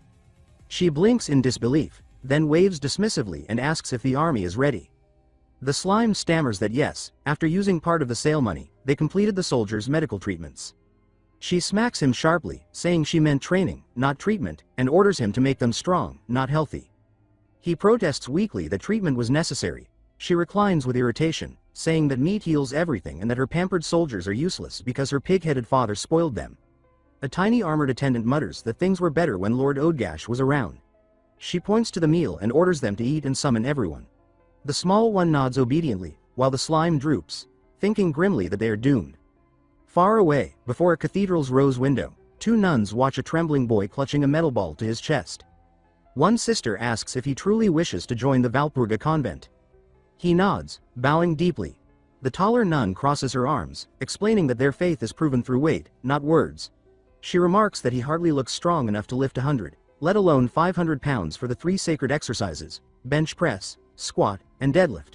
His devotion, she admits, is admirable, but he lacks the physical strength their convent demands. She tells him that though he may visit anytime, he cannot join. And this is why Igor came to hate them. Steel roars elsewhere. Inside a ruined hall, Valpurgis tries to block with her armored forearm against the bald giant's fist, the impact shaking the fortress. Explosions ripple outward as the floor splits as she is sent flying. Ritter, watching, throws back his head in cruel laughter, shouting that no one can stop Igor when he loses control, that he could not recognize his own father when in this state. The giant's massive fist sends him crashing through the window, Meanwhile, Valpurgis slides across marble and steadies herself amid debris. She mutters that she doesn't know what triggered his rage but feels the sorrow in every blow. Bracing her legs, she channels golden energy through her fist, hurling the monster backward. Violet power seethes across his body as he rises again, roaring through clenched teeth. Through the thunder of battle, fragments of memory surface, the voice of the nun echoing in Igor's mind. She reminds him that faith is proven by weight, that he was too weak for their path, and that though his heart was pure, his body failed him. The boy appears in memory, performing push-ups, lifting boulders, and years later, smiling proudly at the reflection of his hardened form. Until suddenly all his hair fell down and he became bald, truly a huge tragedy. In the present, Igor charges with unstoppable force. Valpurgis dives beneath his swing, drives a knee upward, and exhales a sharp, focused breath before striking again. Rain begins to seep through the shattered ceiling. She steadies herself and says that when his fists no longer waver, she will face him again. Across the fractured floor, they prepare for another clash as debris falls like rain. Outside, she presses a hand to her helmet, murmuring that perhaps she fought too hard. The fortress is crumbling. In the distant corridors, Valor sprints forward, cloak snapping in the storm of dust. The walls tremble around him, and he mutters in alarm, wondering if it's an earthquake. A section of the arch collapses. He shouts for Rublania and cuts through the falling stone with a flash of light, carving a tunnel ahead. Dust billows over him as he curses under his breath. The path ahead is blocked, and a voice in his mind warns that time is running out. A familiar telepathic tone calls him Lord Valor, and asks if he's unharmed. He answers yes and demands to know Valpurgis's status. The voice replies that she's alive but the fortress is collapsing, adding that it has sent its familiar to assist and urges him to rescue her quickly. He glances up to see a bat-like demon fluttering above and thanks it, saying its timing is perfect. Back in the shattered hall, Valpurgis stands over the unconscious giant, looking toward the corridor. She senses Valor drawing near and thinks that she must meet him. There's something she could never say before. The memory tightens her chest. Above her, the ceiling groans and breaks. A flash of white arcs through the falling rubble. Valor's blade slicing the debris apart. She turns, visor lifting. Calling his name, she sees him land through the dust, smiling as he speaks hers in return. Behind her, the half-conscious giant blinks. Valor asks who he is. She says curtly that his name is Igor and that they need to get out immediately. The bat flutters between them, agreeing urgently that they must hurry. Valor nods, saying he understands, and gestures toward the exit. They run through halls bathed in colored light from shattered stained glass. Valpurgis watches him flick his gauntlet, noticing the neat sigil on his wrist glowing with the words, Magic Glove Storage Active. She thinks it amusing that the hulking brute somehow fits inside that spell. The bat urges them onward, saying it's not far. Valor responds with a strained breath that he knows. As they move, Valpurgis says she has something important to tell him. He answers that he has much to say too, but insists they talk after escaping. She refuses, saying that it cannot wait. He sighs and tells her to go on. She explains that the name, Valpurgis, is a false one, and that her real name is different. He acknowledges her faintly, urging her to focus on leaving, but she raises her voice above the storm and shouts that her true name is Chartier. Valor glances back, smiling despite the chaos, saying that it's a beautiful. His words cut off as the hall rumbles. He finishes softly, calling it a beautiful name, but his eyes widen when a deafening crack splits the ceiling. She shouts for him to look out as another wave of rubble crashes down. An explosion rips through the chamber. Dust engulfs everything as the familiar shrieks that Valor is dead. From the crater below, his voice rises, hoarse but alive, saying that he's fine. He stares at the destroyed ceiling and mutters that it's completely collapsed. Chartier flies to the edge, calling down anxiously. He says he's unharmed and asks about her. She shouts back that she's fine. Above, Hexix drifts lazily into view, laughing softly about what a romantic scene it is. Valor calls her name and says that her timing is perfect, asking for help. He reaches up to Chartier, telling her to take his hand. She nods, reaching toward him. Hexix interjects, counting down that the fortress will collapse in 5 seconds. Both Valor and Chartier scream as the walls groan and the ground splits. He gasps that they need to move. She calls his name, reaching again through the storm of dust. Their hands touch, fingers grazing, just as she cries her true name once more. The fortress finally gives way, towers folding inward, walls swallowed by smoke and flame. Moments later, the three burst free above the collapsing stronghold, borne aloft by Hexax's magic. Sunlight pierces through the haze. A shimmering panel of light forms before them, declaring that Valor has learned Valpurgis's true name, Chartier. Another luminous pane follows, stating that her affection toward him has greatly increased. She smiles, her face flushed and bright, as tiny glowing hearts swirl around her, carried by the wind. Hexix beats her many bat-like wings through the blizzard of dust, carrying him by the wrist while a string of familiars tows her cape like pennants. Far below, the fortress buckles and exhales rubble. She looks up mid-flight and says that he barely made it, adding that a heartbeat later they would all have been crushed. He steadies himself in the updraft and says that he is simply glad he arrived in time. Hexix tilts her cap as the bells on her ribbon chime and says that her lord has a call. He glances aside and says that it is Cobalt. He raises the link with a greeting, but a furious voice tears through the channel, howling his name. He startles and says that the voice belongs to Margareta. The abbess on the line sees that those deranged Ritter vermin dared kidnap Valpurgis. She steadies her breath and says that, in truth, she was already running their way because she intended to find those bastards and beat the life out of them. He repeats in a low murmur that she intends to catch them and beat them, and she confirms with relish that the plan is precisely that. On the ground, soldiers crane their necks as she hovers before the shattered keep and lifts both arms. She proclaims for all to witness the secret technique of the Valpurga convent's abbess, the great Margareta. Light detonates. She roars the technique's name, supernova, and a sun-white pillar drops, hurling soil, bodies, and stone. Standing in the smoking crater with gold radiance running from her hair, she laughs that she is unbeatable. Watching from the sky, he gulps and thinks that he should not act cheeky toward her for a while. Night fractures into a new morning at the administrative heart of Niederbayern, in Landshut, where Valpurgis's villa mirrors a blue pool. Chartier, Margareta and Valor gather beneath the portico.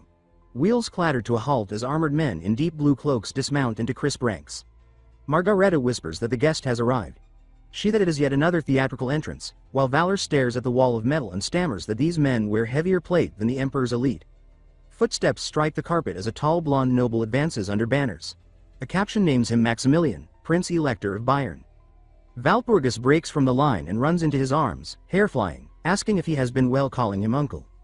He draws back, searching her face, and asks if she is hurt anywhere and whether she understands how worried he has been. She flusters and says that she is fine, adding that she is safe thanks to Valor. His gaze slides past her toward the rescuer. His voice cools with acid as he says that Valor, vapor, or whatever, should simply disappear as the name implies. She stiffens at the bite in his tone, a bead of sweat slipping down his cheek, and Valor wonders inwardly about the sudden change. Margareta snaps that without Valor they would have been in real trouble. She says that Valpurgis stands here only because Valor arrived so quickly. The prince is already swaggering toward Valor, grumbling that had he not come later than this infernal brat, then, he stops himself, muttering that the boy should consider himself lucky. Valor offers a thin laugh and thinks that with all those men in tow, the prince would not have reached the fortress any faster. The prince suddenly throws his arms wide and shouts that his dear Valpurgis should sleep with her uncle tonight. She yelps and tries to wriggle free while Margareta says with alarm that he should calm down. Watching this, Valor thinks that Valpurgis must have had a hard childhood. Ceremony reasserts itself as trumpets level their tone. The prince proclaims that Valorstead Valor, for great merit, shall be granted knighthood, and commands him to serve Valpurgis with unwavering loyalty. He bows and says that he accepts with thanks. Later, as he walks the cathedral's aisles, narration runs in his head. He says that the Prince Elector granted him knighthood today, and that even though the man looked sour about it, he could not deny the rescue. He says that Ritter's debt arrived neatly converted into a deed of land. He says that a few faces tightened at the award. In a neighboring hall, Valor projects the Emperor in front of those who protested. The Emperor then slams a hand down and demands to know whether those punks dare show disrespect to his brother. Valor notes that the Emperor says life is about money and power and that the Emperor taught them a pointed lesson. He smirks inwardly and calls them cute little brats. When he finally staggers into his room, he says that the day has been endless. He drops onto the bed and says that the Ritter who harassed Valpurgis is gone, that he is now a formal knight, and that he even holds a small territory. His gaze lingers on the memory of a certain blonde, and he thinks that although he watched her through countless runs, everything about her now feels new. His door bangs open and a blue-haired princess, Callione, storms in. He blurts her name as she points and, with trembling lips, demands how he could do this, saying that he told her to follow, then vanished, and asking what she was supposed to do. He raises his hands and says that she should calm herself. Roland glides in and addresses Princess Callione, advising that the princess stand down for now, compose herself, and challenge again later.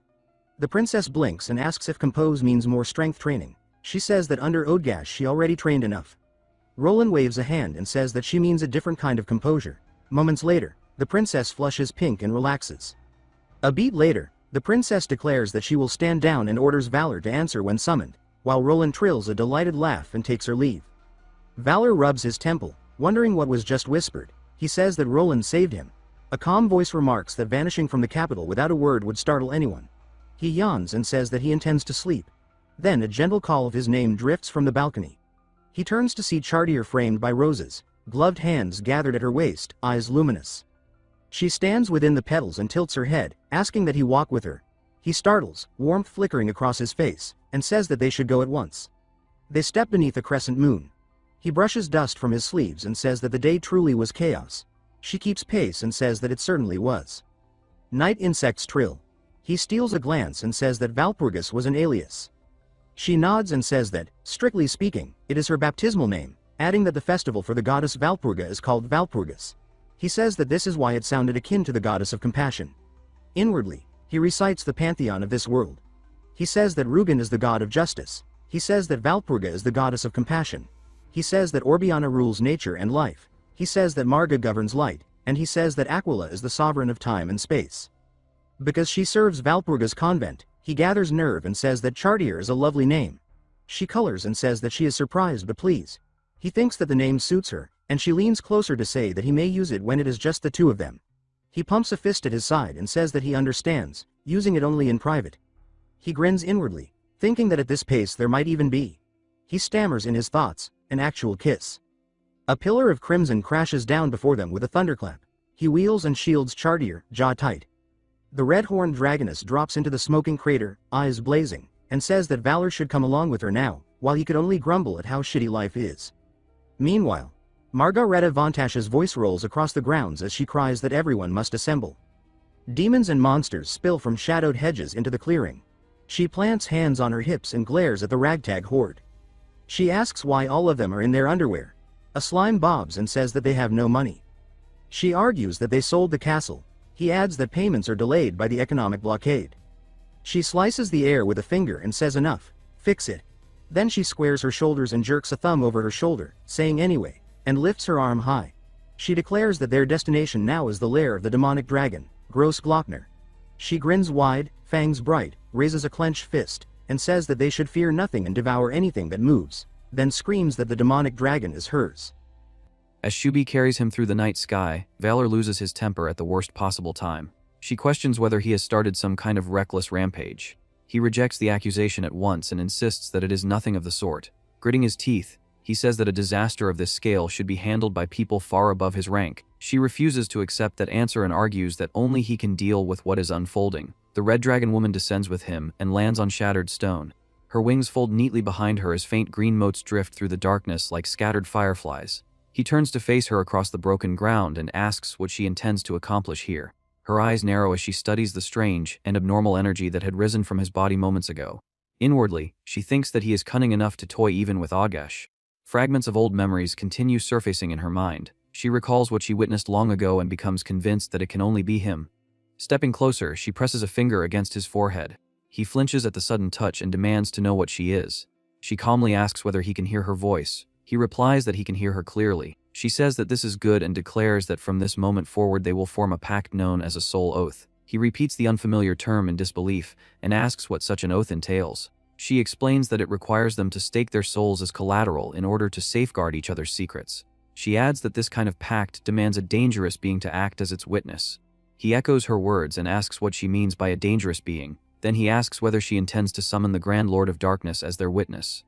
When he reads her expression, he realizes that his suspicion is correct. His thoughts turn cautious. When he dealt with Margarita before, he survived only because she carried an angel's heart. He wonders what chance he has now. Raising a hand, he asks what will happen if he refuses. She repeats the word refusal, and purple power swells around her body. The pressure crashes down on him. He braces himself against it, frustration rising, and thinks that she truly ought to rely on words instead of force. He interrupts her and says that he has a condition. If they are going to proceed, he declares that he will set terms. She answers immediately that she understands. He freezes, caught off guard, and asks why she is agreeing so easily. He coughs, steadies himself, and says that he appreciates people who are straightforward. He adds that a dragon's promise is said to be the most trustworthy vow in existence. A slow, intrigued smile curves his lips as he thinks that this arrangement may prove interesting. The dragon woman lifts a hand to her mouth and says that she will first express her gratitude. Determination hardens her gaze as she announces that they should begin. A surge of black, violet power slams down between them, and the air roars as the ritual's force descends. Valor doubles over as darkness presses against him. Through clenched teeth, he says that his mind feels as though it is being torn loose and carried away. The red dragon snarls that he must focus and keep his thoughts sharp, warning that the place he is entering lies closer to the afterlife than to the living world. Through the haze, a blue system window flickers into view with the message that the player's soul is protected. Valor forces his eyes open and says that this is on an entirely different level compared to what happened with Margareta. The world collapses around them, dissolving into an endless black expanse. Valor walks forward into the void, each step answered by hollow, repeating echoes. He scans the emptiness carefully. The dragon's voice breaks through, stating that there is nothing here. She calls his name, Valor, loudly, as if trying to anchor him to himself. He glances at her and asks what is wrong with her, remarking that the expression she is wearing does not suit her. She stammers that he suddenly changed. He brushes aside the comment and says that they should stop wasting time and complete the ritual. She reluctantly agrees. Turning away from them, she spreads her stance and begins the invocation. She calls upon a being darker than darkness and deeper than the abyss. Her eyes flare as she continues, declaring that a small and insignificant being humbly seeks an audience. She calls out to the great boiling abyss. Silence answers her. Valor hesitates and asks whether that was all. She immediately responds that someone is approaching. A ripple spreads across the black surface like disturbed water, forming a widening vortex. From its center, a woman rises slowly, drenched in shadow. Long dark hair hangs heavily over her shoulders. She adjusts a round lens and its chain with composed movements, her expression calm and unreadable, as though she had always been seated there. A voice observes that a dragon and a human stand before her. The dragon stiffens and hurriedly addresses the Grand Lord, attempting to explain their purpose, but the Grand Lord interrupts and states that they have come to form a pact. Valor jolts and asks how she knows. She replies simply that she knows. Leaning forward slightly, a faint smile touching her lips, the Grand Lord states that nothing can be concealed from her. She mentions that this includes Valor's intention to use knowledge of the seven demon couple as leverage. Valor responds that such leverage will only make the process faster. Without hesitation, he demands that the Grand Lord grant their request. Shubi cries out his name in alarm at his blatant disrespect. The Grand Lord merely watches, a trace of interest gleaming in her eye. Shubi exclaims that this being is the Grand Lord of Darkness. Valor tells her to wait a moment. The Grand Lord's tone turns amused as she calls him interesting, and then she agrees. She declares that she will grant the pact and bestow a small gift.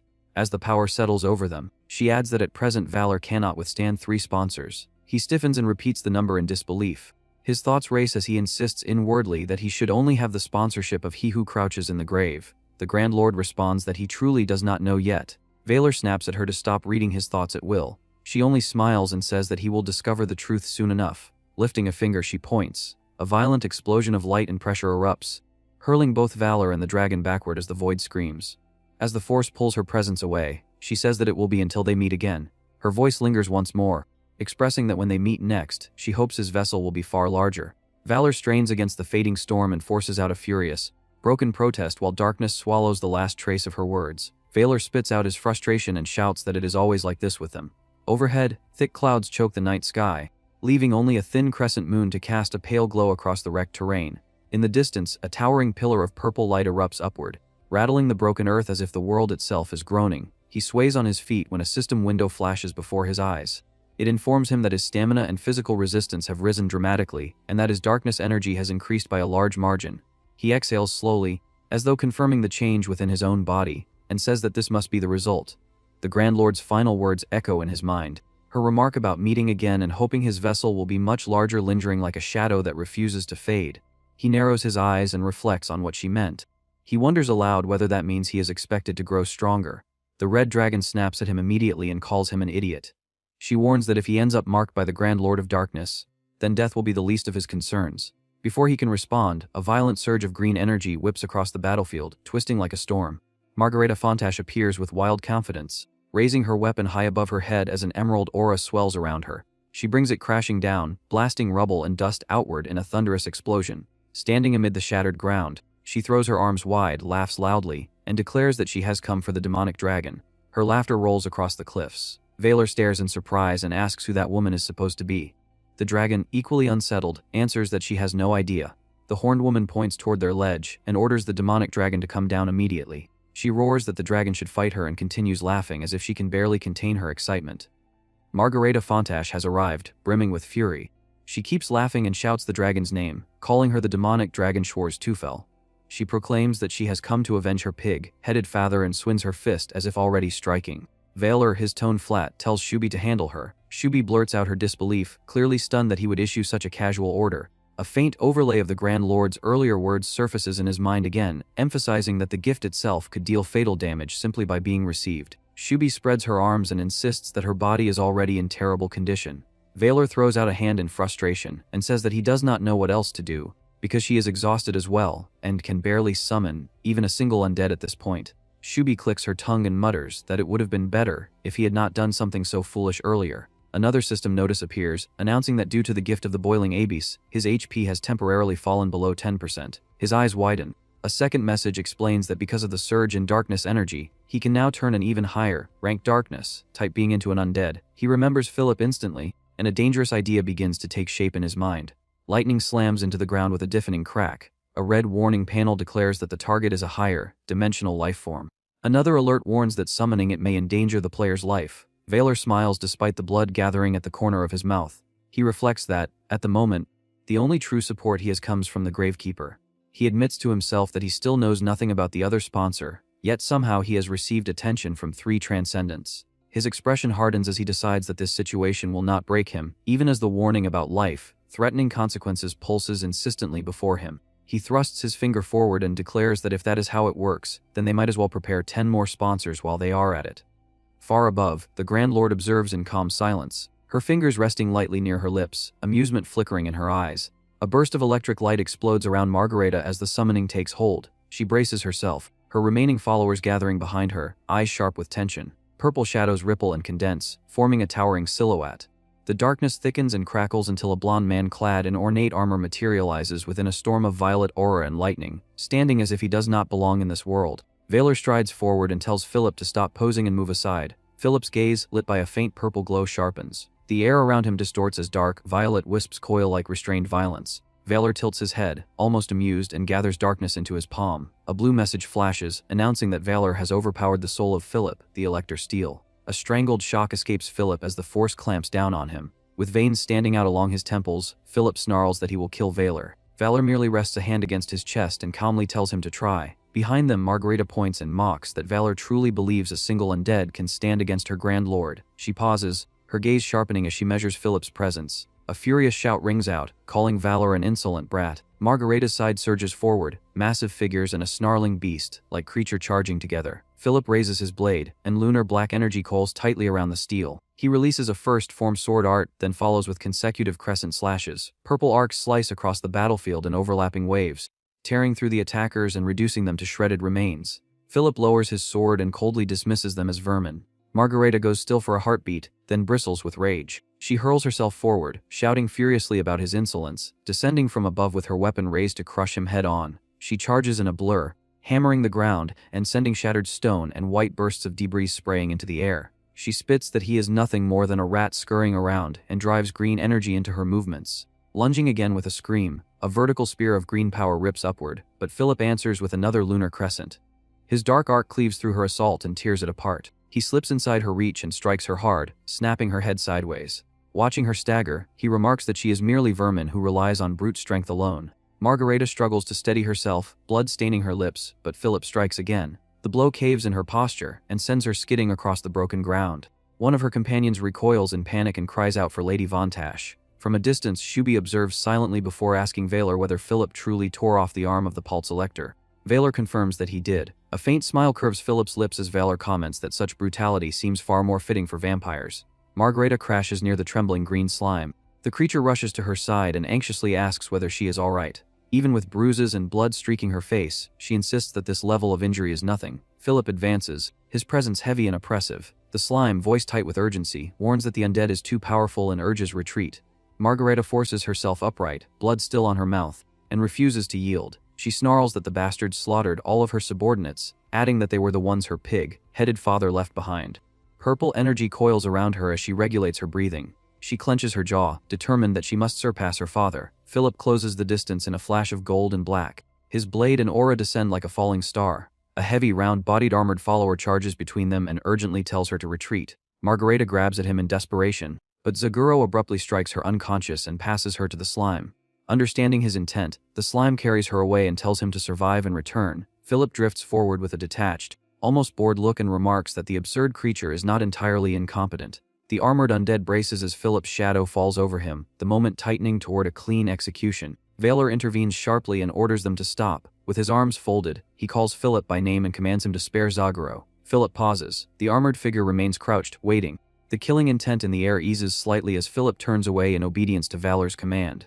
Shubi watches from beside Valor and asks why he would spare someone like that. Valor answers with a faint smile that he does not kill without reason. He adds that the one he spared may prove useful later. Elsewhere, beneath a red moon, a blonde woman staggers through the darkness, her breathing ragged as hooded figures close in around her. A system title identifies her as the protector and peerless swordsman Falk. She grips her sword with both hands and surges forward, cutting down the attackers as steel clashes and blood splashes across the ground. Falk swings again, shouting through her exertion as she carves a path, but one assailant slips behind her and drives a weapon into her back. Her body jolts, her eyes widening as the blade pierces deep. The world fractures into flashing alerts. A cascade of red error messages floods her vision. A final system notice appears, declaring that Protector, peerless swordsman Falk, has been killed. Zaguro's massive armored frame lumbers forward through the settling dust. A voice calls out that he is still alive. He stretches a metal hand toward Margarita as if to check on her condition, but she lashes out and strikes him aside, her face twisted with anger. She says that if he had not interfered, she could have surpassed her father at that very moment. The green blob hovers anxiously near her shoulder, trembling as it addresses her as his lady. Margarita's breathing is uneven as she tries to swallow her frustration. Zaguro removes his helmet. Beneath the steel, a small purple-haired girl is revealed, her expression filled with relief as she says that she is grateful her lady is safe. The green blob clears his throat and explains that Zaguro surely did not act out of disrespect. He adds that, in truth, she moved only out of conviction to protect her lord. Margarita narrows her eyes, dark bruises forming along her cheek, and finally relents. She says that she will permit it this once and orders them to understand that clearly. Zaguro offers strained thanks, and the green blob quickly adds that it is good and that the matter is settled. At that exact moment, a flood of red system errors crashes across Valor's vision. The alerts declare that Guardian, peerless swordsman Falk, has been murdered. Valor jolts violently, calls out Shubi's name, and demands to know whether a Guardian has truly just been killed. He insists that if she knows anything, she must speak immediately. Shubi's expression tightens as she asks whether the Guardians are connected to the seal. Valor can only stare at her, confused by the sudden shift. Without another word, Shubi grabs him and tells him to follow her. She drags him down a steep rocky passage. They plunge through a gauntlet of traps, their bodies skidding, bouncing, and crashing through the darkness as they descend deeper underground. Mid-slide, Valor protests that she could have explained before dragging him off like this, and he demands to know what is happening. Shubi keeps pulling him forward and tells him to endure just a little longer because they are almost there. They burst into a sealed chamber. Heavy chains crisscross a massive door, and green fumes seep from its edges in slow, poisonous breaths. Shubi reminds him that she once said there was something tied to the survival of the world itself. She declares that this is exactly what she meant. Valor's expression hardens as she states plainly that if this seal breaks, the world will end instantly. She announces that she will open it. Valor's alarm spikes, and he asks whether there could possibly be something even worse behind it. The chain structure trembles. With a grinding metallic shriek, it shifts, and green poison gas explodes outward. Valor recoils, coughing violently, and demands to know what kind of poison this is. A system message flashes that the player's soul is protected. Through the swirling fumes, he catches sight of what lies beyond and reacts as if he recognizes it. Another heavy clang reverberates as the seal shifts again. Shubi looks back at him and asks whether he understands now. She explains that what is sealed here is a body fragment of the Grand Lord of Darkness, known as Thrashing Death. She adds that for the past half-year the seal has been steadily weakening. Valor repeats the time frame in disbelief. In his mind it aligns far too neatly with the time Philip died. He recalls the old warning about interfering with the world's will, and the resulting increase in game difficulty. He realizes that the message he received back then must have been pointing to this. Shubi continues, saying that when the Guardian was killed, the seal weakened further. She concludes that there must be something operating behind the scenes. She then turns to him and asks how he managed to summon a Guardian as an undead. Valor hesitates, caught off guard, and wonders how to answer without admitting that he killed Philip himself. He chooses to lie. He explains that when he found Philip had already been killed by those strange entities, and that he merely recovered the corpse. Shubi studies him carefully, then says that she understands. She adds that because he is someone recognized by the Abyss, she will trust his words. Valor looks away. Shubi states that regardless of everything else, they must stop this. An image of a writhing, many-eyed horror flashes vividly in her mind. She says that if Thrashing Death fully revives here, the world will truly end. Her half-lidded gaze turns cold as she confirms that it will not be a metaphor. The world will end. Valor folds his arms and says that he understands what she is implying. He summarizes that they simply need to keep something contained. He repeats that the sealed fragment belongs to the Grand Lord of Darkness, thrashing death. He lays out the structure as he sees it, hidden forces attempting to break the seal, guardians protecting it. As he speaks, he remarks that he is beginning to see the deeper framework of the game itself. He glances down at his own hand, as if weighing fate in his palm, and wonders whether this might be the true ending route. After a brief silence, he decides to accept the situation for now. He says that, just in case, he will leave Philip stationed there. He instructs Shubi not to destroy him because he may prove necessary later. Shubi responds with a short, clipped thanks. Valor adds that she probably does not care, but they have only just become a knight, and handling something like this alone is excessive. Shubi's lips curl into a smug smile as she informs him that he can relax. She says that she has an ace prepared. Later, she returns him to Landshut Valpurgis's villa. She carries him through the night sky and drops him near the estate grounds. She tells him that from this point forward he will be walking alone. Valor replies casually that he understands. Before she leaves, he turns back and asks whether she has forgotten something. With a teasing grin, he reminds her of what she once said about adjusting herself to him. Shubi freezes, visibly flustered. She hurriedly declares that she is leaving, then launches into the sky and waves a quick farewell before disappearing into the darkness. Left alone, Valor smirks and remarks that from now on, all of Shubi's florins will belong to him. As he says this, he notices movement nearby. Valpurgis's uncle is standing by the villa wall, putting up notices. Valor approaches and stares at one of the posters. His own face is printed clearly on it, labeled as a search notice with a reward written beneath. His expression stiffens, and he snaps in disbelief at what he is seeing. Still processing it, he turns and stammers as he asks whether Valpurgis believed he had gone missing, and actually posted these everywhere. The uncle reacts irritably and confirms that is exactly what happened. He mutters that Valpurgis could have simply left it alone and questions why they went through all that trouble. Before the uncle can continue, Valpurgis rushes in and clings to Valor, calling his name. Valor repeats her name under his breath, visibly unsettled. The uncle explodes in outrage, yelling at her to get off him and demanding to know what she thinks she is doing in public. At that moment, Margareta storms into view and scolds the uncle sharply, telling him to leave at once. Valor blurts out Mari's name in surprise. Mari welcomes him back warmly. She comments that he even managed to get along with a dragon and calls it impressive. Valor responds with a smug curve of his mouth, saying that he is still closer to Mari. Mari flutters awkwardly, flustered by the remark, and comments that he has become very smooth with his compliments. Valor then points out that she is receiving a call. Mari, sweating slightly, insists that she does not need to answer it. A booming voice suddenly roars across the courtyard, calling Margareta's name. A nun charges toward them, visibly furious. The nun demands to know how the High Abbess can remain at the top while avoiding strict duties and disappearing, dumping all responsibilities onto her subordinates. Mari trembles with indignation and argues that if that is the case, the nun should become High Abbess instead.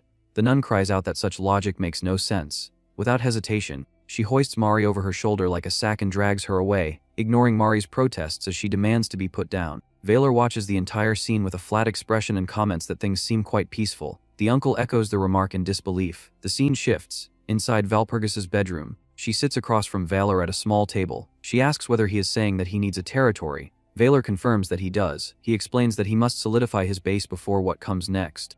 Valpurgis replies that his current position is already strong and questions whether this is truly necessary. Valor answers that, like rowing with the current, he needs to secure his foundation while the timing favors him.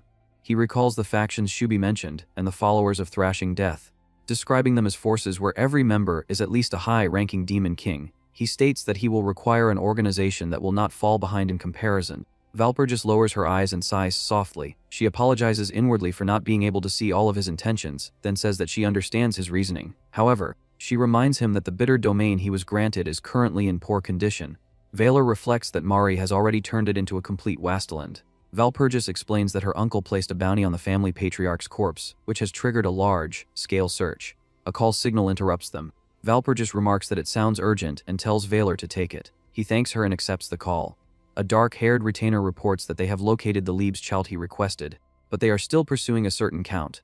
Valor praises him by name, telling Fenheim to continue the search. The retainer acknowledges the order, then hesitates and asks him to wait a moment. Outside in the city, a towering, muscular man greets Valor loudly and remarks that he has been living like a wild leader. Valor greets Liebes Chalt and asks whether he has been well. Liebes Chalt replies that he has been well and explains that ever since Weitenbayer became a free city, talented individuals have gathered there. He adds that he has been busy recruiting comrades and that after the Narhem War, conditions improved significantly. Valor replies that he understands. Liebes Chalt complains that even here too many people are trying to squeeze into limited territories. A voice calls out for patience and asks seriously where people are supposed to live. A townsman mentions that people are lining up beyond the Rhine River, which sends chills down his spine. Another says that being a free city without taxes is appealing, but perhaps having nobles would be better since they would station troops to defend their own lands. Someone asks what they should do and suggests moving away, while another proposes that they simply observe the situation for now. Valor asks whether Weitenbear is currently peaceful. Liebeschild answers that it is not exactly peaceful. He explains that along the Rhine River, the orc army of Pazamoth has spread out and is starving them, blocking exits so that no one can leave. He remarks that such tactics are not typical of orcs. Valor notes that after their crushing defeat and the fall of their commander, the orc army's leadership must have changed. He recalls that Kallian was a genuine soldier. He speculates that the new commander must be an honorable bastard willing to starve people to death, and he repeats the phrase with interest. Valpurgis calls his name softly and asks whether he is all right. He answers that he is. She observes that he looks pleased. His expression twists into a sharp, eager grin as dark excitement gathers around him. In a grand hall filled with nobles, an orc noble raises a glass. A title identifies him as Orc Army Commander, in-Chief Gugashrak. One noble remarks that after Commander-in-Chief Kallian fell, he had expected Lord Gugashrak to become the next leader. Gugashrak responds modestly that the praise is excessive. The noble then mentions that he heard Gugashrak invested the tolls collected from the free city into the young orcs this time. The orc lord reflects that those children will one day become the future of the orcs, and he says that thought alone fills him with pride and deep satisfaction. Around him, his subordinates pour out praise, exclaiming that this is exactly what they expect from Lord Gugashrak, and they say that his affection for his people truly shows. They gush that even his character is remarkable. The atmosphere breaks when an orc soldier rushes into the hall, shouting for the general. He reports in alarm that posters have been plastered across every village beyond the Rhine River. Gugashrak demands to know why such a commotion is being made and snatches a poster to read it himself. The instant his eyes take in the words, fury ignites across his face. He tears the paper apart with shaking hands, shredding it in rage. He roars an order for them to find out immediately what is happening beyond the river. A subordinate snaps to attention and says that he will carry out the command at once. The scene shifts to the free city of Weitenbear. A crowd gathers thick in the streets while a hooded speaker addresses the citizens from above. He declares that the esteemed people of the city must already be hearing disturbing rumors. He claims that beyond the Rhine River, demons are lying in wait, preparing to threaten their safety and peace. He urges the people to look closely at those standing among them, then accuses certain figures of throwing away the city's security by colluding with demons. He insists that those same people are now leading the city council, and he asks how any of that could possibly make sense.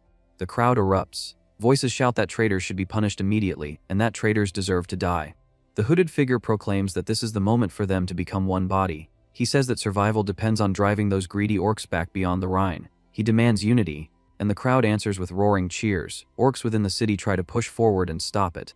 They shout for everyone to quit this madness and angrily say that they cannot believe humans would swallow such nonsense. They insist that all they did was follow the proper logic of strength, and they demand to know how humans dare spread trash posters like that. One orc says that Commander-in-Chief Gugashrak will never forgive such an insult. The public surges forward, blinded by rage. In the chaos, they strike down the orcs, and violence detonates across the street. Loose papers whirl into the air as bodies collide and people scream. Amid the turmoil, a man watches with an amused smile. He removes his cloak and reveals himself as Valor. The proclamation becomes clear. It declares to humans, in the name of Gugashrak, Orc Commander-in-Chief appointed by Lord Pazamoth, that all who hear it now belong to the orcs. It states that the orcs will plunder and ravage, that they will kill all who are weak, and that they will use the entire human race as a stepping stone. The scene cuts to a grand hall where a speaker formally offers condolences regarding the Weitenbear tragedy. He condemns the ignorant people of Weitenbear for assaulting two honorable orc warriors and declares that they should be ashamed. Prince Elector Saxon stands before the assembly, his presence heavy and resolute. A public notice spreads under the title Weitenbear Tragedy. It states that in the year of 20, the Prince Elector of Saxon, who holds the highest protocol in the empire, said that the ignorant people of Weitenbear should be ashamed. It further declares that the empire's intention is clear and that Weitenbear will be cut loose. Then the scene shifts again, this time into bright celebration. Confetti rains down as people shout Valor's name again and again. Valor steps forward in ceremonial attire while voices cry out for him and proclaim long life to Sir Valor. The crowd roars, surging with raised hands as he advances. Valpurgis tells him that everyone is welcoming him and urges him to say a few words. Valor looks out over them and thinks about how he started as a commoner, yet now stands here. He admits to himself that after everything he endured, after coming this far, he has finally reached this position. He acknowledges inwardly that even if he used the power of agitation, the important thing is that he climbed to this height. He begins to address the citizens of Weitenbear, then steels himself with the thought that this is where it truly begins. He thrusts his arm upward and shouts for everyone to move forward. The crowd answers by shouting the same words back at him, chanting in rhythm with his call. He throws his head back and laughs loudly. Valpurgis observes that he looks happy. Valor of Valurst acquired Weitenbear in 2 days. Inside, a feast erupts. Mugs lift high and cheers slam into the rafters. Valor raises his cup and tells everyone to relax, saying that they all worked hard for these past 2 days. Libby's child hooks an arm around Valor from behind, calls for everyone's attention, and complains about the stiff, formal talk. He declares that their main guy has somewhere else he needs to be. Valor panics and demands to know where. Before he can protest further, he is hauled away at a run. Valor is pushed into a quieter room. He freezes when he sees Chartier waiting there. She startles, he flusters, and he blurts that he is sorry. Chartier hurriedly says that it is fine, then admits that she wanted to talk with him. Valor agrees. Chartier praises him, saying that he truly is incredible and that he always breaks through situations in ways nobody expects. Valor refuses to accept the praise and insists that he only used wit in each moment. He adds that it was the same back then with Philip and the same yesterday as well, and he says that he does not deserve admiration like that. Chartier tells him not to belittle himself. She points out that he exploited Weitenbear's hostility toward half, breeds and won their hearts in a single stroke, and she says it was only possible because he is Valorstad Valor. She declares that modesty is a sin now and orders him to stop and acknowledge his own worth. Valor admits that he thought she would dislike methods like this. He says that he is surprised, calling her Valpurgis, and she smiles as if that reaction is only natural for him. His heart pounds as she hesitantly calls his name, and he answers. Then she gathers her courage and asks when he will finally call her by her real name. Valor jolts at the question, realizing that he has been calling her Valpurgis the entire time. He struggles, forcing the words out, and finally says that her name is Chartier. Chartier blushes intensely, then laughs and says that she is not used to anyone outside her family calling her that. Valor immediately tries to retreat, saying that he will go back to calling her Valpurgis. Chartier shouts that he absolutely will not and snaps him back from the idea. Leaning in close, still flushed, she says that Chartier is fine. Valor blushes in response. Before the tension can stretch any further, someone cuts in and says that is enough. Kalyan appears, crouched low and sulking with her arms wrapped around her knees. A stunned voice blurts out Kalyan's name. Kalyan snaps back that nobody even called her on a day of celebration like this. She complains that her lord is too mean, far too mean. Valor jerks upright on the red sofa, sweating, still half convinced it cannot be real. He demands to know how she even got here. A sharp heel clicks against the floor as another voice answers, calmly, that they brought her. The voice adds that when she heard she was going to see him, she started dressing up from dawn. Kalyan flails and demands to know what they are talking about, flustered and embarrassed, while Valor can only stare. Far away, at the Pizamath camp, wind sweeps across torn tents and a field littered with bodies. A horned demon freezes at the sight and stammers that he cannot understand what is happening. He spins and runs, shouting to his lord that this is bad, his panic spreading as others whisper in dread. Pizamuth's face twists. He roars in shock and demands to know what happened. He storms forward and screams at a crazy old hag, accusing her of eating all his subordinates. A woman lounges with lazy confidence and says that she is sorry, explaining that her kids are in their growing phase. Then she lifts her gaze with a knowing smile and greets him, saying he, Amyund, demon king of water, extends a hand as she repeats